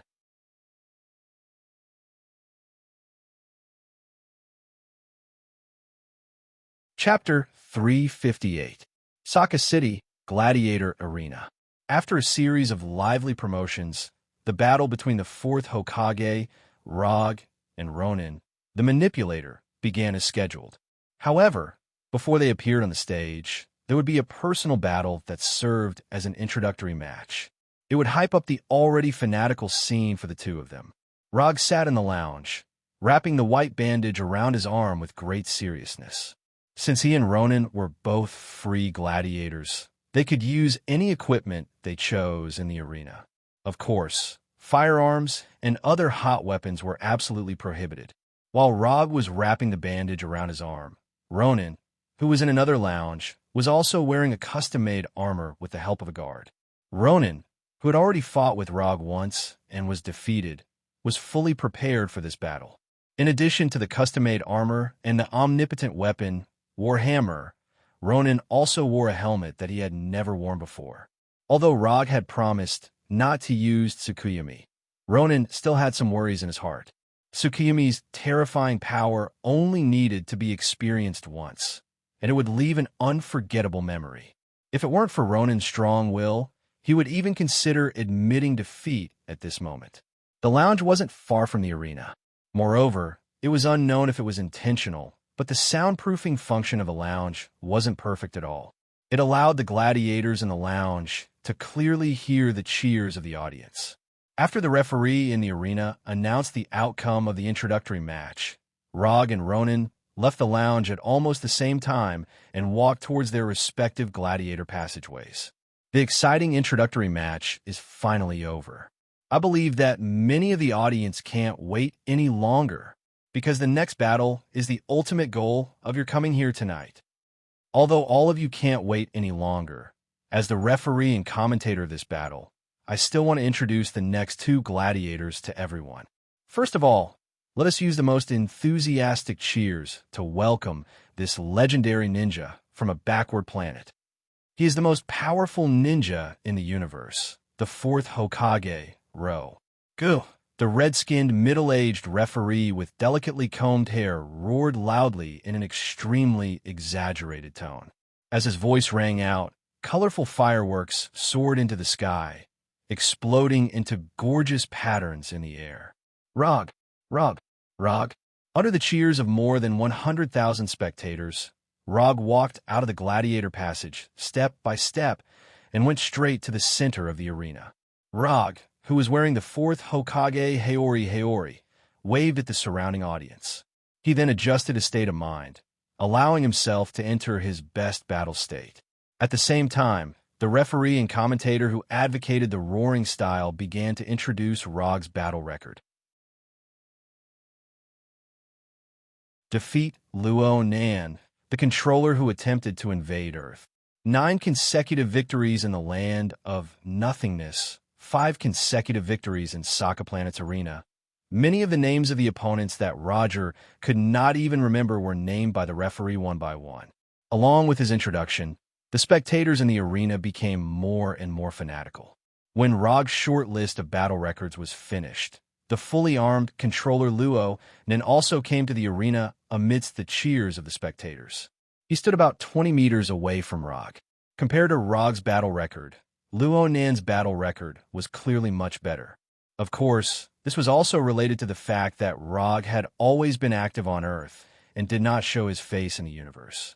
If his battle record on Earth was included, not only would his battle record not be less than Luo Nan's, it would even be richer.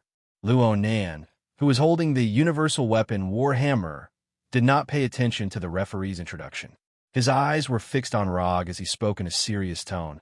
Although I still don't understand why you insist on fighting me in the arena, I will let you know that your decision is very unwise. Is that so? I hope your next performance will prove your words. Luo Gu could see that Luo Nen had already roused himself to 120%. He was no longer the enemy who was filled with contempt and arrogance from before. This was an enemy who was completely serious. Very good.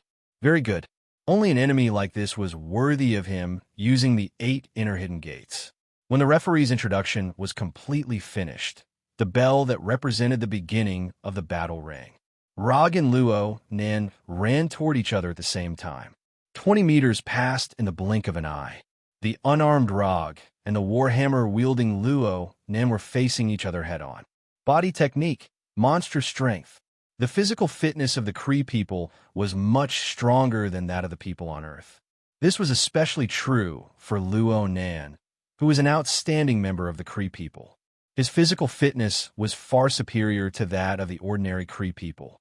So when Rog arrived in front of Luo Nan, he did not hesitate and immediately used monster strength.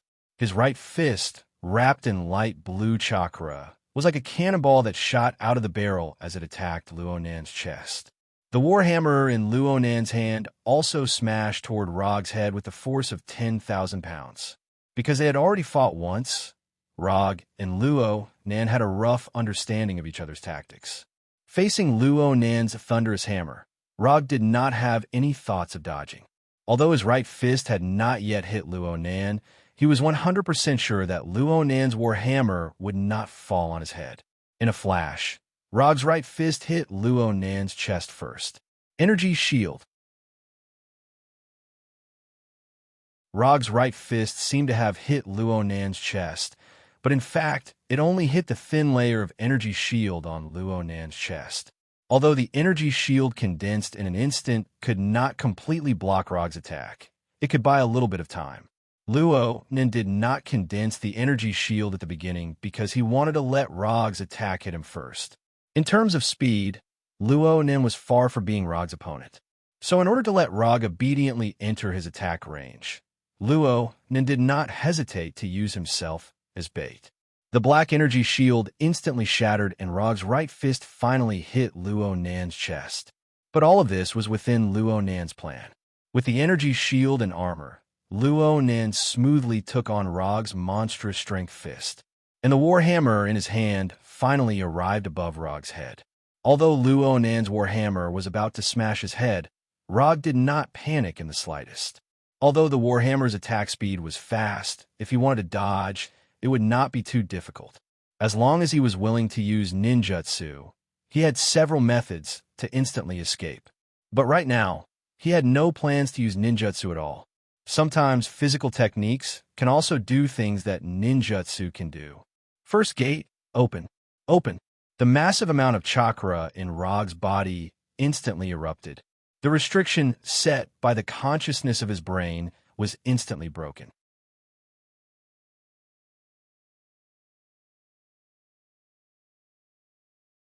Chapter 359.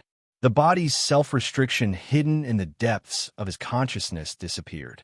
Rog felt a mystical feeling of his entire body coming alive. Every living being's body contained an unimaginable amount of power. However, for the sake of a better life, this power was deeply sealed away by the instinctive self-protection consciousness. This seal was both a type of protection and a type of restriction. In many urban legends, there were cases of ordinary people instantly erupting with extraordinary strength. For example, in order to save his grandson from being crushed under a heavy truck, there was an old man who lifted a truck weighing dozens of tons with his bare hands. For example, in order to catch his daughter falling from a tall building, there was a father who ran over 100 meters in a few seconds. These cases seem to be fantastical, but they were all real-life cases. To explain it in more scientific terms, the people involved in these cases were all super living beings who instantly activated a limiter. A limiter was an innate limit to the growth of every living being. In order to allow life to grow without losing its self-consciousness and rationality, Life had set a limit for itself, which meant that it had set a limit for itself. However, the limit brought by this limiter wasn't indestructible. With enough emotional support and extreme external stimulation, this limiter could be opened artificially. The only thing to note was that if one didn't have a strong enough body to support it, once the limiter was opened, it would mean the arrival of death. In a sense, the 8 inner hidden gates was a way to open a limiter. However, compared to other methods, the 8 inner hidden gates was a bit more gentle. Only when all 8 gates were opened would it directly endanger the user's life. When Rog used a massive amount of chakra to break through the limiter set by his mind, he obtained full control of his body for the first time. Rog's body suddenly erupted with a strange phenomenon, immediately attracting Luo Nan's attention. However, the current him was already too late to do anything to stop or resist. The warhammer fell like lightning, but it directly missed. Rog, who was close at hand, fell down in a way that didn't conform to common sense. His right leg kicked towards Luo Nan's chin. Shadow, dancing leaf. Luo Nan, who didn't have time to retract his warhammer, was kicked in the chin by Rog's 42-yard-long leg. The enormous force directly sent him flying. Luo Nan never thought that his first exchange with Rog would end up like this. Although Luo Nan felt a burst of pain from Rog's kick to his chin, he didn't take this pain to heart. This was definitely not Rog's ultimate move. He would never choose such an ordinary move to end his attack. Luo Nan, who had already suffered a loss once, didn't dare to be careless in the slightest. His body hadn't yet fallen under the influence of gravity, but he had already begun to search everywhere for traces of Rog. "Are you looking for me?" Just when Luo Nan was planning to turn his head to look for Rog's tracks, Rog's voice suddenly rang out from behind him. Not good. Although Luo Nan didn't know what Rog wanted to do, he was certain that Rog was going to be in great danger. Luo Nan suddenly gripped his warhammer with both hands, attempting to cover himself with an energy shield. However, it was all too late. When Rog arrived behind Luo Nan, the white bandages wrapped around his hands began to flutter under the control of chakra. In the blink of an eye, the fluttering white bandages were like 2 white pythons that wrapped around Luo Nan's body. "First, open the door, lotus flower." Rog's voice once again rang out from behind Luo Nan. At the same time, chakra gushed out from Rog's body, constantly disrupting the energy bursting out from the warhammer. Since he had already unleashed his move to this stage, Rog wouldn't let the energy shield created by the warhammer ruin his good deed. The more than 100,000 spectators in the spectator stands were puzzled as they watched the scene in the sky above the arena. Due to the difference in strength, not many spectators were able to clearly see the situation of Rog and Luo Nan's exchange. In the eyes of the majority of the spectators, they only saw Rog kick Luo Nan flying. Then he used bandages to bind Luo Nan. Finally, he hugged Luo Nan, who had lost all ability to resist like a mummy, and madly spun Luo Nan's head downwards. Was this an offensive move from the backward civilization of Earth? It looked a bit shameful. No matter which planet it was, an adult male creature hugging another adult male creature in public was not a mainstream culture. Simply put, it was a bit of an eyesore. However, the spectators in the audience seats quickly understood why Rog did this. The madly spinning Rog and Luo Nan only stayed in the air for a short 1 or 2 seconds. Then, in a suicidal manner, they fiercely crashed into the ground of the arena. Boom! Unlike the metal walls surrounding the arena, the ground of the arena was a very ordinary dirt floor. However, when the lotus flower crashed into the ground, a sound that was even more terrifying than the metal floor exploded out from the impact. If it wasn't for the fact that firearms and artillery shells were prohibited in the arena, the spectators in the arena would have suspected that a large bomb had exploded in front of them. The terrifying impact of the lotus flower formed a deep circular pit with a diameter of more than 10 meters in the arena. Cracks that were more than 10 to 20 centimeters thick appeared on the originally flat ground. They covered the entire arena like a spider web. The invisible shockwave hit the metal walls around the arena like a wave. The grayish-yellow dust and gravel danced in the air, completely covering the entire arena. After the terrifying impact, there was a dead silence. The more than 100,000 spectators in the audience seats seemed to have been pressed on the mute button at the same time. They looked at the arena in disbelief. They looked at the arena that was completely covered in dust. Was this the ninjas' way of attacking? This was too. Although there were many gladiators who could create such a commotion in the arena, there was no one who could perform such a suicidal attack at the beginning of the battle like Rog. Luo Nan crashed into the ground with his head down like a tornado. Just thinking about this kind of attack in one's mind was enough to make people gasp. Although these spectators didn't know what Rog's move was called, they knew that from now on, they had completely fallen in love with this violent and bloody move. This was the scene that a gladiator should have. This was the momentum that a gladiator should have. This was a life and death battle that could make people's blood boil. Ah! Beautifully done. Rog, Rog, Rog, Rog. The dust in the arena hadn't dispersed yet. The figures of Rog and Luo Nin hadn't appeared yet, but the enthusiasm of the spectators had completely exploded. Hashiman Tonku, First Gate, Lotus Flower, made its debut in the arena of Sokka Planet.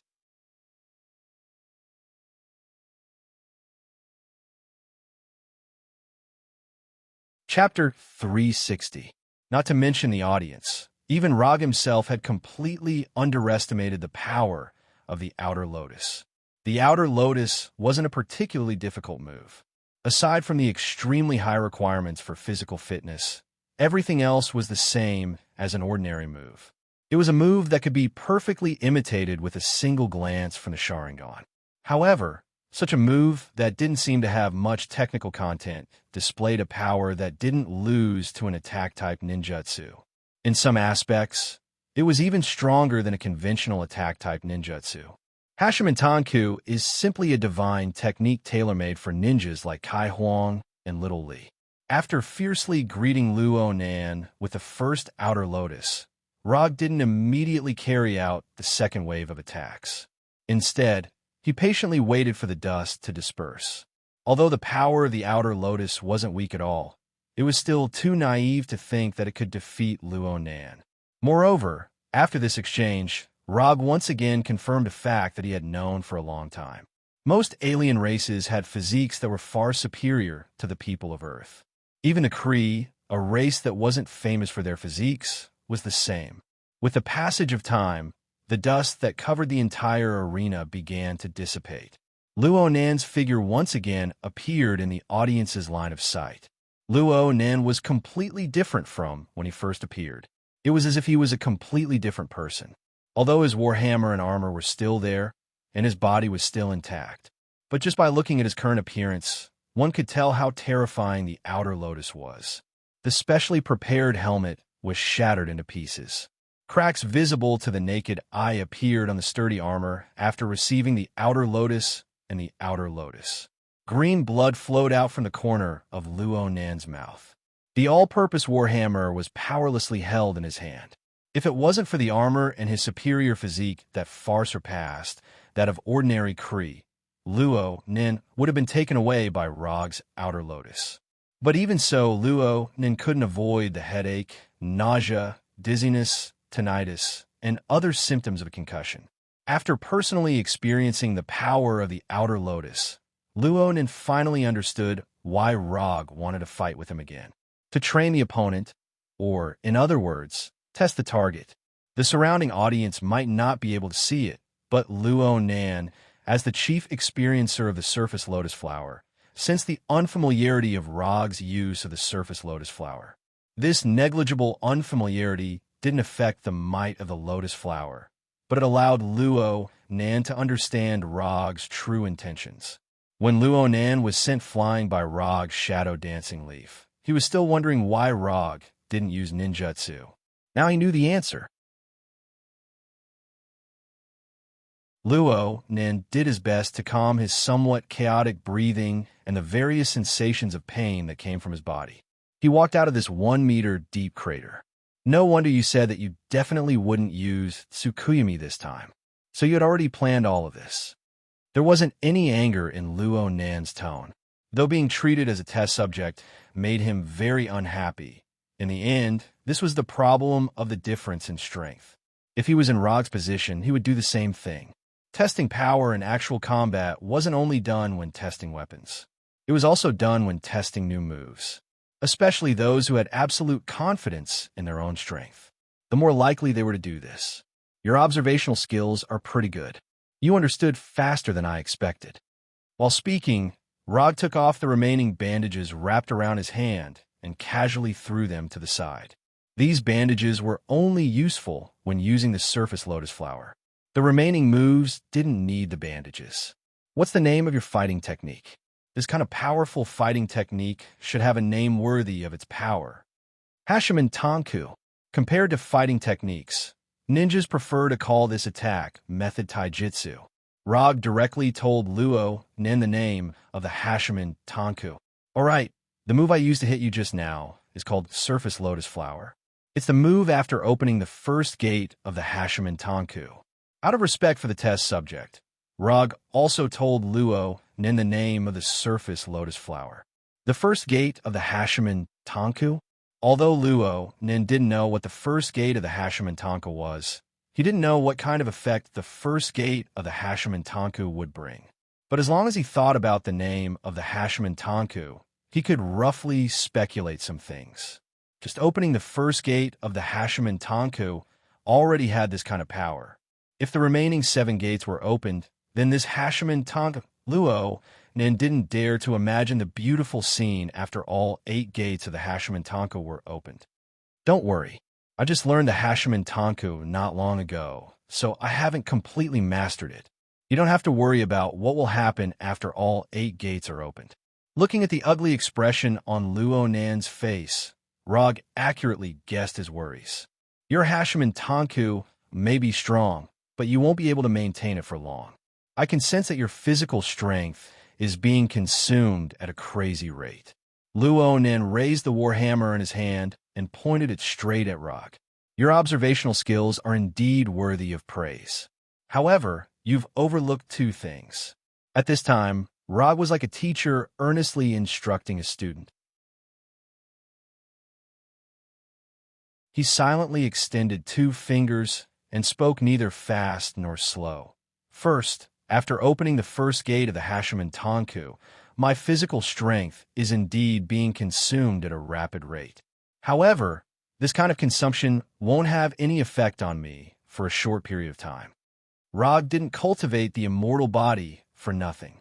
The immortal body didn't just bestow upon him a terrifying amount of chakra. The immortal body was a powerful, special physique.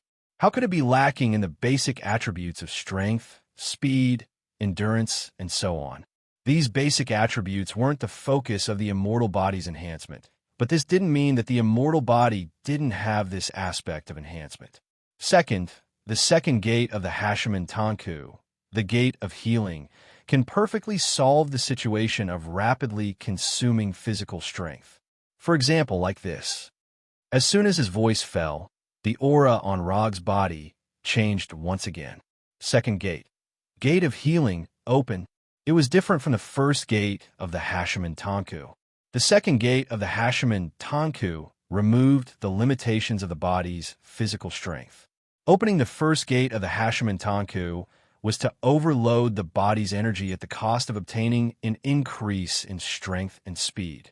But opening the second gate of the Hashimen Tanku was to overload the body's energy to restore physical strength, offsetting the exhaustion brought about by the energy consumption of the first gate of the Hashimen Tanku. In other words, after opening the second gate of the Hashimen Tanku, Rog was not only faster and stronger, but he could also last longer. A real man would never have a time limit of 5 seconds. This is the power of the second gate of the Hashimen Tanku. Can you feel it?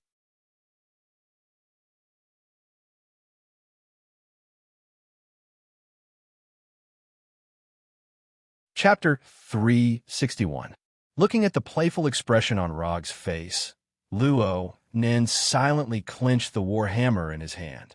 His mood suddenly sank to the bottom. He originally planned to drag the fight into a long war of attrition, using time to wear down Rog's 8 inner hidden gates. But he never thought that the second gate of the 8 inner hidden gates, the Gate of Healing, would cause his plan to fail completely before it could be implemented. After returning to the Empire, he needed to have a good talk with Rothschild. Luo Nen silently made a decision in his heart. The universe was so big, no one knew how many powerful existences were hidden in the universe. If it was within the Carey Empire's control, then it would be fine.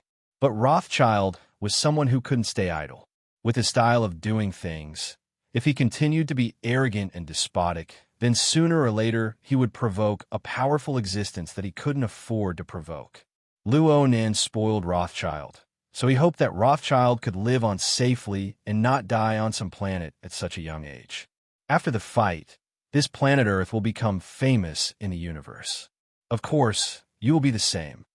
Luo Nen said to Rog in an incomparably serious manner as he threw all thoughts that had nothing to do with the fight to the back of his mind. Although Earth's technology wasn't very advanced, as long as Earth had an existence like Rog, then Earth's status in the universe wouldn't be low. Powerful existences could not only establish their own prestige in the universe, but they could also make their planet famous. No matter how backward the planet was, as long as there was a powerful existence on the planet, then the planet would become a high-level civilization in the universe. Although this didn't seem scientific, in a universe where strength was paramount, this was a rule that had been passed down for countless years. Although this will make me feel like I'm stepping on you. But to be honest, I'm looking forward to that scene. Don't worry, I won't kill you since you're doing your best to cooperate with me to test the 8 inner hidden gates. As soon as his voice fell, Rog disappeared. Although opening the second gate of healing could offset the exhaustion brought by opening the first gate. But there was always a time limit. The current Rog was overloading his body's energy. The instant Rog's figure disappeared, Luo Nen didn't hesitate at all. He immediately urged his warhammer to construct one energy shield after another around himself. Luo Nen's choice seemed a bit cowardly, but this was already the best choice he could make. Whether it was strength or speed, he was far inferior to Rog, who had opened the 8 inner hidden gates. If it weren't for the fact that he was still holding the useless weapon in his hand, he would have already admitted defeat. Pitch-black energy shields of various sizes continuously appeared all around Luo Nen. Soon after, they shattered like glass. Luo Nen was like a target right now, receiving attacks from all directions. After Rog opened the first door, the audience could no longer see him with their naked eyes. When he opened the second gate of healing, it was as if he had completely disappeared in the eyes of the audience. The pitch-black energy shields shattered one after another, and sonic booms rang out in the arena one after another. Although Rog's figure could not be seen at all, the audience's frenzied cheers did not weaken at all. Instead, they became more and more intense with the sound of the sonic boom. The third door, Life Gate, opened. After crazily attacking Luo Nen like a Gatling gun for more than 10 seconds, Rog opened the final safe zone of the 8 inner hidden gates, the third gate. With the opening of the third gate of life, Rog's figure once again appeared in front of the audience. Although Luo Nen and the audience didn't know the effects of the third gate of life, the same thought appeared in their minds when they saw Rog's body turn completely red and emit green chakra. Rog had been strengthened once again. The opening of the third gate of life meant that Rog had met the minimum requirement to use the inner lotus. However, since he had already opened the third gate of life, he had no intention of using the inner lotus for the time being. The third gate of life was only the bottom line for Lian Hua to use. It did not necessarily have to be used at the third gate of life. What the third gate of life could fulfill, the fifth gate of limit could also fulfill, or even better. The fifth gate, stop gate, open. A few seconds after the third gate of life was opened, Rog took the opportunity to open the fifth gate of limit. An unimaginable amount of chakra gushed out from Rog's body. It was like a surging river after a dam burst, flowing through the chakra meridians in his body. If it wasn't for the immortal body that he inherited from Hashirama and the immortal body's development to a certain degree, the opening of the fifth gate of limit would have been enough to leave an invisible injury in Rog's body. Accuser Luo Nan, don't let me down. This was the first time Rog had opened the fifth gate of limit, so he wasn't too sure what kind of attack power he could unleash at this time. Although he had just said that he wouldn't kill Luo Nan, he couldn't be blamed if Luo Nan failed to live up to his expectations. Unlike the opening of the previous gates, Rog didn't dare to waste any time after opening the fifth gate of limit. He immediately attacked Luo Nan. Luo Nan could feel the changes in Rog and knew that his next attack would be even more terrifying than before. But he still could only stand in place and wait for Rog to take the initiative to attack. After Rog opened the second gate of healing, Luo Nan was unable to keep up with Rog's speed. And Rog, who had opened the fifth gate of limit, seemed to have disappeared into thin air from Luo Nan's perception. Right now, Luo Nan could only barely determine Rog's attack trajectory based on the ground that was stirred up by Rog's movements. There's only one chance. Steady. Don't panic. Don't panic by any means. Luo Nan, who had extremely rich combat experience, was like a new recruit that had just stepped onto the battlefield. He silently reminded himself in his heart. Although Luo Nan had already fallen into an absolutely disadvantageous situation, he still had a sliver of a chance to resist. A final chance to resist. Time Shift Domain. This was the most powerful killing move of the omnipotent Warhammer. It was also Luo Nan's only trump card. Speaking of which, it was quite ironic. Time Shift Domain was clearly a powerful killing move. But in front of Rog, this incomparably powerful killing move was reduced to a defensive skill every single time. It was like this before on the Kree warship, and now it was like this in the arena. Although this was only his second time fighting with Rog, Luo Nan discovered that he actually didn't have the upper hand even once. To the famous Supreme Manipulator, this was undoubtedly a sad piece of news. Luo Nan used Time Shift Domain as his final trump card. Of course, Rog was also on guard against this trump card of his. Having already experienced Time Shift Domain once, how could he possibly forget this trump card of Luo Nan's? The fifth gate of limit, Lotus Flower. After moving to the direction of his chosen attack, Rog used this ultimate body technique that he should have used at the third gate of life.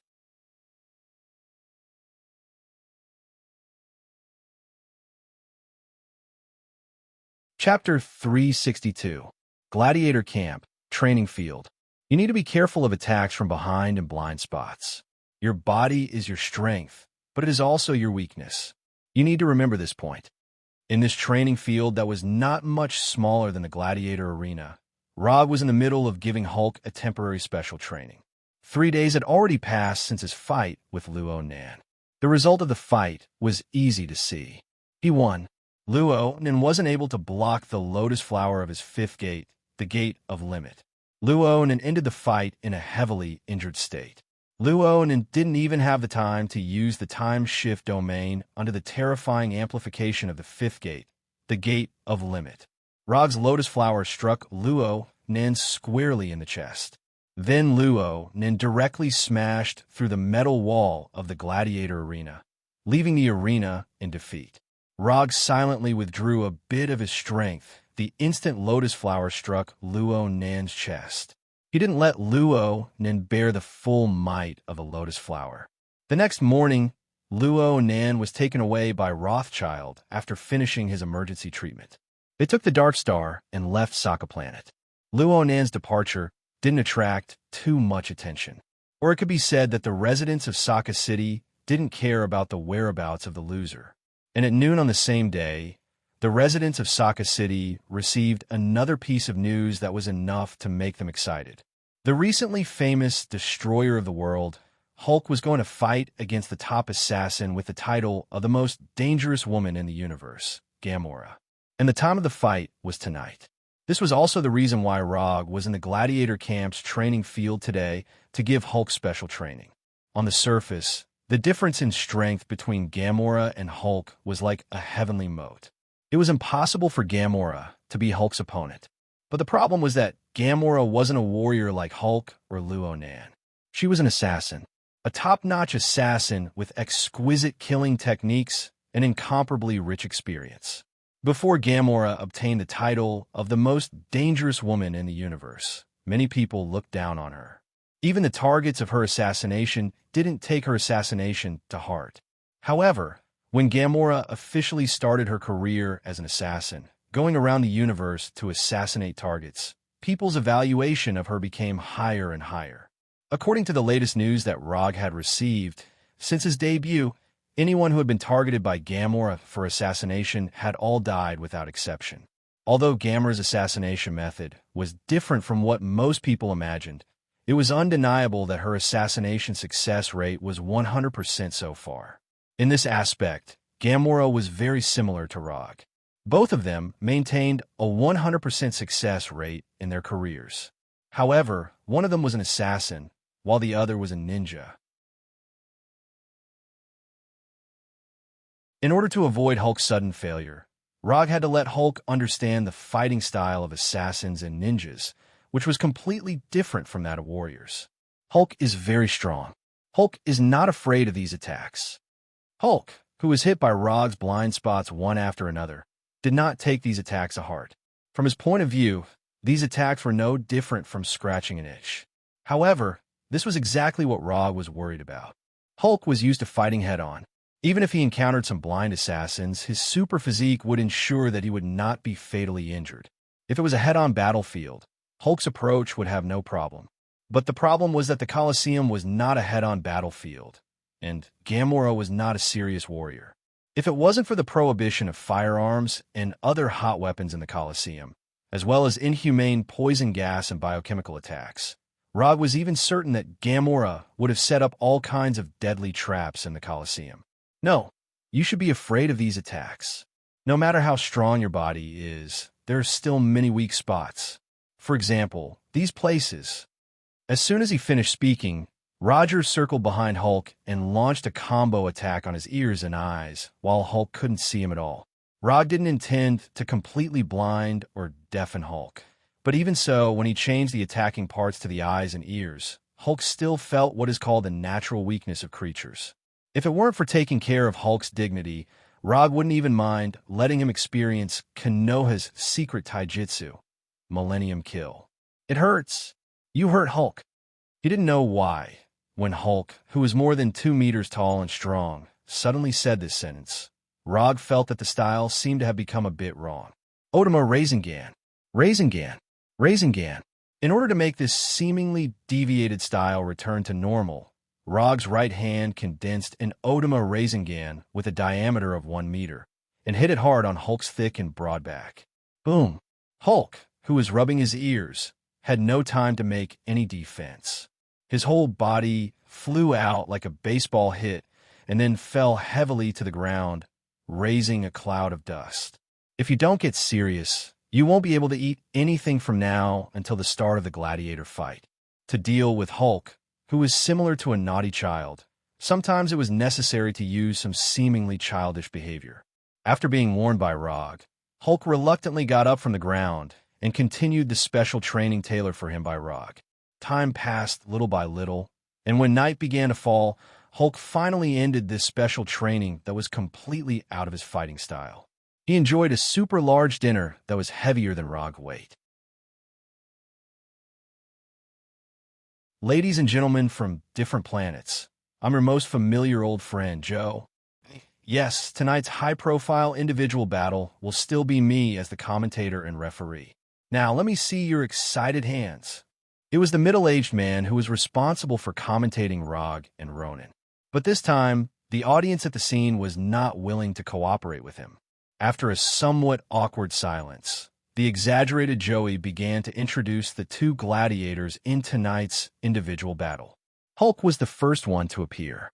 When he arrived at the gladiator arena wearing a pair of elastic special shorts with a look of excitement, the originally dull gladiator arena instantly erupted into cheers. There was no need for Joey to introduce Hulk's battle record.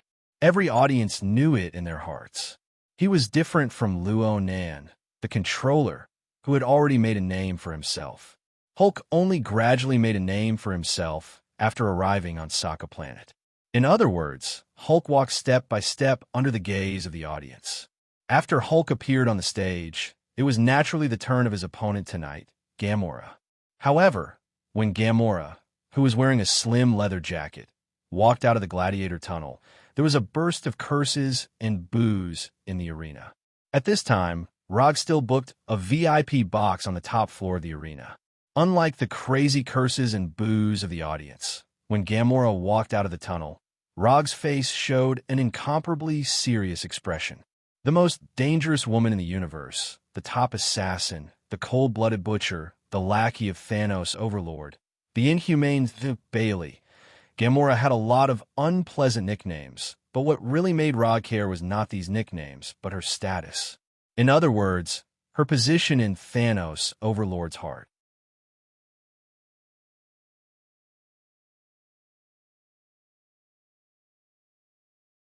Chapter 363. On the surface, Gamora is just one of Thanos' adopted daughters, and she is his top assassin. This is the view of many people, and the other forces in the universe basically only know this. But Rog is different. He is a traveler, and he knows a lot of things that others don't know. Perhaps even Gamora herself doesn't realize how important she is in Thanos' heart.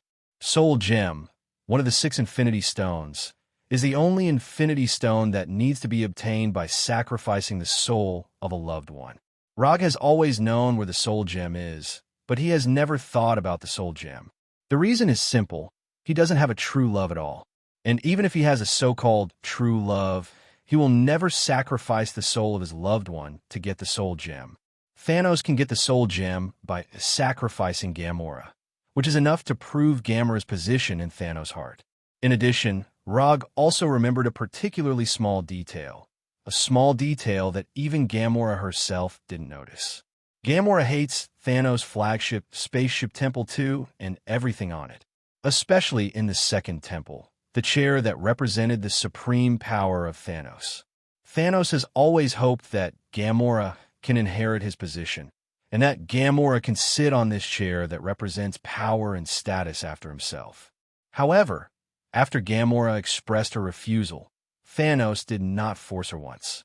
Because Gamora doesn't like that chair, in front of Gamora, Thanos would rather sit on the stairs under the chair than make Gamora unhappy. Although this seemed a bit outrageous, Thanos' overlord really did it, and he did it very casually. Gamora may not be willing to admit that Thanos is her father, but Thanos really treats her as his own daughter. Compared with Nebula, who is also an adopted daughter, it can be seen how much Thanos favors Gamora. This is also the reason why Nebula has been hostile or jealous of Gamora before she completely woke up. Get your equipment ready. It may not be peaceful tonight. Rog, sitting on the sofa, silently reminded Natasha, Ant-Man Scott, and others. What's wrong? Is there something wrong? Natasha asked doubtfully. I don't know for the time being, but there's no harm in getting ready first. Although Rog doesn't know how Gamora fell into the hands of Gao Tianzuan, his intuition tells him that Thanos will never let his beloved adopted daughter become a slave gladiator for Gao Tianzuan and the residents of Sokka Star. And as time passes, this feeling becomes more and more obvious. He even suspects that Thanos' men, or Thanos himself, are hidden in the audience below. Okay, looking at Rog with a serious look on his face, the wine-red-haired Gamora arrived at the center of the arena amidst the boos and curses of the audience. She sized up her opponent for the night. Like Hulk's, Gamora's skins. But Hulk's SSSSS. SSSSSSSSS. And because his opponent was Gamora, Hulk didn't plan to use any weapons in this battle. Hulk stood barehanded about 20 meters away from Gamora, his face serious as he looked at Gamora, whose waist was even smaller than his arms. Although he had been forced to undergo special training by Rog, Hulk still did not feel that Gamora could pose any threat to him. I can kill an opponent with such thin arms and legs with one punch. Hulk silently made a judgment in his heart. Although he thought so, Hulk did not intend to kill Gamora. Women would always receive some preferential treatment, especially beautiful women with curvy figures. In Hulk's opinion, Gamora, with her green skin and wine-red hair, was much more beautiful than the women on Earth. Gamora's green skin just happened to hit Hulk's aesthetic point. Hulk didn't know why, but after seeing Gamora, he suddenly thought of what Rog and Natasha had told him, the so-called gentlemanly demeanor. Hulk likes you. Hulk doesn't want to hurt you. Just admit defeat. After a few seconds of silence, Hulk suddenly said, "You like me?"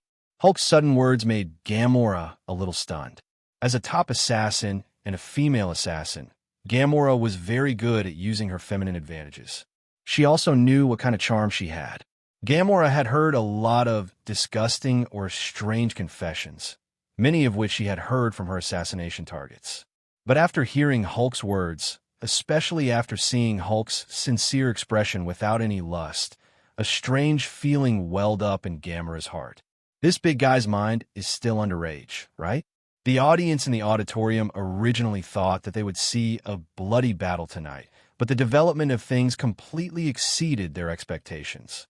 Although they couldn't hear the conversation between Hulk and Gamora, they could see that Hulk had no intention to fight at all. Not only were the audience in the auditorium puzzled, but even Gao Tianzuan, who was sitting in his exclusive box, was also puzzled. This is not right. This is not the script's arrangement. Gao Tianzuan single-handedly planned tonight's battle script, but he now found that the plot he planned was already showing signs of collapse before it even began. No, it can't go on like this. The arena of Sokka Planet absolutely won't allow such a boring plot to play out.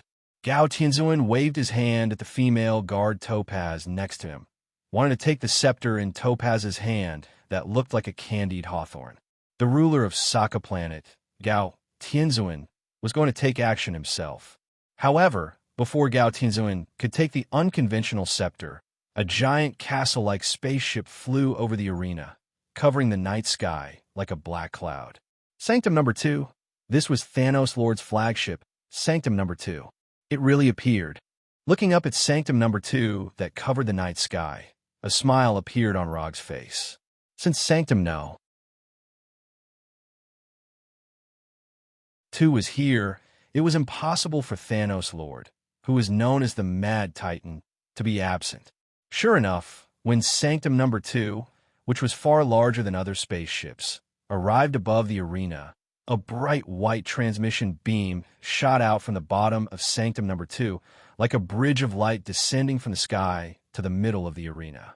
With the descent of the transmission beam, a huge figure more than 2 meters tall slowly walked out of the light beam. It was a simple yet intimidating set of armor that was blue and gold in color. The 2-meter-long double-edged broadsword still had lines of blood that had yet to solidify flowing down the broadsword. Purple skin, a round bald head, a giant vertical chin, a robust body, and an innate domineering aura. This was Thanos Lord, the Mad Titan Thanos Lord, the Thanos Lord known as the Emperor of the Universe. Thanos Lord had appeared in person.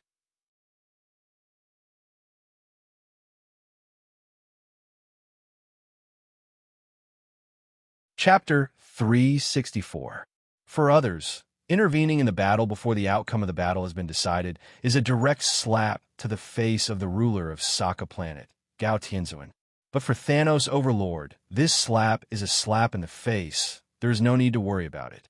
Gao Tianzuan has an almost infinite lifespan. It is said that he also has a variety of powerful abilities and is a member of the Universe Elders Council. Although not many people have seen Gao Tianzuan in action, from the fact that he built Sokka Planet and turned it into a gladiator planet that is not controlled by any civilization, one can know that he is more unfathomable than he looks on the surface. A person without much strength can't become the ruler of Sokka Planet, let alone build his own private kingdom here. Normal people wouldn't slap Gao Tianzuan's face in Sokka Planet, especially in the arena where more than 100,000 spectators gathered. But Thanos Overlord is not a normal person. If Thanos Overlord was a normal person, he wouldn't have come up with a crazy plan to destroy half of the life in the universe and carry it out. Natasha, if a fight breaks out later, the 3 of you go back to the hotel directly. I will take Hulk back. Since Thanos Overlord entered the arena, Rog's eyes have been focused on Thanos Overlord, and at the same time, he used chakra perception to perceive Thanos Overlord's situation. As he expected, he felt a powerful energy signal from Thanos Overlord's body. Although the strength of this energy signal is not as strong as Mephisto in Hell, nor as strong as Odin in Asgard, it is still amazing. Inferior Heavenly Father. The current Thanos Overlord is without a doubt an inferior Heavenly Father. Little Black, it's time to do something serious. As soon as Rog's voice fell, Little Black, who was standing next to Ant-Man Scott, showed a ferocious smile, and his figure instantly shrank, turning back into the pitch-black Northern Cold Blade form. Wearing the Northern Cold Blade on his belt, Rog directly disappeared from the box with the Flying Thunder God and came to Hulk's side. After knowing that Hulk's next opponent is Gamora, Rog quietly left the Flying Thor technique on Hulk, ready to support Hulk at any time. Hulk was strong, very strong, but Thanos was stronger. In Rog's memory, Thanos was the only one who defeated Hulk with a physical attack with his bare hands. Although Ancient One can also stun Hulk with a single palm strike, Ancient One used magic to push Hulk's soul out of his body, not in the real sense of knocking him down. Moreover, what Ancient One pushed out of the body at that time was not Hulk's soul, but Banner's soul. Gamora, come with me. After arriving at the arena, Thanos completely ignored Hulk, who was not far away, and ignored Rog, who had just arrived at the arena, and said softly to Gamora,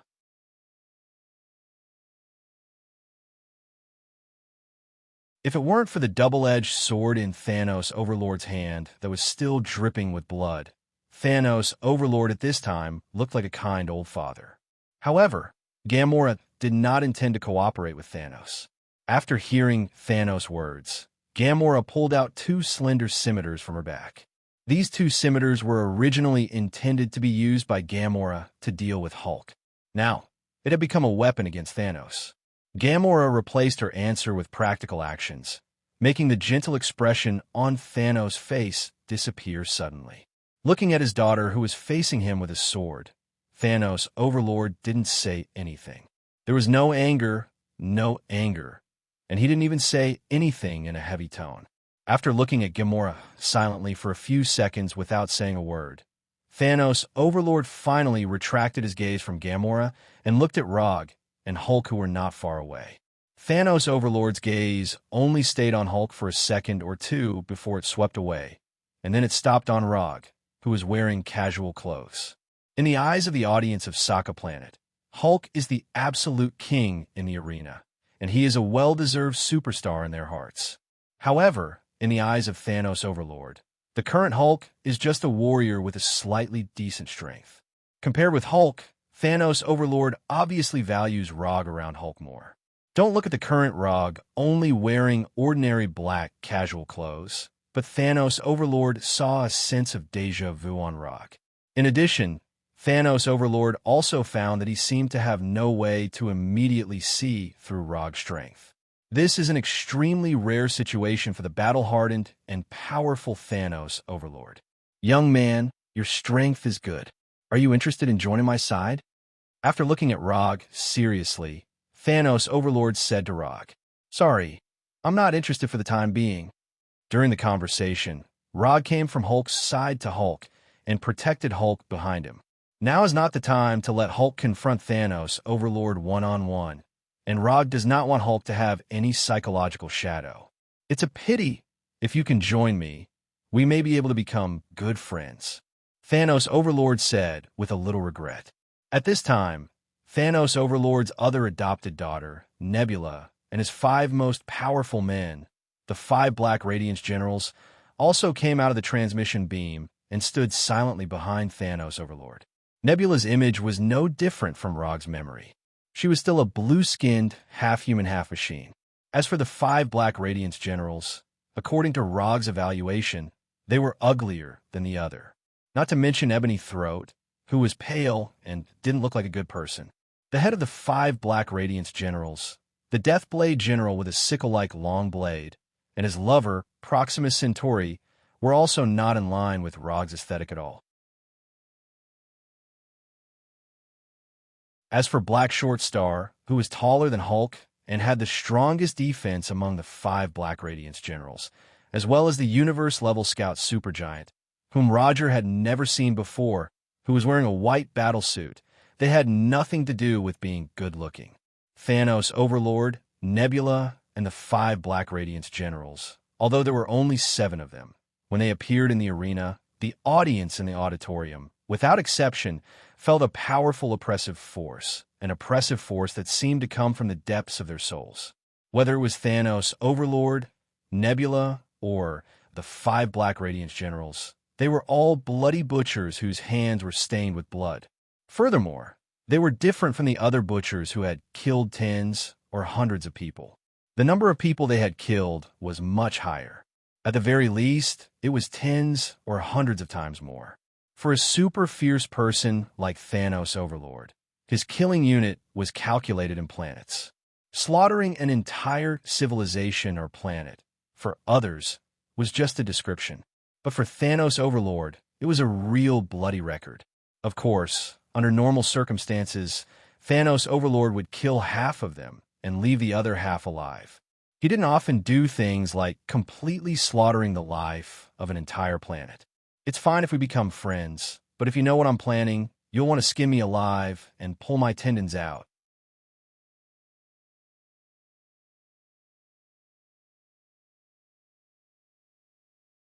Chapter 365. Rog's answer quickly aroused the dissatisfaction of the 5 Black generals and Nebula. Although Thanos didn't say anything, he couldn't help but frown slightly after hearing Rog's answer. He didn't know if it was his own illusion, but Thanos always felt that Rog knew a lot of secrets related to himself. This kind of feeling of being completely seen through made him very uncomfortable. "You know me very well?" After thinking for a few seconds, Thanos asked in a domineering tone, as usual. "I don't dare to say that I know you very well. I can only say that I know a little bit." Although Thanos didn't deliberately release his powerful momentum, it was difficult for ordinary people to keep calm in front of a powerful and famous person like him. But just like Thanos wasn't a normal person, Rog wasn't an ordinary person either. If Thanos was a powerful madman, then Rog was the same as him, a madman with amazing strength. The only difference was that the craziness of the two of them was a little different. "Your Excellency, I hope to teach this kid who doesn't know the immensity of heaven and earth a lesson for you." Before Thanos answered, Ebony Throat, who was standing behind him, knelt down on one knee and said very respectfully, "Keep him alive. I want to know what he knows." When Ebony Throat took the initiative to propose to teach Rog a lesson, Thanos thought for a few seconds and then agreed to Ebony Throat's request.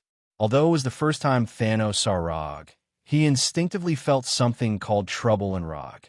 This guy's not simple. This was purely an intuition, but Thanos firmly believed that his intuition would not be wrong. "Praise your benevolence. Your will is my mission." After speaking, Ebony Throat, whose skin was pale like the undead, stood up and looked at Rog not far away with a proud face. "I'll leave that big black eye to you. I'll deal with the others."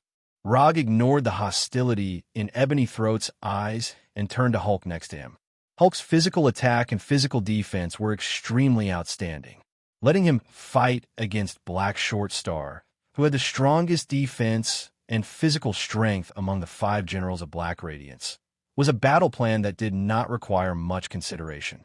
Rog planned to deal with Ebony Throat, who had telekinesis abilities, Supergiant, who had mind control abilities, as well as his lovers, who had outstanding close combat abilities, Deathblade General and Proxima Dark Knight. Of course, Thanos was also handled by him. As for Thanos' other adopted daughter, Nebula, she was naturally Gamera's opponent. Ebony Throat took the lead to walk out from behind Thanos and went straight to Rog, who was not far away. Just when Ebony Throat moved, Rog also used ninjutsu. Would release, would clone. 4 wood clones that looked exactly like him rushed out from behind him and attacked Ebony Throat and the others. Rog did intend to deal with Ebony Throat and the other 3 by himself, but he did not intend to do it himself. Generals against generals, kings against kings. Thanos' subordinates only needed wood clones to deal with them. When Rog's wood clones attacked Ebony Throat and the others, the guards of Sokka Planet's ruler, Gao Tianzuan, finally arrived at the arena.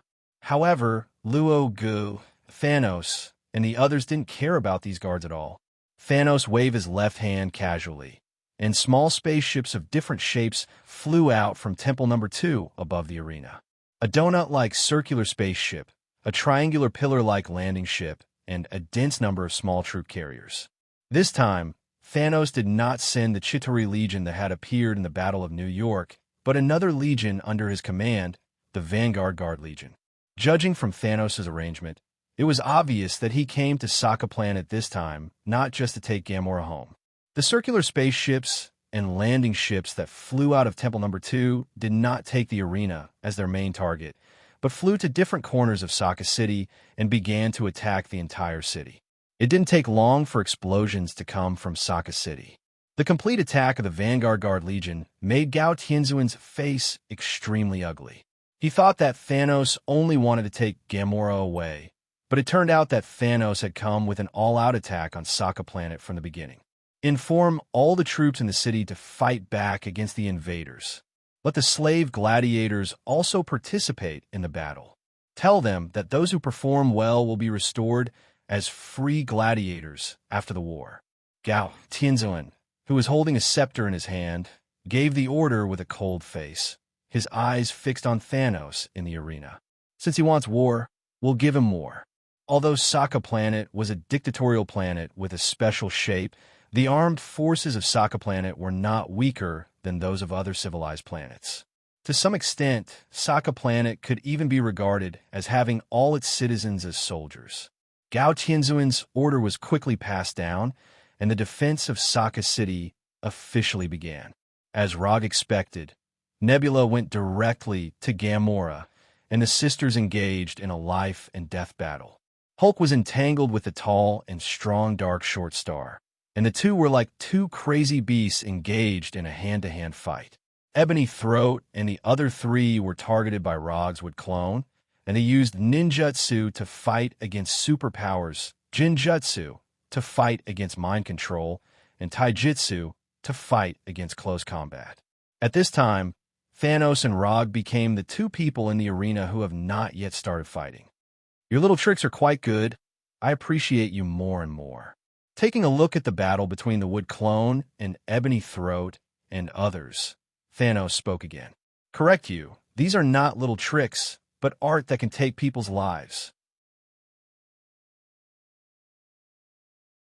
As soon as his voice fell, Rog took the initiative to attack Thanos.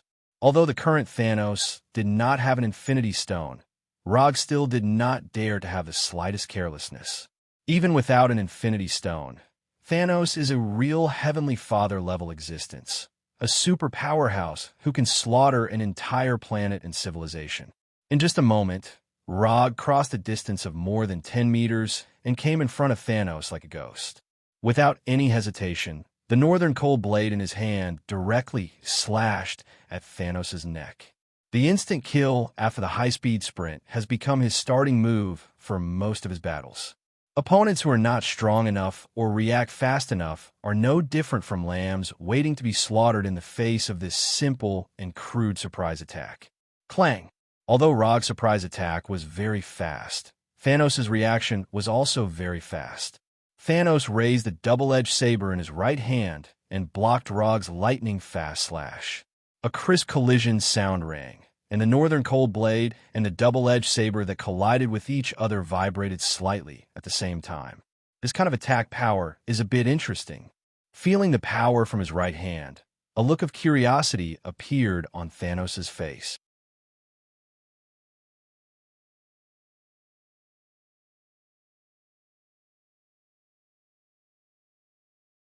Chapter 366. There are many races in the universe that look exactly like the Earthlings, so Thanos Overlord couldn't tell which planet Rog came from for a while.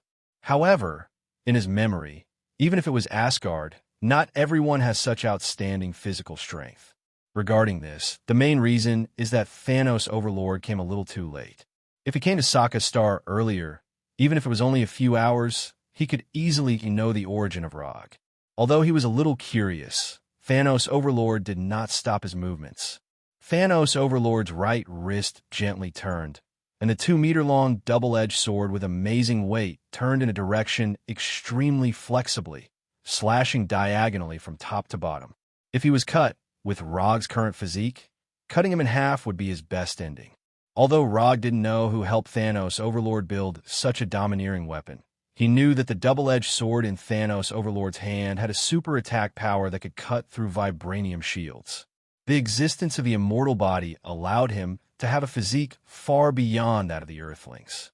But no matter how strong it was, the immortal body could not strengthen his body to be stronger than vibranium. In the face of Thanos Overlord's casual but powerful counterattack, Rog did not dare to hesitate and immediately used ninjutsu to retreat. Lightning Release, Lightning Body Flicker. Compared with the ordinary body flicker technique, Lightning Body Flicker is not only faster, but also better looking, which is more in line with Rog's combat aesthetic. The huge and sharp double-edged sword directly cut through the position where Rog was originally standing and passed through the light blue electric current left by Rog's Lightning Body Flicker.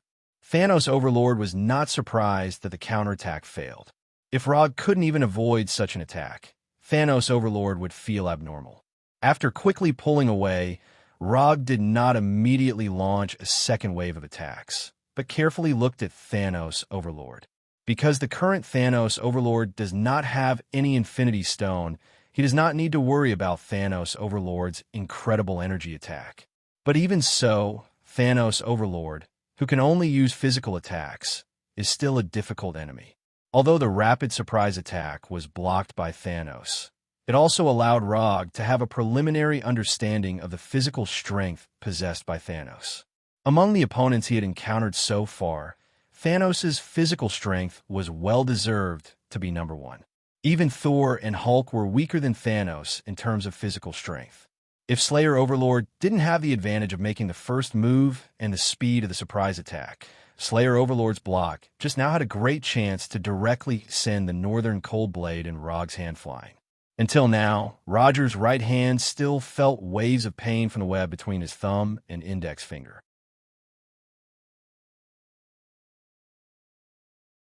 In addition, what made him more concerned was Thanos Overlord's casual and understatement.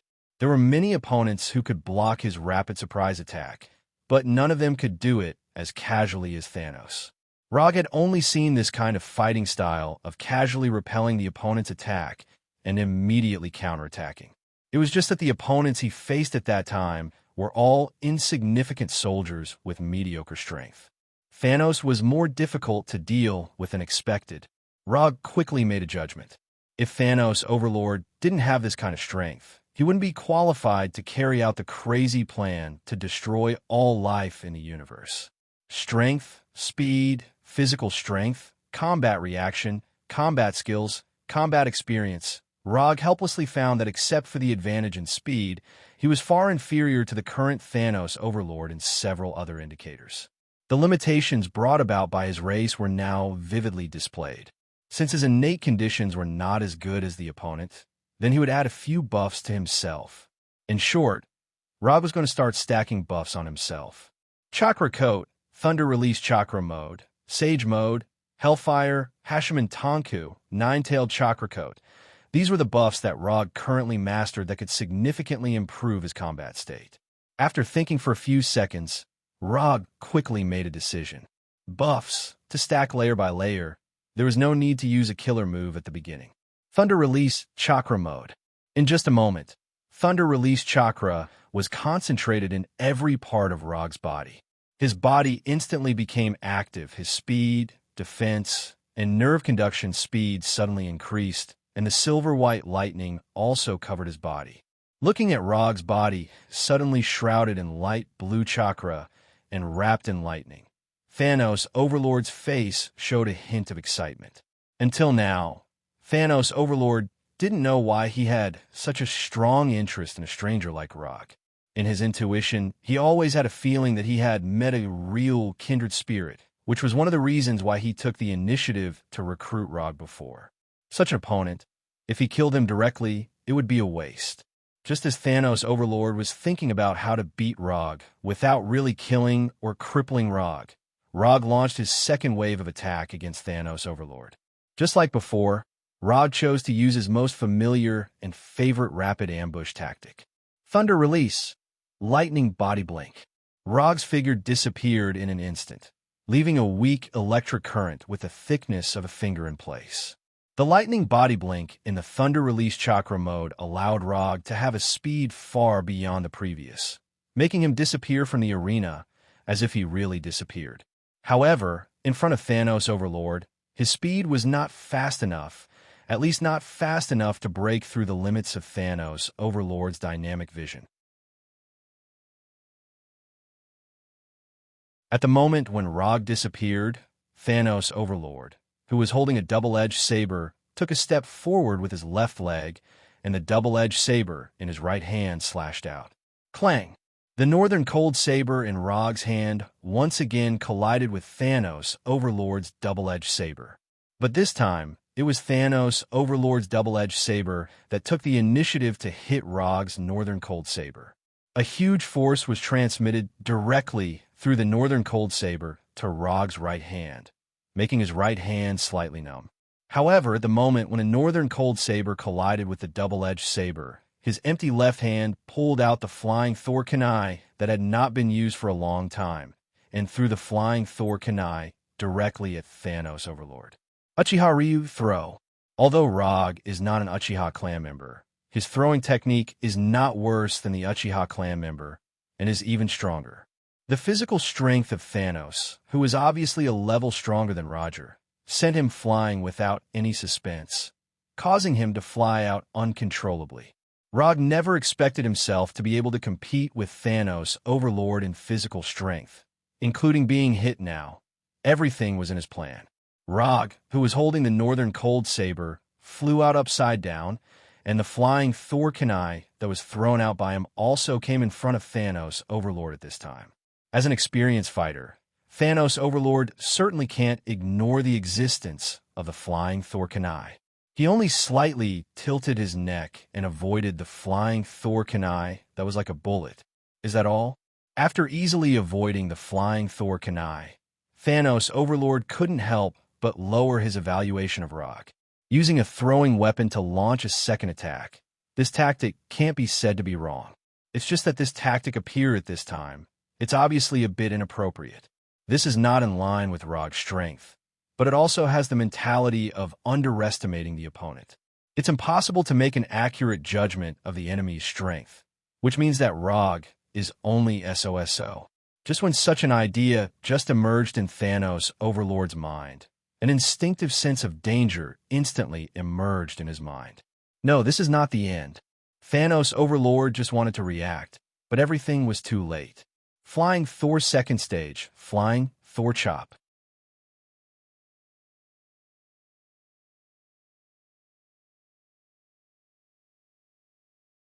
Chapter 367. Although this was the first time that Rog used Flying Thor Slash in a battle, this did not affect his familiarity with this move. As long as he mastered the second stage of Flying Thor, whether it was followed by Rasengan or Slash, it was equally powerful. The dark northern cold sword from the blind spot where Thanos couldn't escape slashed at his neck like lightning. However, just when Rog thought that he would take the first blood of Thanos, an accident happened again. The northern cold blade drew a beautiful arc in the air and directly attacked Thanos' neck. Then, it slashed on Thanos' helmet that didn't look very heavy. In front of Flying Thor Slash, although Thanos didn't have enough time to dodge and counterattack, he could still tilt his neck slightly. Clang! The crisp sound of metal hitting metal rang again. Relying on Flying Thor Slash, Rog successfully caught Thanos off guard, and then he didn't get any results. Although the helmet worn by Thanos looked ordinary, its hardness was no worse than the double-edged sword in his hand. The Northern Cold Sword, which cut iron like mud in front of ordinary metal, only left a finger-sized slash mark on Thanos' helmet and did not cause any damage to Thanos. Damn it! The hardness of Thanos' helmet was far beyond Rog's expectations, which made him curse in his heart. Under normal circumstances, the existence of physical strength didn't like to wear armor, such as Hulk, who was a typical representative. Thanos' physical strength was stronger than Hulk's, but he still wore a solid armor, not giving his opponent any chance. What is called being cautious, this is it.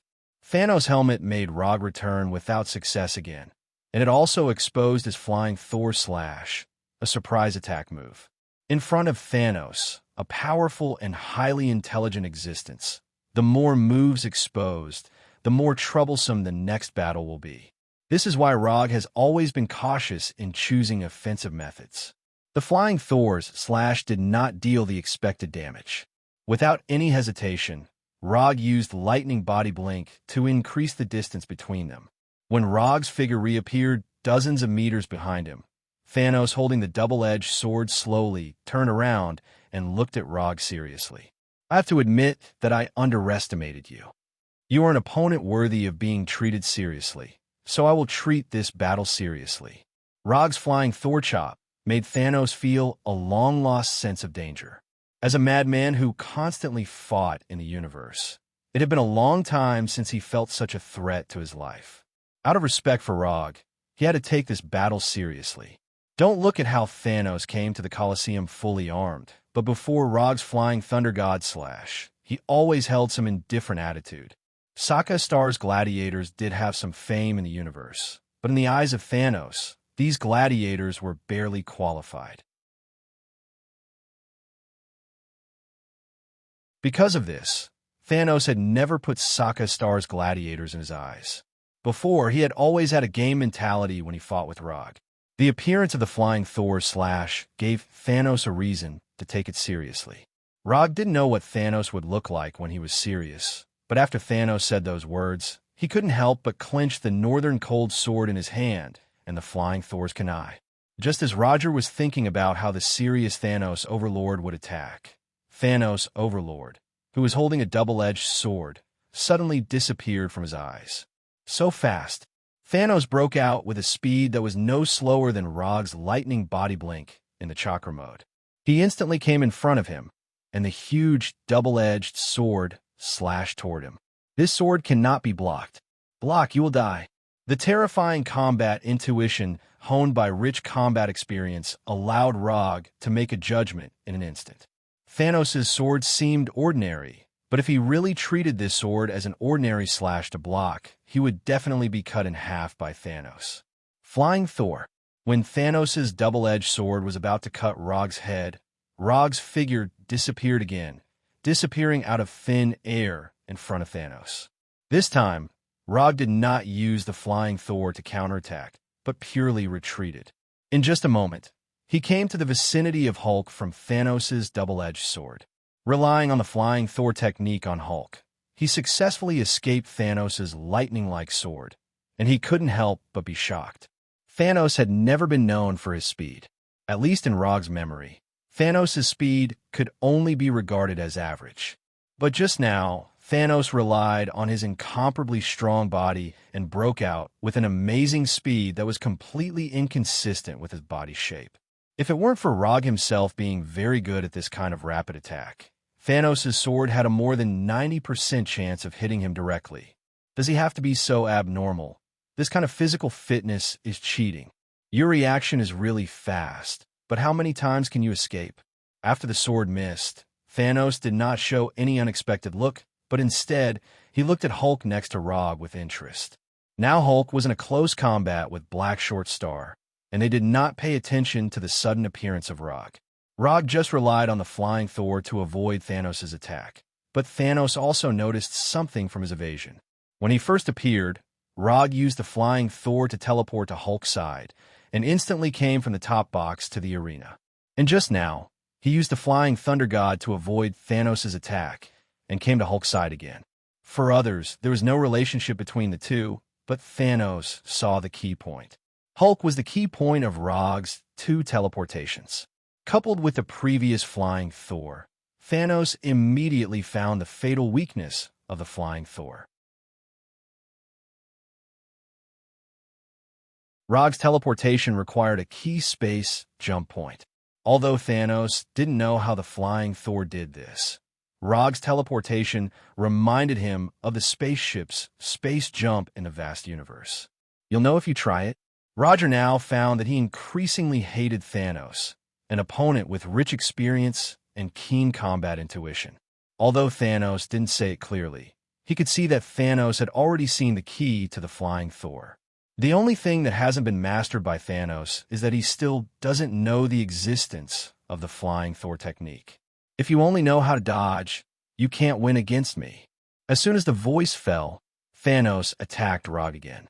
Exactly the same as before, Thanos instantly crossed the distance of tens of meters and waved a powerful chop. The double-edged saber slashed toward Rog with full power, but Rog stood silently in place, as if he didn't see it. Who told you that I only know how to dodge? While talking, Thanos' double-edged saber came in front of Rog, and it was only the last tens of meters away from him. However, it was this short distance of tens of centimeters that became a moat that the double-edged saber could not cross. The huge and sharp double-edged saber was held by an equally huge light blue right hand. The sharp blade slashed on the bony hand formed by chakra and was firmly grasped by the bony hand, unable to move.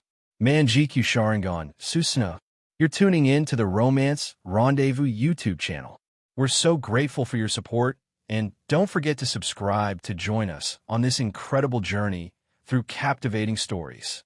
Your generosity through donations truly makes a world of difference, as it's the primary source of revenue that allows me to expand and enhance this channel for you. Thank you from the bottom of my heart for being a part of this adventure.